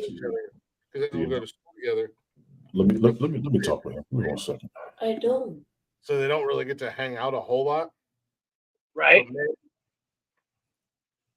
Those 3 boys from Jump Street, the whole time we were there, they were attached at the hip. Yep. My cousins and I were the same way. Having a good time. I'm like, man, Cash, you don't even know how good you got it, because I had all my cousins were girls. All my cousins were girls. So it was like when the family got together when I was growing up, it was You just hung out by yourself. Yeah. So it was like the girls went to their thing. I mean, yeah, some of my cousins were pretty cool. I mean, like my little cousin who's got the 2 boys, her and I were pretty tight back in the day. So like when we were kids, Shut you up to the door. we were pretty tight.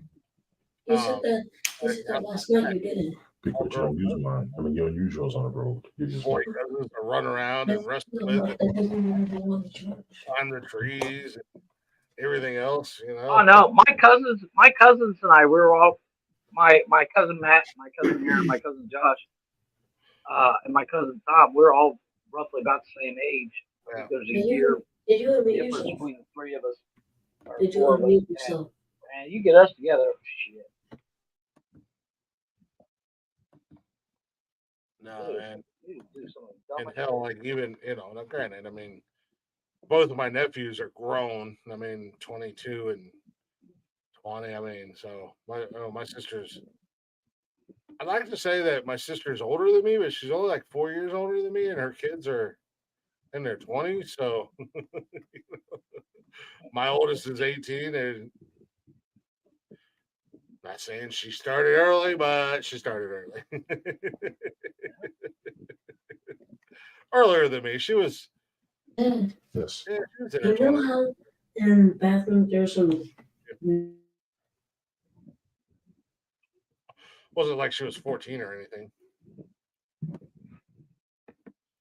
That's celebrated nowadays. Right? Man alive. That fucks me up. That goddamn MTV show has me so fucked up. And Right. Yeah. That's us. Hey, you might want to watch that highlight between that Mariners and Astros game. I just saw some very strange awkwardness. Aliens? No. Alien behavior, maybe. Well, send me the highlight so I can watch it. Or pull it I'm up. watching on Sports Center. Oh, it's on Sports Center. You know, my AirPod on my ear. Is that a shark? Is that a shark? Thank you very much. You enjoyed yourself this weekend? I don't know if he's a shark or if he's You had big fun, didn't you? Good. All right. he's all hyped up, but I can see his eyes.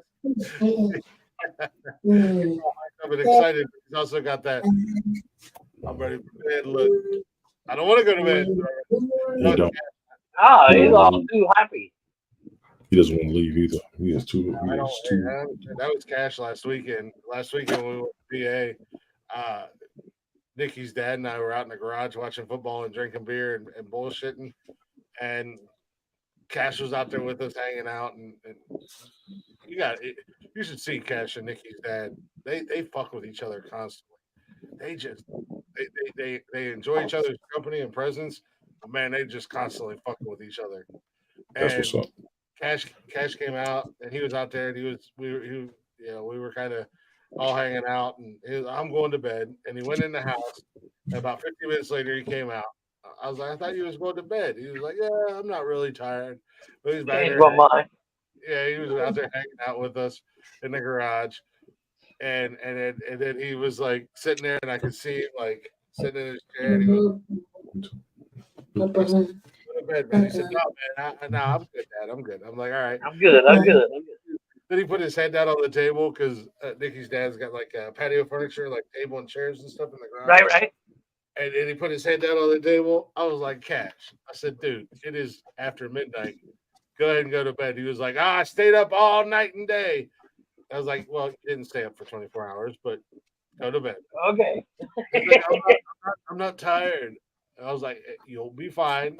We'll be back. Is that 4%? Another 2 days. And he finally went in. It was like almost 1:00 Friday night when he went in and went to bed. And Nikki's dad was like, "You just wanted to be out here with the guys." I was like, "No, I know, I get it, but I get that. But if you're sleeping on the patio furniture, you're not out there with the guys. You're just gonna hurt yourself when you fall off. When your dad's asleep on the patio furniture, it's because he's an alcoholic. Because he's drunk. You're asleep on the patio furniture. When I was at the water park, I actually feel like I've been there before. So I just found something By the mommy's I stomach. kind of wanted to bring up. I think it's kind of funny. Literally. Do you guys collect anything? I don't really collect anything. I guess I have a small collection of watches. I just found this is the weirdest, wonderful item that people seem to enjoy collecting. There's a place, it's a tire shop, where when you buy new tires, they have the sticker on it. Yeah. They have a ball the size of 4 tires stacked together of those tire stickers. Not really a collection, I get it. It's kind of a goofy thing. Here is a A tire shop does that? Yeah, it's a tire shop. Oh, that's not too weird. That's something I would do. This guy has a collection of keys that he's found all over the United States, and he has them hanging up on his wall in the shape of the United States. What? They're keys. Oh, keys. Yeah. Well, here, let me go ahead. I'll show you. This is kind of cool. Yeah, I mean, I used to try to collect like beer cans and whatnot for like being a sports fan. Every year they would do. Oh, okay. I mean, Okay, so they're literally keys. Here's Coca-Cola cans. Jesus Christ! Right? I mean, I don't see if they're open or not. But like these look like Star Wars cans here. Yeah, they're specialty cans. Well, and that's what I was like. I had a whole bunch of specialty cans. I had like Reds. I had Cleveland Browns. I had Dale Earnhardt. Staple pin collection. I don't believe this. This is what I'm talking about. That's a staple pin. This is what I'll be talking about. These weird people. Speaking of Staples, go to Staples tomorrow. Yeah, you are. Oh, yeah. This guy has drawings from his patients. That's cool. I mean, that's kind of cool. He's a doctor and he's older, so he's been around for a long time, so that's kind of cool. Stones in the shape of the alphabet. That's kind of cool. Jeff, this is what I'm talking about. You on that bullshit. But you know what? I don't think those were found. I think those were made.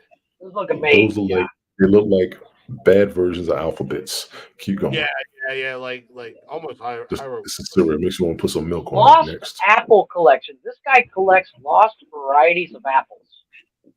Well, that's actually pretty creative. That one actually does say something, Jeff. I'm gonna give you that one. Varieties of apples. I ain't mad at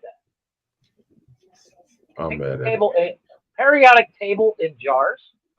Oh, that's nice. So That's got, pretty dope. like, I'm magnesium, whatever. That's kind of cool. It is cool. That's smart. Jeff, Yeah. if I may. Why the fuck you lying? Why you always lying? Oh my God! Stop. You may not anymore. Nerd. You're a fucking nerd. You're a fucking nerd. And no one likes you.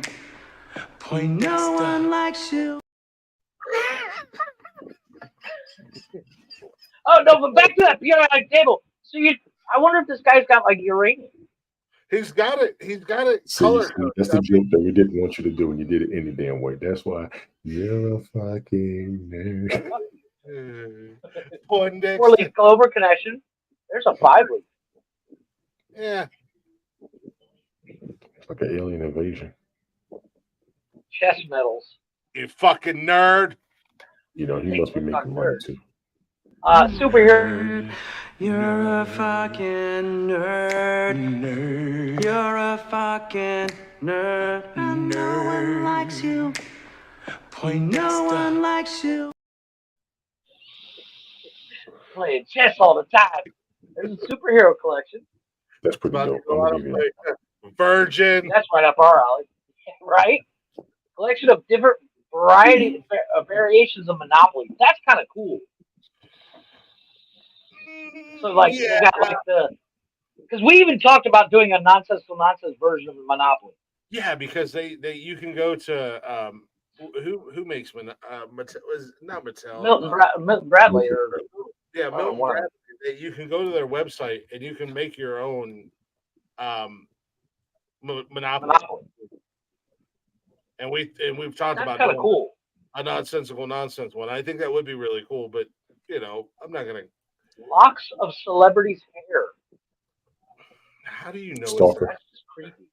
Stalker. Yeah, that's just creepy. Fucking clone. Damaged golf balls. They're gonna clone them. Yeah, damaged golf balls. He said damaged balls. I'm done. Damn it. Golf balls, Tony. Tony, are your balls damaged? You got a sick mind. This is shark teeth. Refreshed. That is a lot of time and effort. I wouldn't. Shark teeth are cool, but I could never have a collection of them. Food-shaped erasers. What the fuck is wrong with you? No, you're getting. This is actually from different locations. This is actually kind of cool. This is whole Saving Ryan Private's movie. The dude does that. He's got sand from every location. That's kind of cool.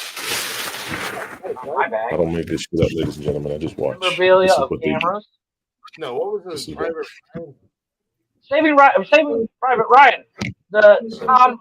I can't remember the guy's name, but when they land on Normandy Beach, he actually takes the time to put sand in a tin, and his rucksack is filled with tins of different dirt and sand from every place he's been. So I think this is kind of the same concept. And the cameras, I said that one. Collection of metals, different kinds of metals. It's just weird. Like different types of metals and shit. What is that? How is that? That's not a collection. That's just you work on shit. It's a workbench. Yeah, I was gonna say that's. Like, hey, I ain't mad at this one. This is gonna be Tony's house. Different kinds of armor and weapons. That's crazy. And it's got to be like a 25-foot ceiling.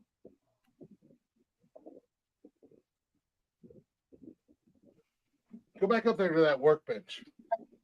The workbench? I mean, shit, everything on there I got. I bet you he's got that big collection and not one 10mm socket. I was going to say, I bet you can't find a 10mm. Did you see this? The wall of armor? Those things still hard to find. 10mm sockets? It's not that they're hard to find, Tony. They disappear. They do because they're hard to find. That's my point. No, it's because everything's 10 mil. They're not hard to find. They just grow legs and walk away. Walk away. Guess why? Yeah. because everything's 10 mil and you leave it in the fucking socket. Look at that armor. That's got to be like, what is it? What would you say, a 25, 30 foot ceiling? That's a big ass fucking ceiling, that's for sure. That's I knew about that. I've actually talked about this once before. Wildlife from Australia. Dude's got a bat. Yeah, that was the bat that flew into the lake in France. Yeah, look at the size of that fucking cricket. Fuck you. That's not a cricket. Fuck you, Australia. I don't know what it is. A carton of rocks. Okay. Dungeons and Dragons dice. There's your nerd voice. That's some old school shit. Nerd, you're a fucking nerd. You're a fucking nerd. And no one likes you. No one likes you. Video games. Holy shit. Virgin. I can get down on the video game. I mean, yeah, have you seen those guys? Red Dead 2. Have you seen those guys who have like the build out in their game room, and it's shaped. It can be shaped like a game or a console or something like that, and it opens up and they have like the original Atari, Nintendo, Dreamcast, N64 play, and everything's all in good working order, and then walls of games. That shit's so fucking cool to me. That might be me. Oh, these are all pencil sharpeners. Oh, Jesus Christ. Insignias. This is what I'm talking about. Time is it? All right, it's about 11:30. I'm about to drop that. Bowling ball, a pyramid of bowling balls. You want to grab that bottom one on the yellow one, don't you? I'm not trying to grab nobody's balls. Gentlemen, y'all take care of yourselves. Everybody out there, mother had you, mother made you, motherfucker, all that good shit. I'm going to go put him in bed. Y'all take care, though, for real. What's up, man? Be safe driving home tomorrow, brother. All right, y'all be good. Have fun, bud. Chris, rubber duckies. That's a Jeep thing. That's kind of cool. Rubber ducky, you're the one. Tony left before he saw the Star Wars collectible. Shut up. Don't interrupt my rubber ducky song, Jeff. God Sharpened pencil.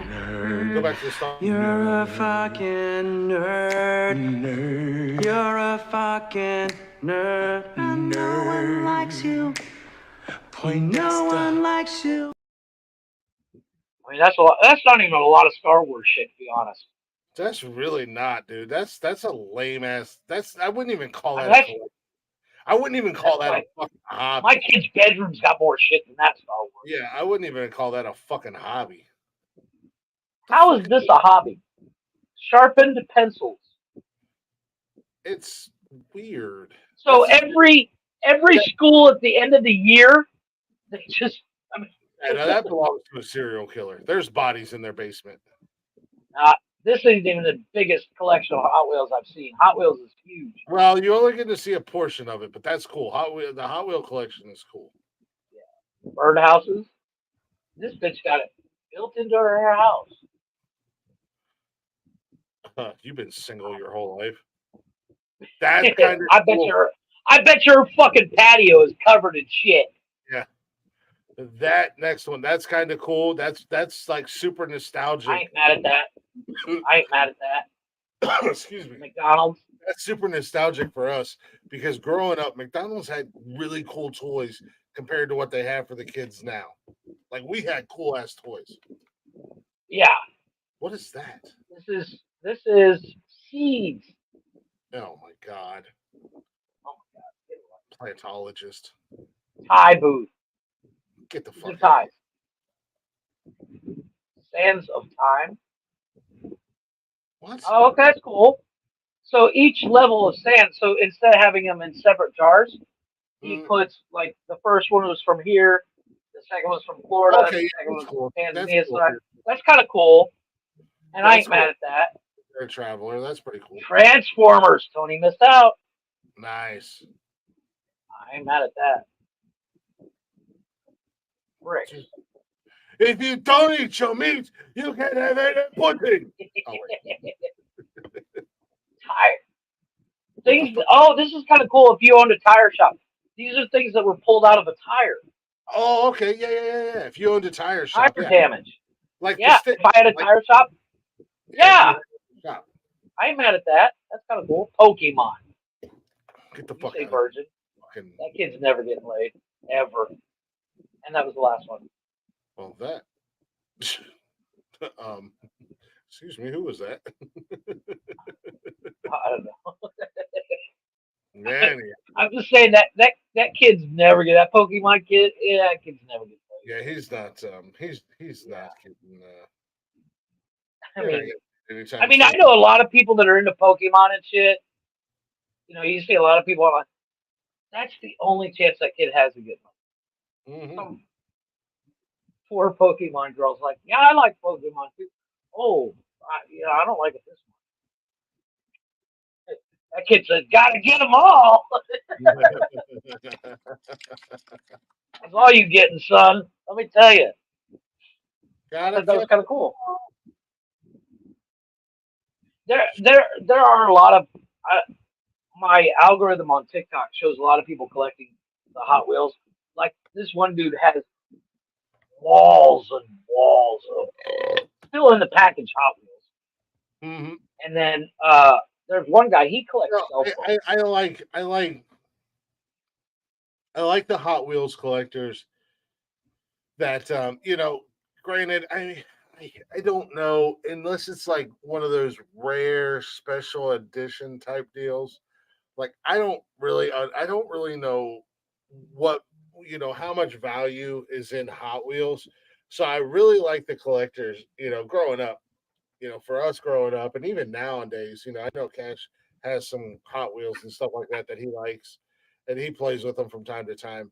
But the collectors of the Hot Wheels that actually have them out of the box and put them up on the shelf, like create like a mantle, or they There's a or guy who's got a track, and he has a track where he sets it up and it does a jump and then around a curve, and he sees which one goes the furthest. I can't look away.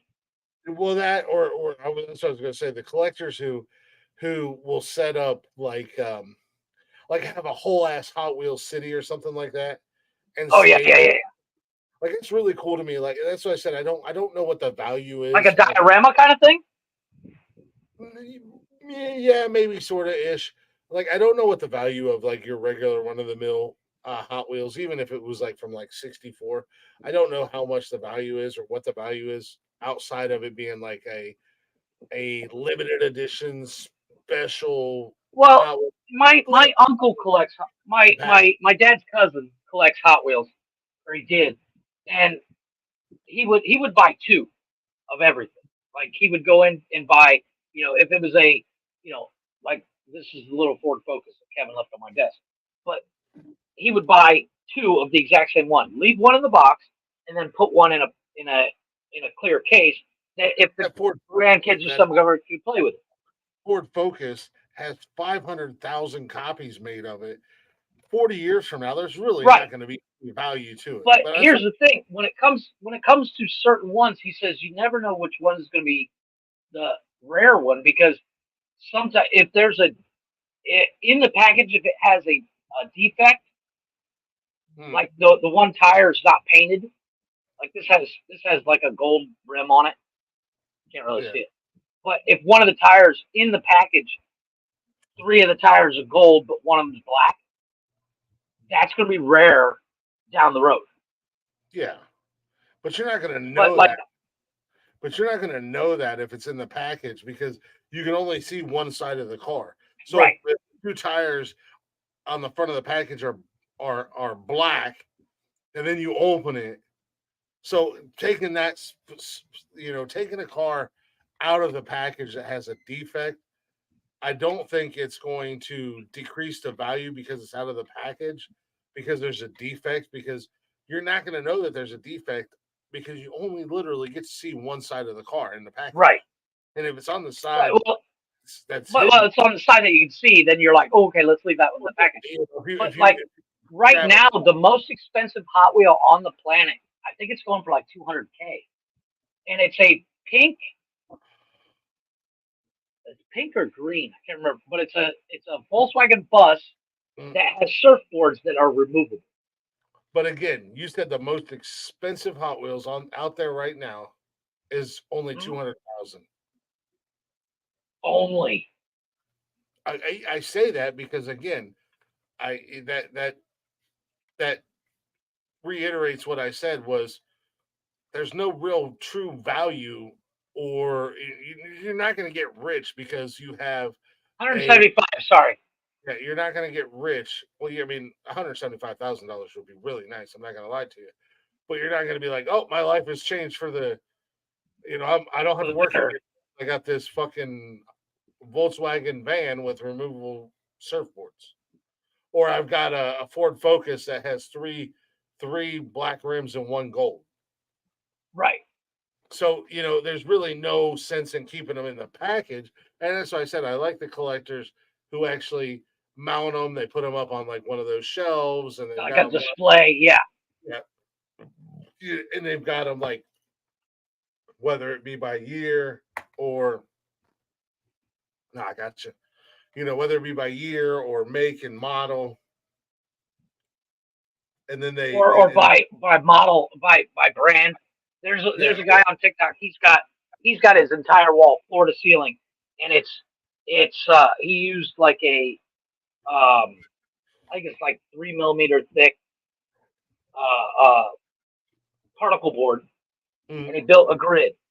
And he's yeah, got one section that is painted like the Japanese flag, and instead of the sun in the middle, it says JDM.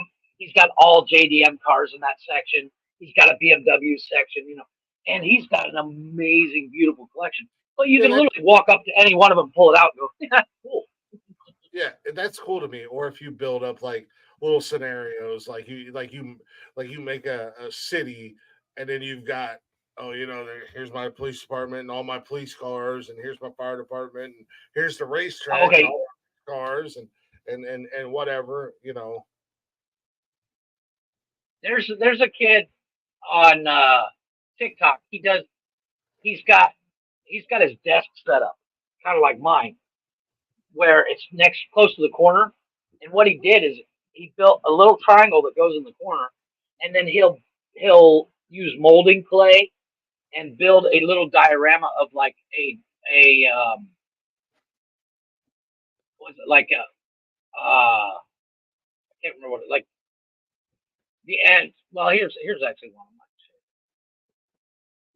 This isn't his, but this is actually really kind of cool.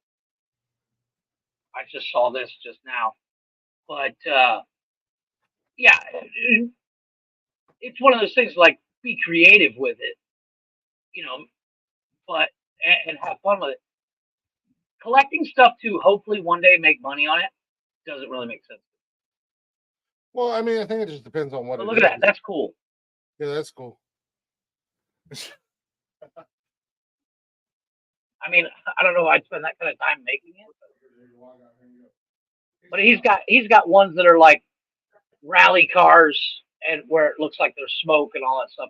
I mean, there's a lot of people that really take these dioramas, these Hot Wheels dioramas, to the fucking extreme, where you can even buy uh, lifts and jacks and stuff like that, and to actually make your diorama even cooler.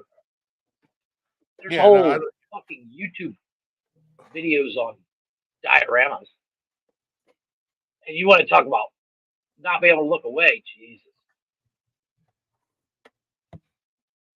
There's a guy I watch. He does dioramas. I think he's German.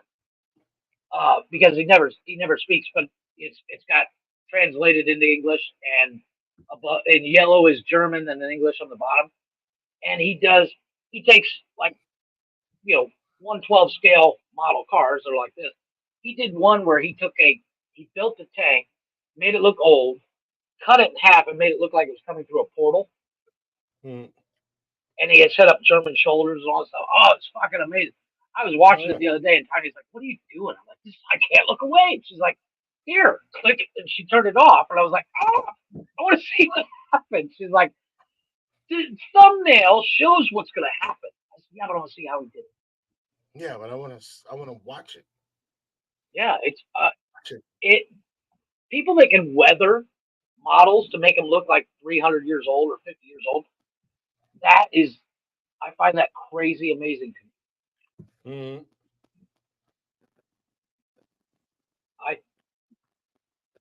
I think his diorama it's called Lazzy.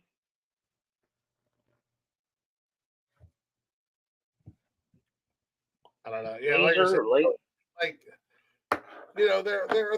there are things out there, and I understand. It all comes down to personal preference. To each his own. When you're building a collection, everybody has things that they really enjoy. Not everybody's doing it for money, but if you're collecting things and like people went nuts over Oh Beanie yeah. Baby back in the what mid to late Thinking 90s. they're gonna make millions. Well, they are though. That's the thing. I mean, nowadays they're worth fucking stupid money, especially if you had some of the rare How ones and cool some of is that? that's fucking cool. That's the guy I was talking about. How cool is that? Yeah, that's pretty fucking cool. And that's not even the full picture. Yeah. That's just one I can find on Google. Um, but and if you're looking to collect something because it's going to or you think it's going to be valuable or worth money in Valuable. the future, valuable in the future, those people are not only collecting but they're searching and they're trying to lock down those rare special Right. edition things, whether it be Beanie Babies or Hot Wheels. Hot Wheels will say, "Look, we got a rare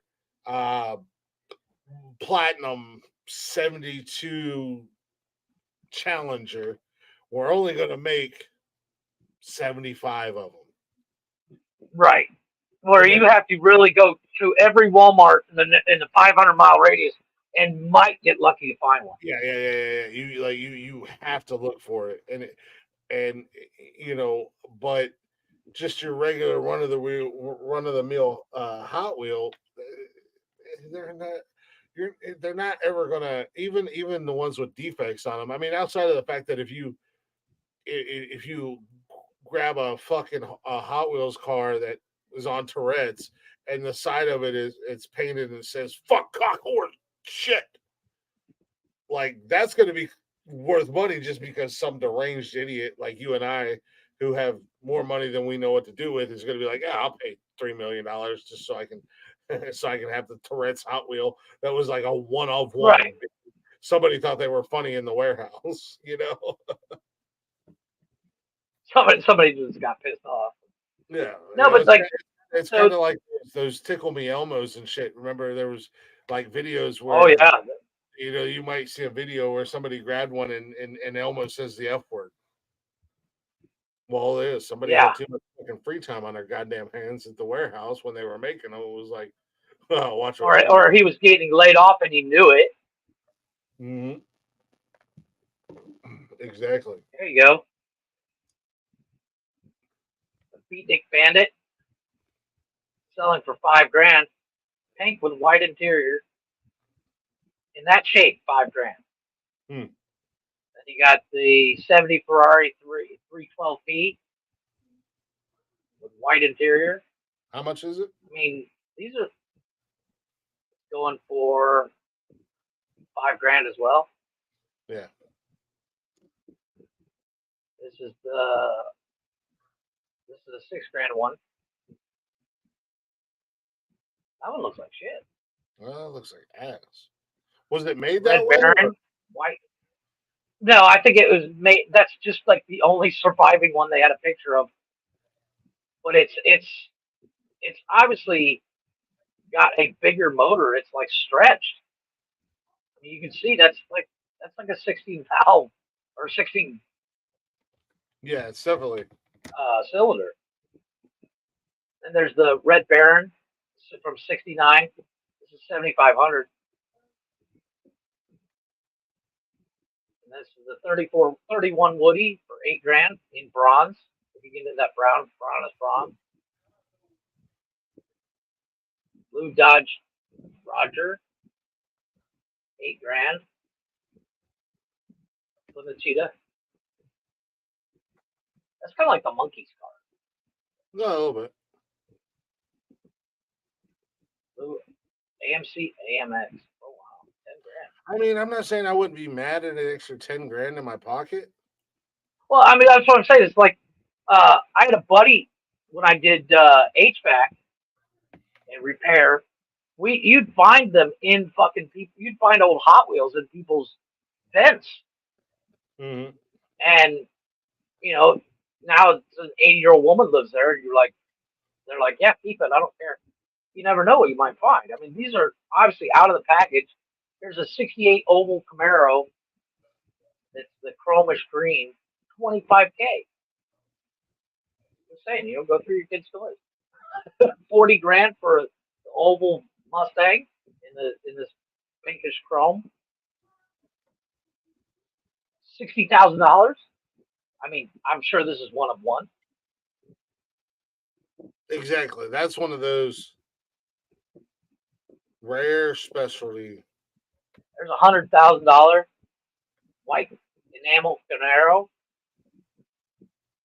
68, and then of course the pink VW bomb.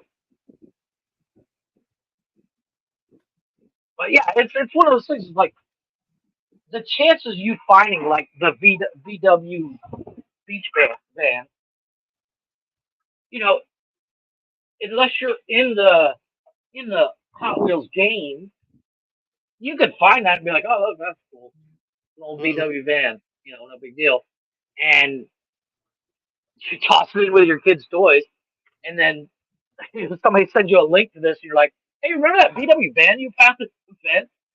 Wait, you telling me you got $100 grand for my kid's toys? But unless you're in the game, you don't know. Yeah, exactly. But it's not like you're gonna find that van and somebody's gonna be like, "Oh yeah, I'll give you 110." No, you got to put it up for auction, and then you got auction fees. So if that's 115 grand, you're probably gonna clear, I don't know, 75 after auction fees and shit. Yeah. If you can get it in the right auction. I mean, I'm not gonna turn down 75K. No, exactly. I mean, that's the thing. Like I said, I'm not going to turn it down. Yeah, it would be awesome to have, but it's not. I'm not instantly set for life. Right, but but the chances of you finding that, and if you go to every garage sale for 500 miles, you're still not going to find it. Apparently, it's a very rare one. Like, you can find them in different colors, but the one that's expensive is the pink one. But I mean, if you're collecting just because you think they're cool, like the guy that collected the busted golf balls, he just did it because he likes golf, and he's like, that's kind of cool. The Coke cans one's kind of cool. He's a golf enthusiast. He likes golf. Yeah. And I'm not mad at it. But it's nothing that he's gonna. He's not gonna cash out and live the rest of his life on a bunch of fucking golf balls. Yeah, exactly.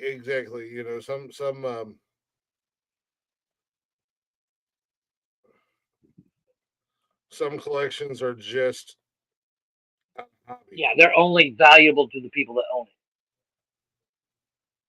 And then you got people like Jay Leno that collects more cars, and he's got like the third largest car collection in the world. Yeah. The biggest is the Sultan of Brunei. Yeah, exactly. His car collection is so big that it's rotting. But yeah, as I say, that's the thing. Like that car collection that Jay has, I mean, he could make $1 bazillion off of at the end of the day. Oh yeah. Well, and he's got cars that he got for like $5 grand that he throws like 25 in them. And the numbers are wrong here, but you can pick up a barn find. If you find the right, this is like my dad. He got a '66 Dodge Dart. He got it for like $600, and this old lady was like, "Just get it out of my fucking barn." Yeah. And there was nothing wrong with it. I mean, granted, I was in junior high, but the right place, right time kind of find. I'm sure if he had that '66 Dodge Dart now, he could probably sell it for 10, 15 grand, and he got it for $600. Yeah, as long as it was. And the only reason he gave her $600 was he shoved it in her hand and wouldn't take it back. He's like, I'm just happy to get it out of my car. Yeah, exactly.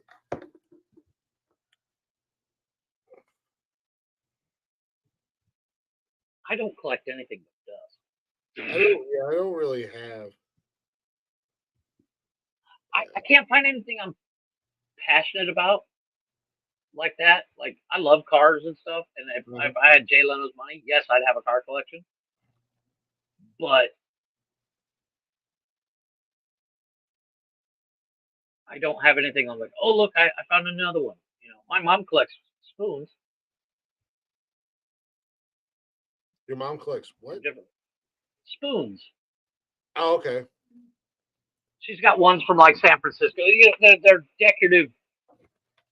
Anywhere you go, you'll find spoons for sale that, you know, they're not meant for eating. They're literally for collecting. My mom's got like 25 of them. It's not like she's running around all over town going, I need more spoons. But it's one of those things like, but it's like if she's somewhere, like when she first came here, Walmart's got like 5 or 6 different ones that are Cancun spoons. You know, and they say Cancun on them. They got a little chitsanita on it and stuff like that. And it's you know, it's touristy shit. Yeah. She got one from San Francisco. And yeah, I know what you're talking about. Like when Dad, when we were growing up, when Dad was out on the road, when he was over the road trucker, he would get a magnet from every state he was in to bring home for Joe, and she had it on the refrigerator. Yeah, my grandparents did that. Trying to collect all. He wasn't going to drive to Hawaii, but you know, you can get all the other ones. And she had a pretty good amount of them, but she never. I don't know that she ever completed it. I have no idea. The coolest collection I've ever seen, though. There's a guy, and the video kind of went a little mildly viral on TikTok. He had a grid that looks like honeycomb tattooed on his back, and every time he would go somewhere, he would get a tattoo artist to pick one of the grids and fill it in with whatever he wanted. I was like, that's kind of cool. I'm kind of mad that I didn't think of that. So, like every time he went to like another country or like another state or something. Yeah, like if he went to, well, let's say he goes. Let's say he lives. That represented where he was. No, it was. Well, hold on. Let me see if I can find it. Or if he was just getting a tattoo, and you know he was from Ohio and he was in West Virginia. He just went to West Virginia and found a tattoo artist and got a random tattoo. Yeah, pretty much. But he has it all in a grid. Yeah, I think if he got a tattoo that represented where he was. I think it was. I'm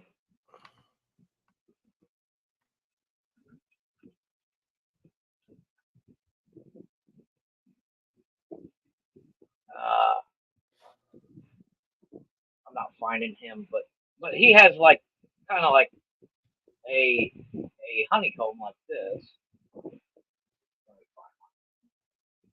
Yeah, just to go and be like, oh, you know, like I said, you know, I'm just using for instance. Oh, you know, I'm in West Virginia and I got a random tattoo artist to put a fucking falcon in my honeycomb. All right, well, you could literally, you know, I could literally be like, bro, you just his honeycomb looks like this, but it's all on his arm or back and stuff.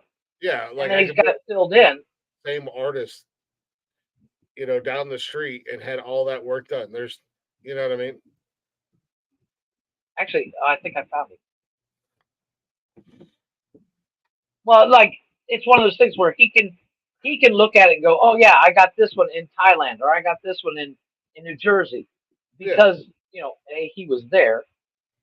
But like, it looks something like this. Like each one of these things would be filled up with like this one has like a jack-o'-lantern. What's that? What's that? Looks like a stupid thing? moose or a reindeer. No, what's that? What? I can't remember what it's called. It was a.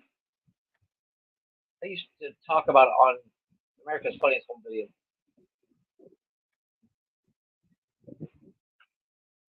The jackalope? Jackalope, yeah, that's what it looked like. 'Cause it looked like a little rabbit too. I don't know.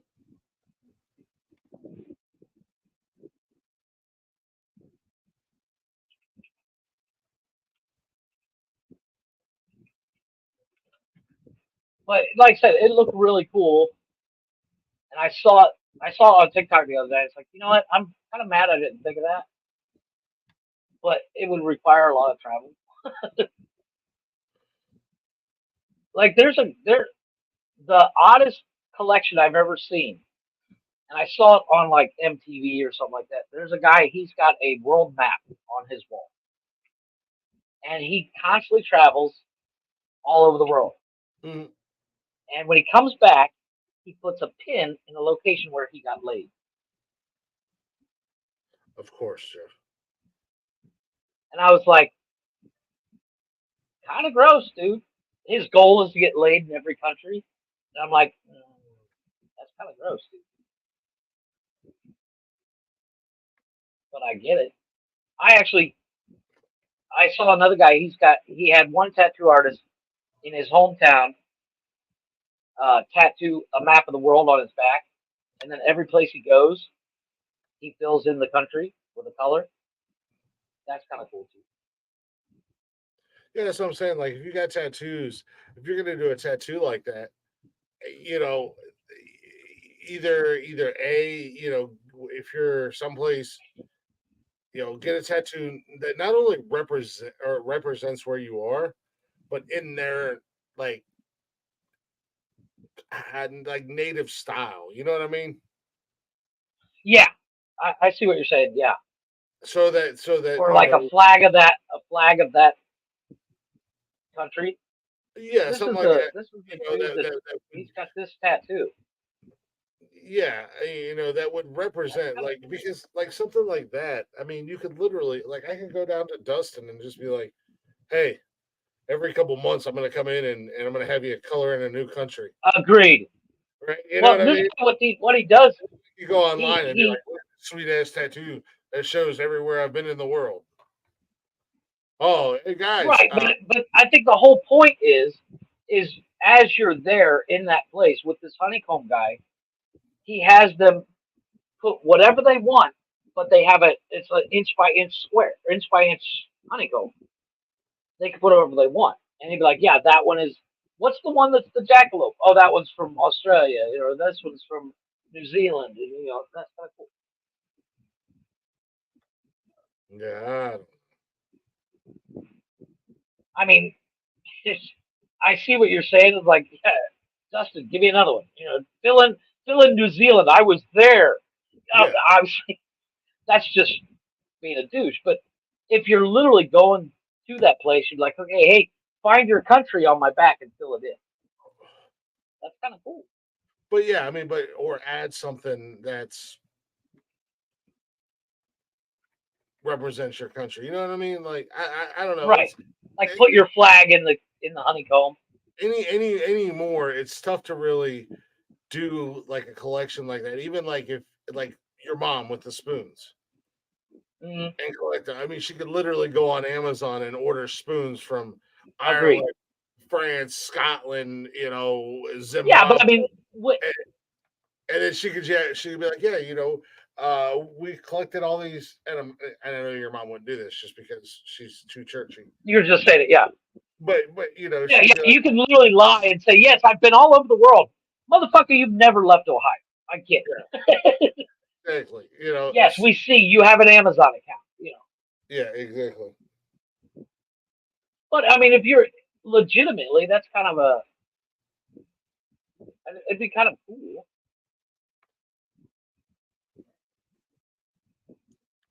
It would, yeah. I don't know. That's just me being cynical and being a dickhead. But You just that's what you'd accuse whoever did this tattoo. You'd be like, motherfucker, you just went to your tattoo artist every couple months. yeah, you just had fucking yeah, lie. you had Frankie fucking tattoo do that whole ass piece. Shut up,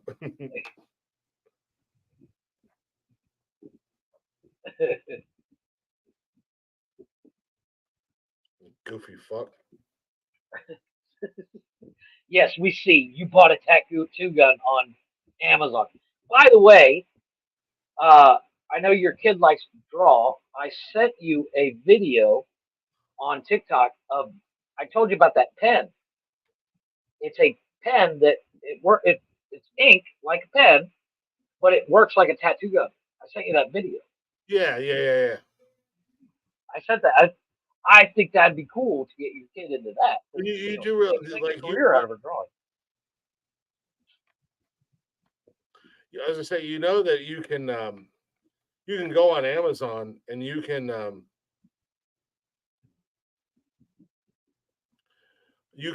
buy a tattoo gun thing, and it's a fake tattoo, and it comes with like lifelike, like an arm or shoulder or chest. Oh yeah. I've seen those too. And you can and you can do tattoos. Well, you can buy a piece of it looks like a mouse pad, but it's a little bit bigger. But it's called fake dermis. And it's basically skin like material that you can tattoo on. Yeah. It's like $15 and to practice tattooing. But yeah, like I said, that pen thing would be kind of cool because then you don't have to worry about buying dermis. You just fucking color. Yeah, exactly. I mean, that's essentially what you're doing. But I don't know. I mean, I don't want to learn how to tattoo because I would be dangerous. I'm like, I'm bored. I'm gonna give myself a tattoo, and I'll have a bunch of weird fucking upside down tattoos on my legs. you would have a bunch of what looks like shitty prison tattoos, like everybody. Exactly. And that's not because like I know I can't draw. Everybody be like, "What? Did you just get out of jail?" No, I bought a tattoo gun on Amazon. Yeah, and that's not me being a dickhead. It's everybody who I'm gonna learn how to tattoo, and they buy a tattoo gun, and then they have all these fucking shitty ass. I mean, they look like legitimately shitty prison. Like you have prison tattoos, and you know what prison tattoos look like, and these look worse than a regular prison tattoo. Agreed. Because you think that you're gonna be a tattoo artist, and it's like you have no idea. And there's tattoo artists out there that make some serious dough right me. Yeah. Like you have no idea what you're doing, and you're just throwing shit on your fucking body because you think you're. Yeah. At the end of the day, when it comes to learning how to tattoo, you need to go apprentice at a shop, do it right. You know, because if you try, it's just like anything. If you try to teach yourself anything, you're not going to do it. At least have some kind of artistic ability. Oh, agreed. I know I have zero artistic ability. I mean, I can color in a coloring book. Does that count? No, it doesn't. Yeah, okay, exactly. then you can't tattoo. You know, I can barely write my own name, let alone fucking tattoo SpongeBob on your fucking arm. It's gonna look like SpongeBob got ran over by a truck. But okay, let's do it. Exactly.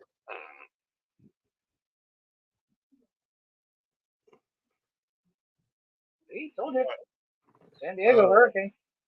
Yeah. We're all gonna die. Anywho, let's wrap this shit up. Yeah, it's 5 hours. It's fine. 5 hours in. 5 hours in, and I'm hungry as shit. I'm gonna pass out. Yeah, I can pass out too after last night. I ain't even gonna lie. Before we wrap up the show, just a little word from our sponsors, if you will. And you know, if you're like me, maybe Jeff. I don't know, Jeff. I don't know. Do you like smoothies? Or like I do. I like a good smoothie. I have to be in the mood for it.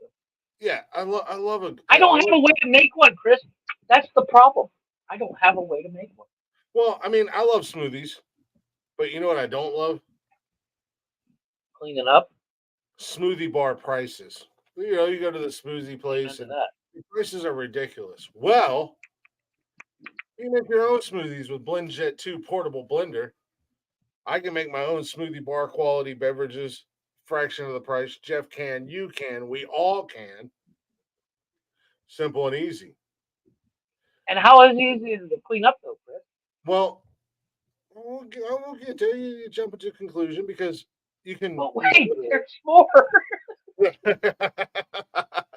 You know, the BlendJet 2, it's portable, so you can blend a smoothie at work, a protein shake at the gym, because let's face it, these shakers, you look like a fucking idiot when you use one. I should really You look like you're doing something else than shaking. Yeah, you're shaking it. You're shaking it. You look like an idiot. You look like a guy with a shake weight. Yeah, so you can blend you can blend yourself a protein shake at the gym, even a margarita on the beach. It's small. Or a margarita at the gym. Let's be honest. Yeah, that's goals. I mean, goals, boy. It's small enough to fit in a cup holder, but it's powerful enough to blast through tough ingredients like ice and frozen fruit with ease. BlendJet 2 is whisper quiet, so you can make your morning smoothie without waking up the whole house or disrupting the whole gym if you're making a protein shake, or you're not going to get a whole bunch looking at you crazy because you're on the beach mixing margaritas. You're just going to be able to do your thing. Not only that, but the BlendJet will last up to 15 plus blends, and it recharges easily with a USB-C, so you can literally be on the go and plug it in your car and charge it up on the way to the beach, on the way to the gym, on the way to work, wherever the case may be. And then, as Jeff asked earlier, he said, how easy is it to clean it? Well, it's incredibly freaking easy. You just blend water with a drop of soap and rinse it out, and you're good to go. Problem solved. It's cleaned. Good to go. Yeah, but Chris, the problem with blenders is they come in these boring colors. They really do. I mean, let's be honest. When you go to the Walmart and you get the big bulky blenders, you can generally get them in a handful of colors: blue, white, black. Maybe you might find a red one. But here's the thing. Here's the cool thing about the BlendJet. You get 30 plus colors and patterns. I'm talking about every color, your bright colors, your dark colors, the patterns. Do you like Disney? They got a Disney collection. Me, I grew up a 90s kid. I love the Teenage Mutant Ninja Turtles. I got a Ninja Turtles pattern. Kind of cool. For the ladies out there, some of us at 90s kids, the ladies grew up with the Lisa Frank collection. If you don't know what that is, then you don't know anything about the days of Trapper Keepers and folders and all that stuff that were all these bright neon colors, leopard prints, rainbows, all that stuff. They have them. And, my fiance, she's into leopard print. They even had a leopard print one that, don't tell anybody, but I ordered her one. It's a surprise because I know she wants a new one. She loved her first one. She had the BlendJet. Now she wants the BlendJet 2, and they had it in leopard print. And I'm whispering. That way, it's a secret. Nobody can hear. I want this carbon fiber one. So all you have to do is go over to blendjet.com, grab yours today, and be sure to use our promo code Words Are Hard. Get 12% off your order and 2-day free shipping, ladies and gentlemen. It's as easy as that. Blendjet.com. Words Are Hard. Save 12%. 2-day free shipping. Order it on Monday, and it's there by Wednesday. Look at Jeff showing you all the colors and this and all the patterns. And Dude, stuff. that carbon fiber one's dope, and the marble one's nice. Yeah, I like the marble one. There's a leopard print one. No, that's not the leopard print one. That's the heart one. Now this is Mickey Mouse head. Yeah, Mickey Mouse. They got a Woody and a Buzz. Another Mickey Mouse one. They do. It's right here. There's Woody and there's Buzz. Yep. There's a gold one. Yeah. Ooh, Up I like here, that. up here is the leopard print one. You guys, if you're watching this live or if you're watching the All that. replay, you see, yeah, there's one of the Lisa Frank collection. There's the Ninja Turtles. There's Teenage Mutant Ninja Turtles. Mm-hmm. A little camo. A little. There's a leopard print. A little Yep. camo action. Yeah, Blend in. Here's another Ninja Turtle one with some nice colors. I like that one. I do too. I like this granite one. And the cool thing about it is you see a lot of people. Marble.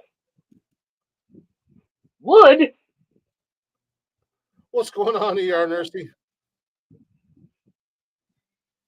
I really like this carbon fiber one. That's really cool. Y'all better be safe out there in San Diego. I like the marble one. I really like the marble one. I like the granite one. I do too. I like the granite. They got that marble and white. I like both of them. I'm gonna have like 47 Blendjet 2s in my house. I like the wood. That's cool. That's cool. I hadn't seen that one yet. There's like bronze is gold. There's a Snow White. Oh look, it's Snow White. It's freaking frozen. That's Olaf. You know what I meant? I just saw the snow. Nobody knew what you meant. Nice. You just seen a snowman. So your first response to seeing a snowman was Snow White. No, I'm looking at the dots as opposed to the actual blender when I'm clicking on the dot. Ooh, that one's cool. It's like multicolored. See, look at that. All them Blendjets. And you can save money and get it fast with our promo code Words Are Hard. At I Blendjet. like that. That's sharp. Look, black is nice and sweet. Yes, Nursey. I hope you guys are safe out there, and that hurricane don't whoop your ass too much. I didn't know anything There's about another frozen one. Gots to be honest with you. All them go. Look at all that. Anywho,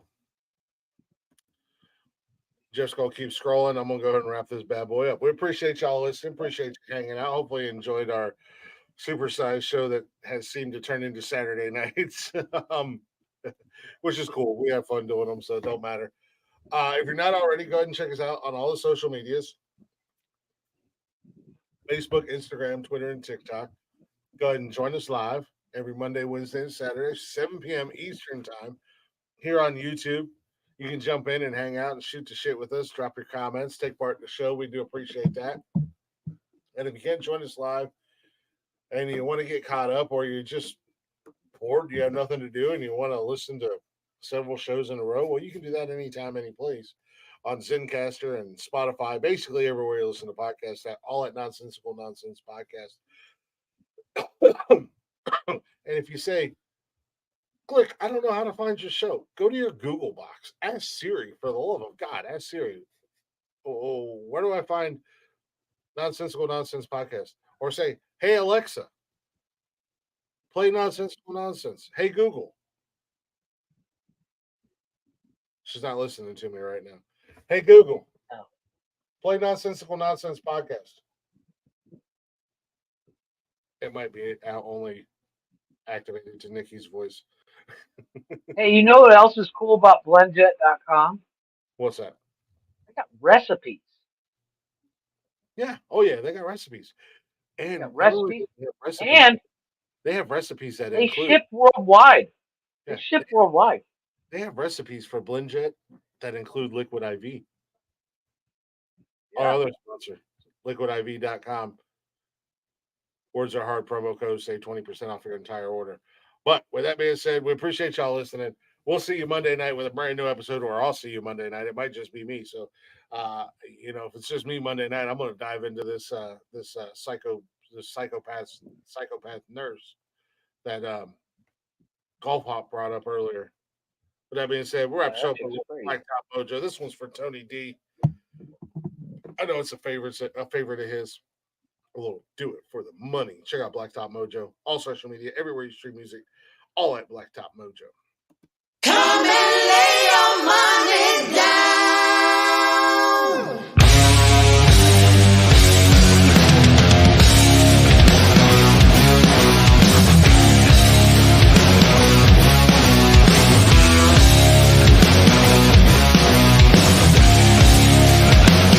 How much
Do you do it for the love or do it for the money? The poor die young and the rich get lucky.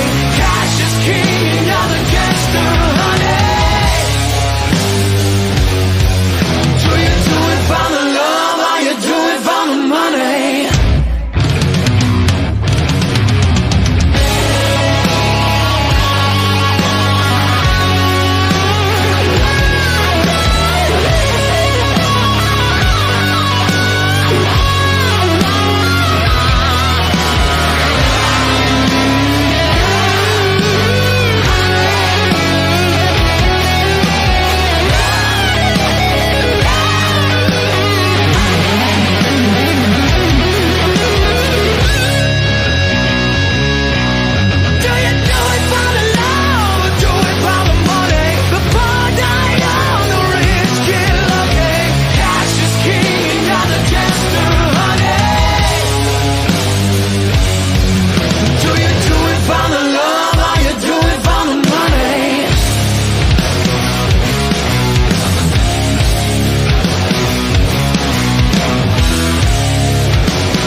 Yeah, buddy.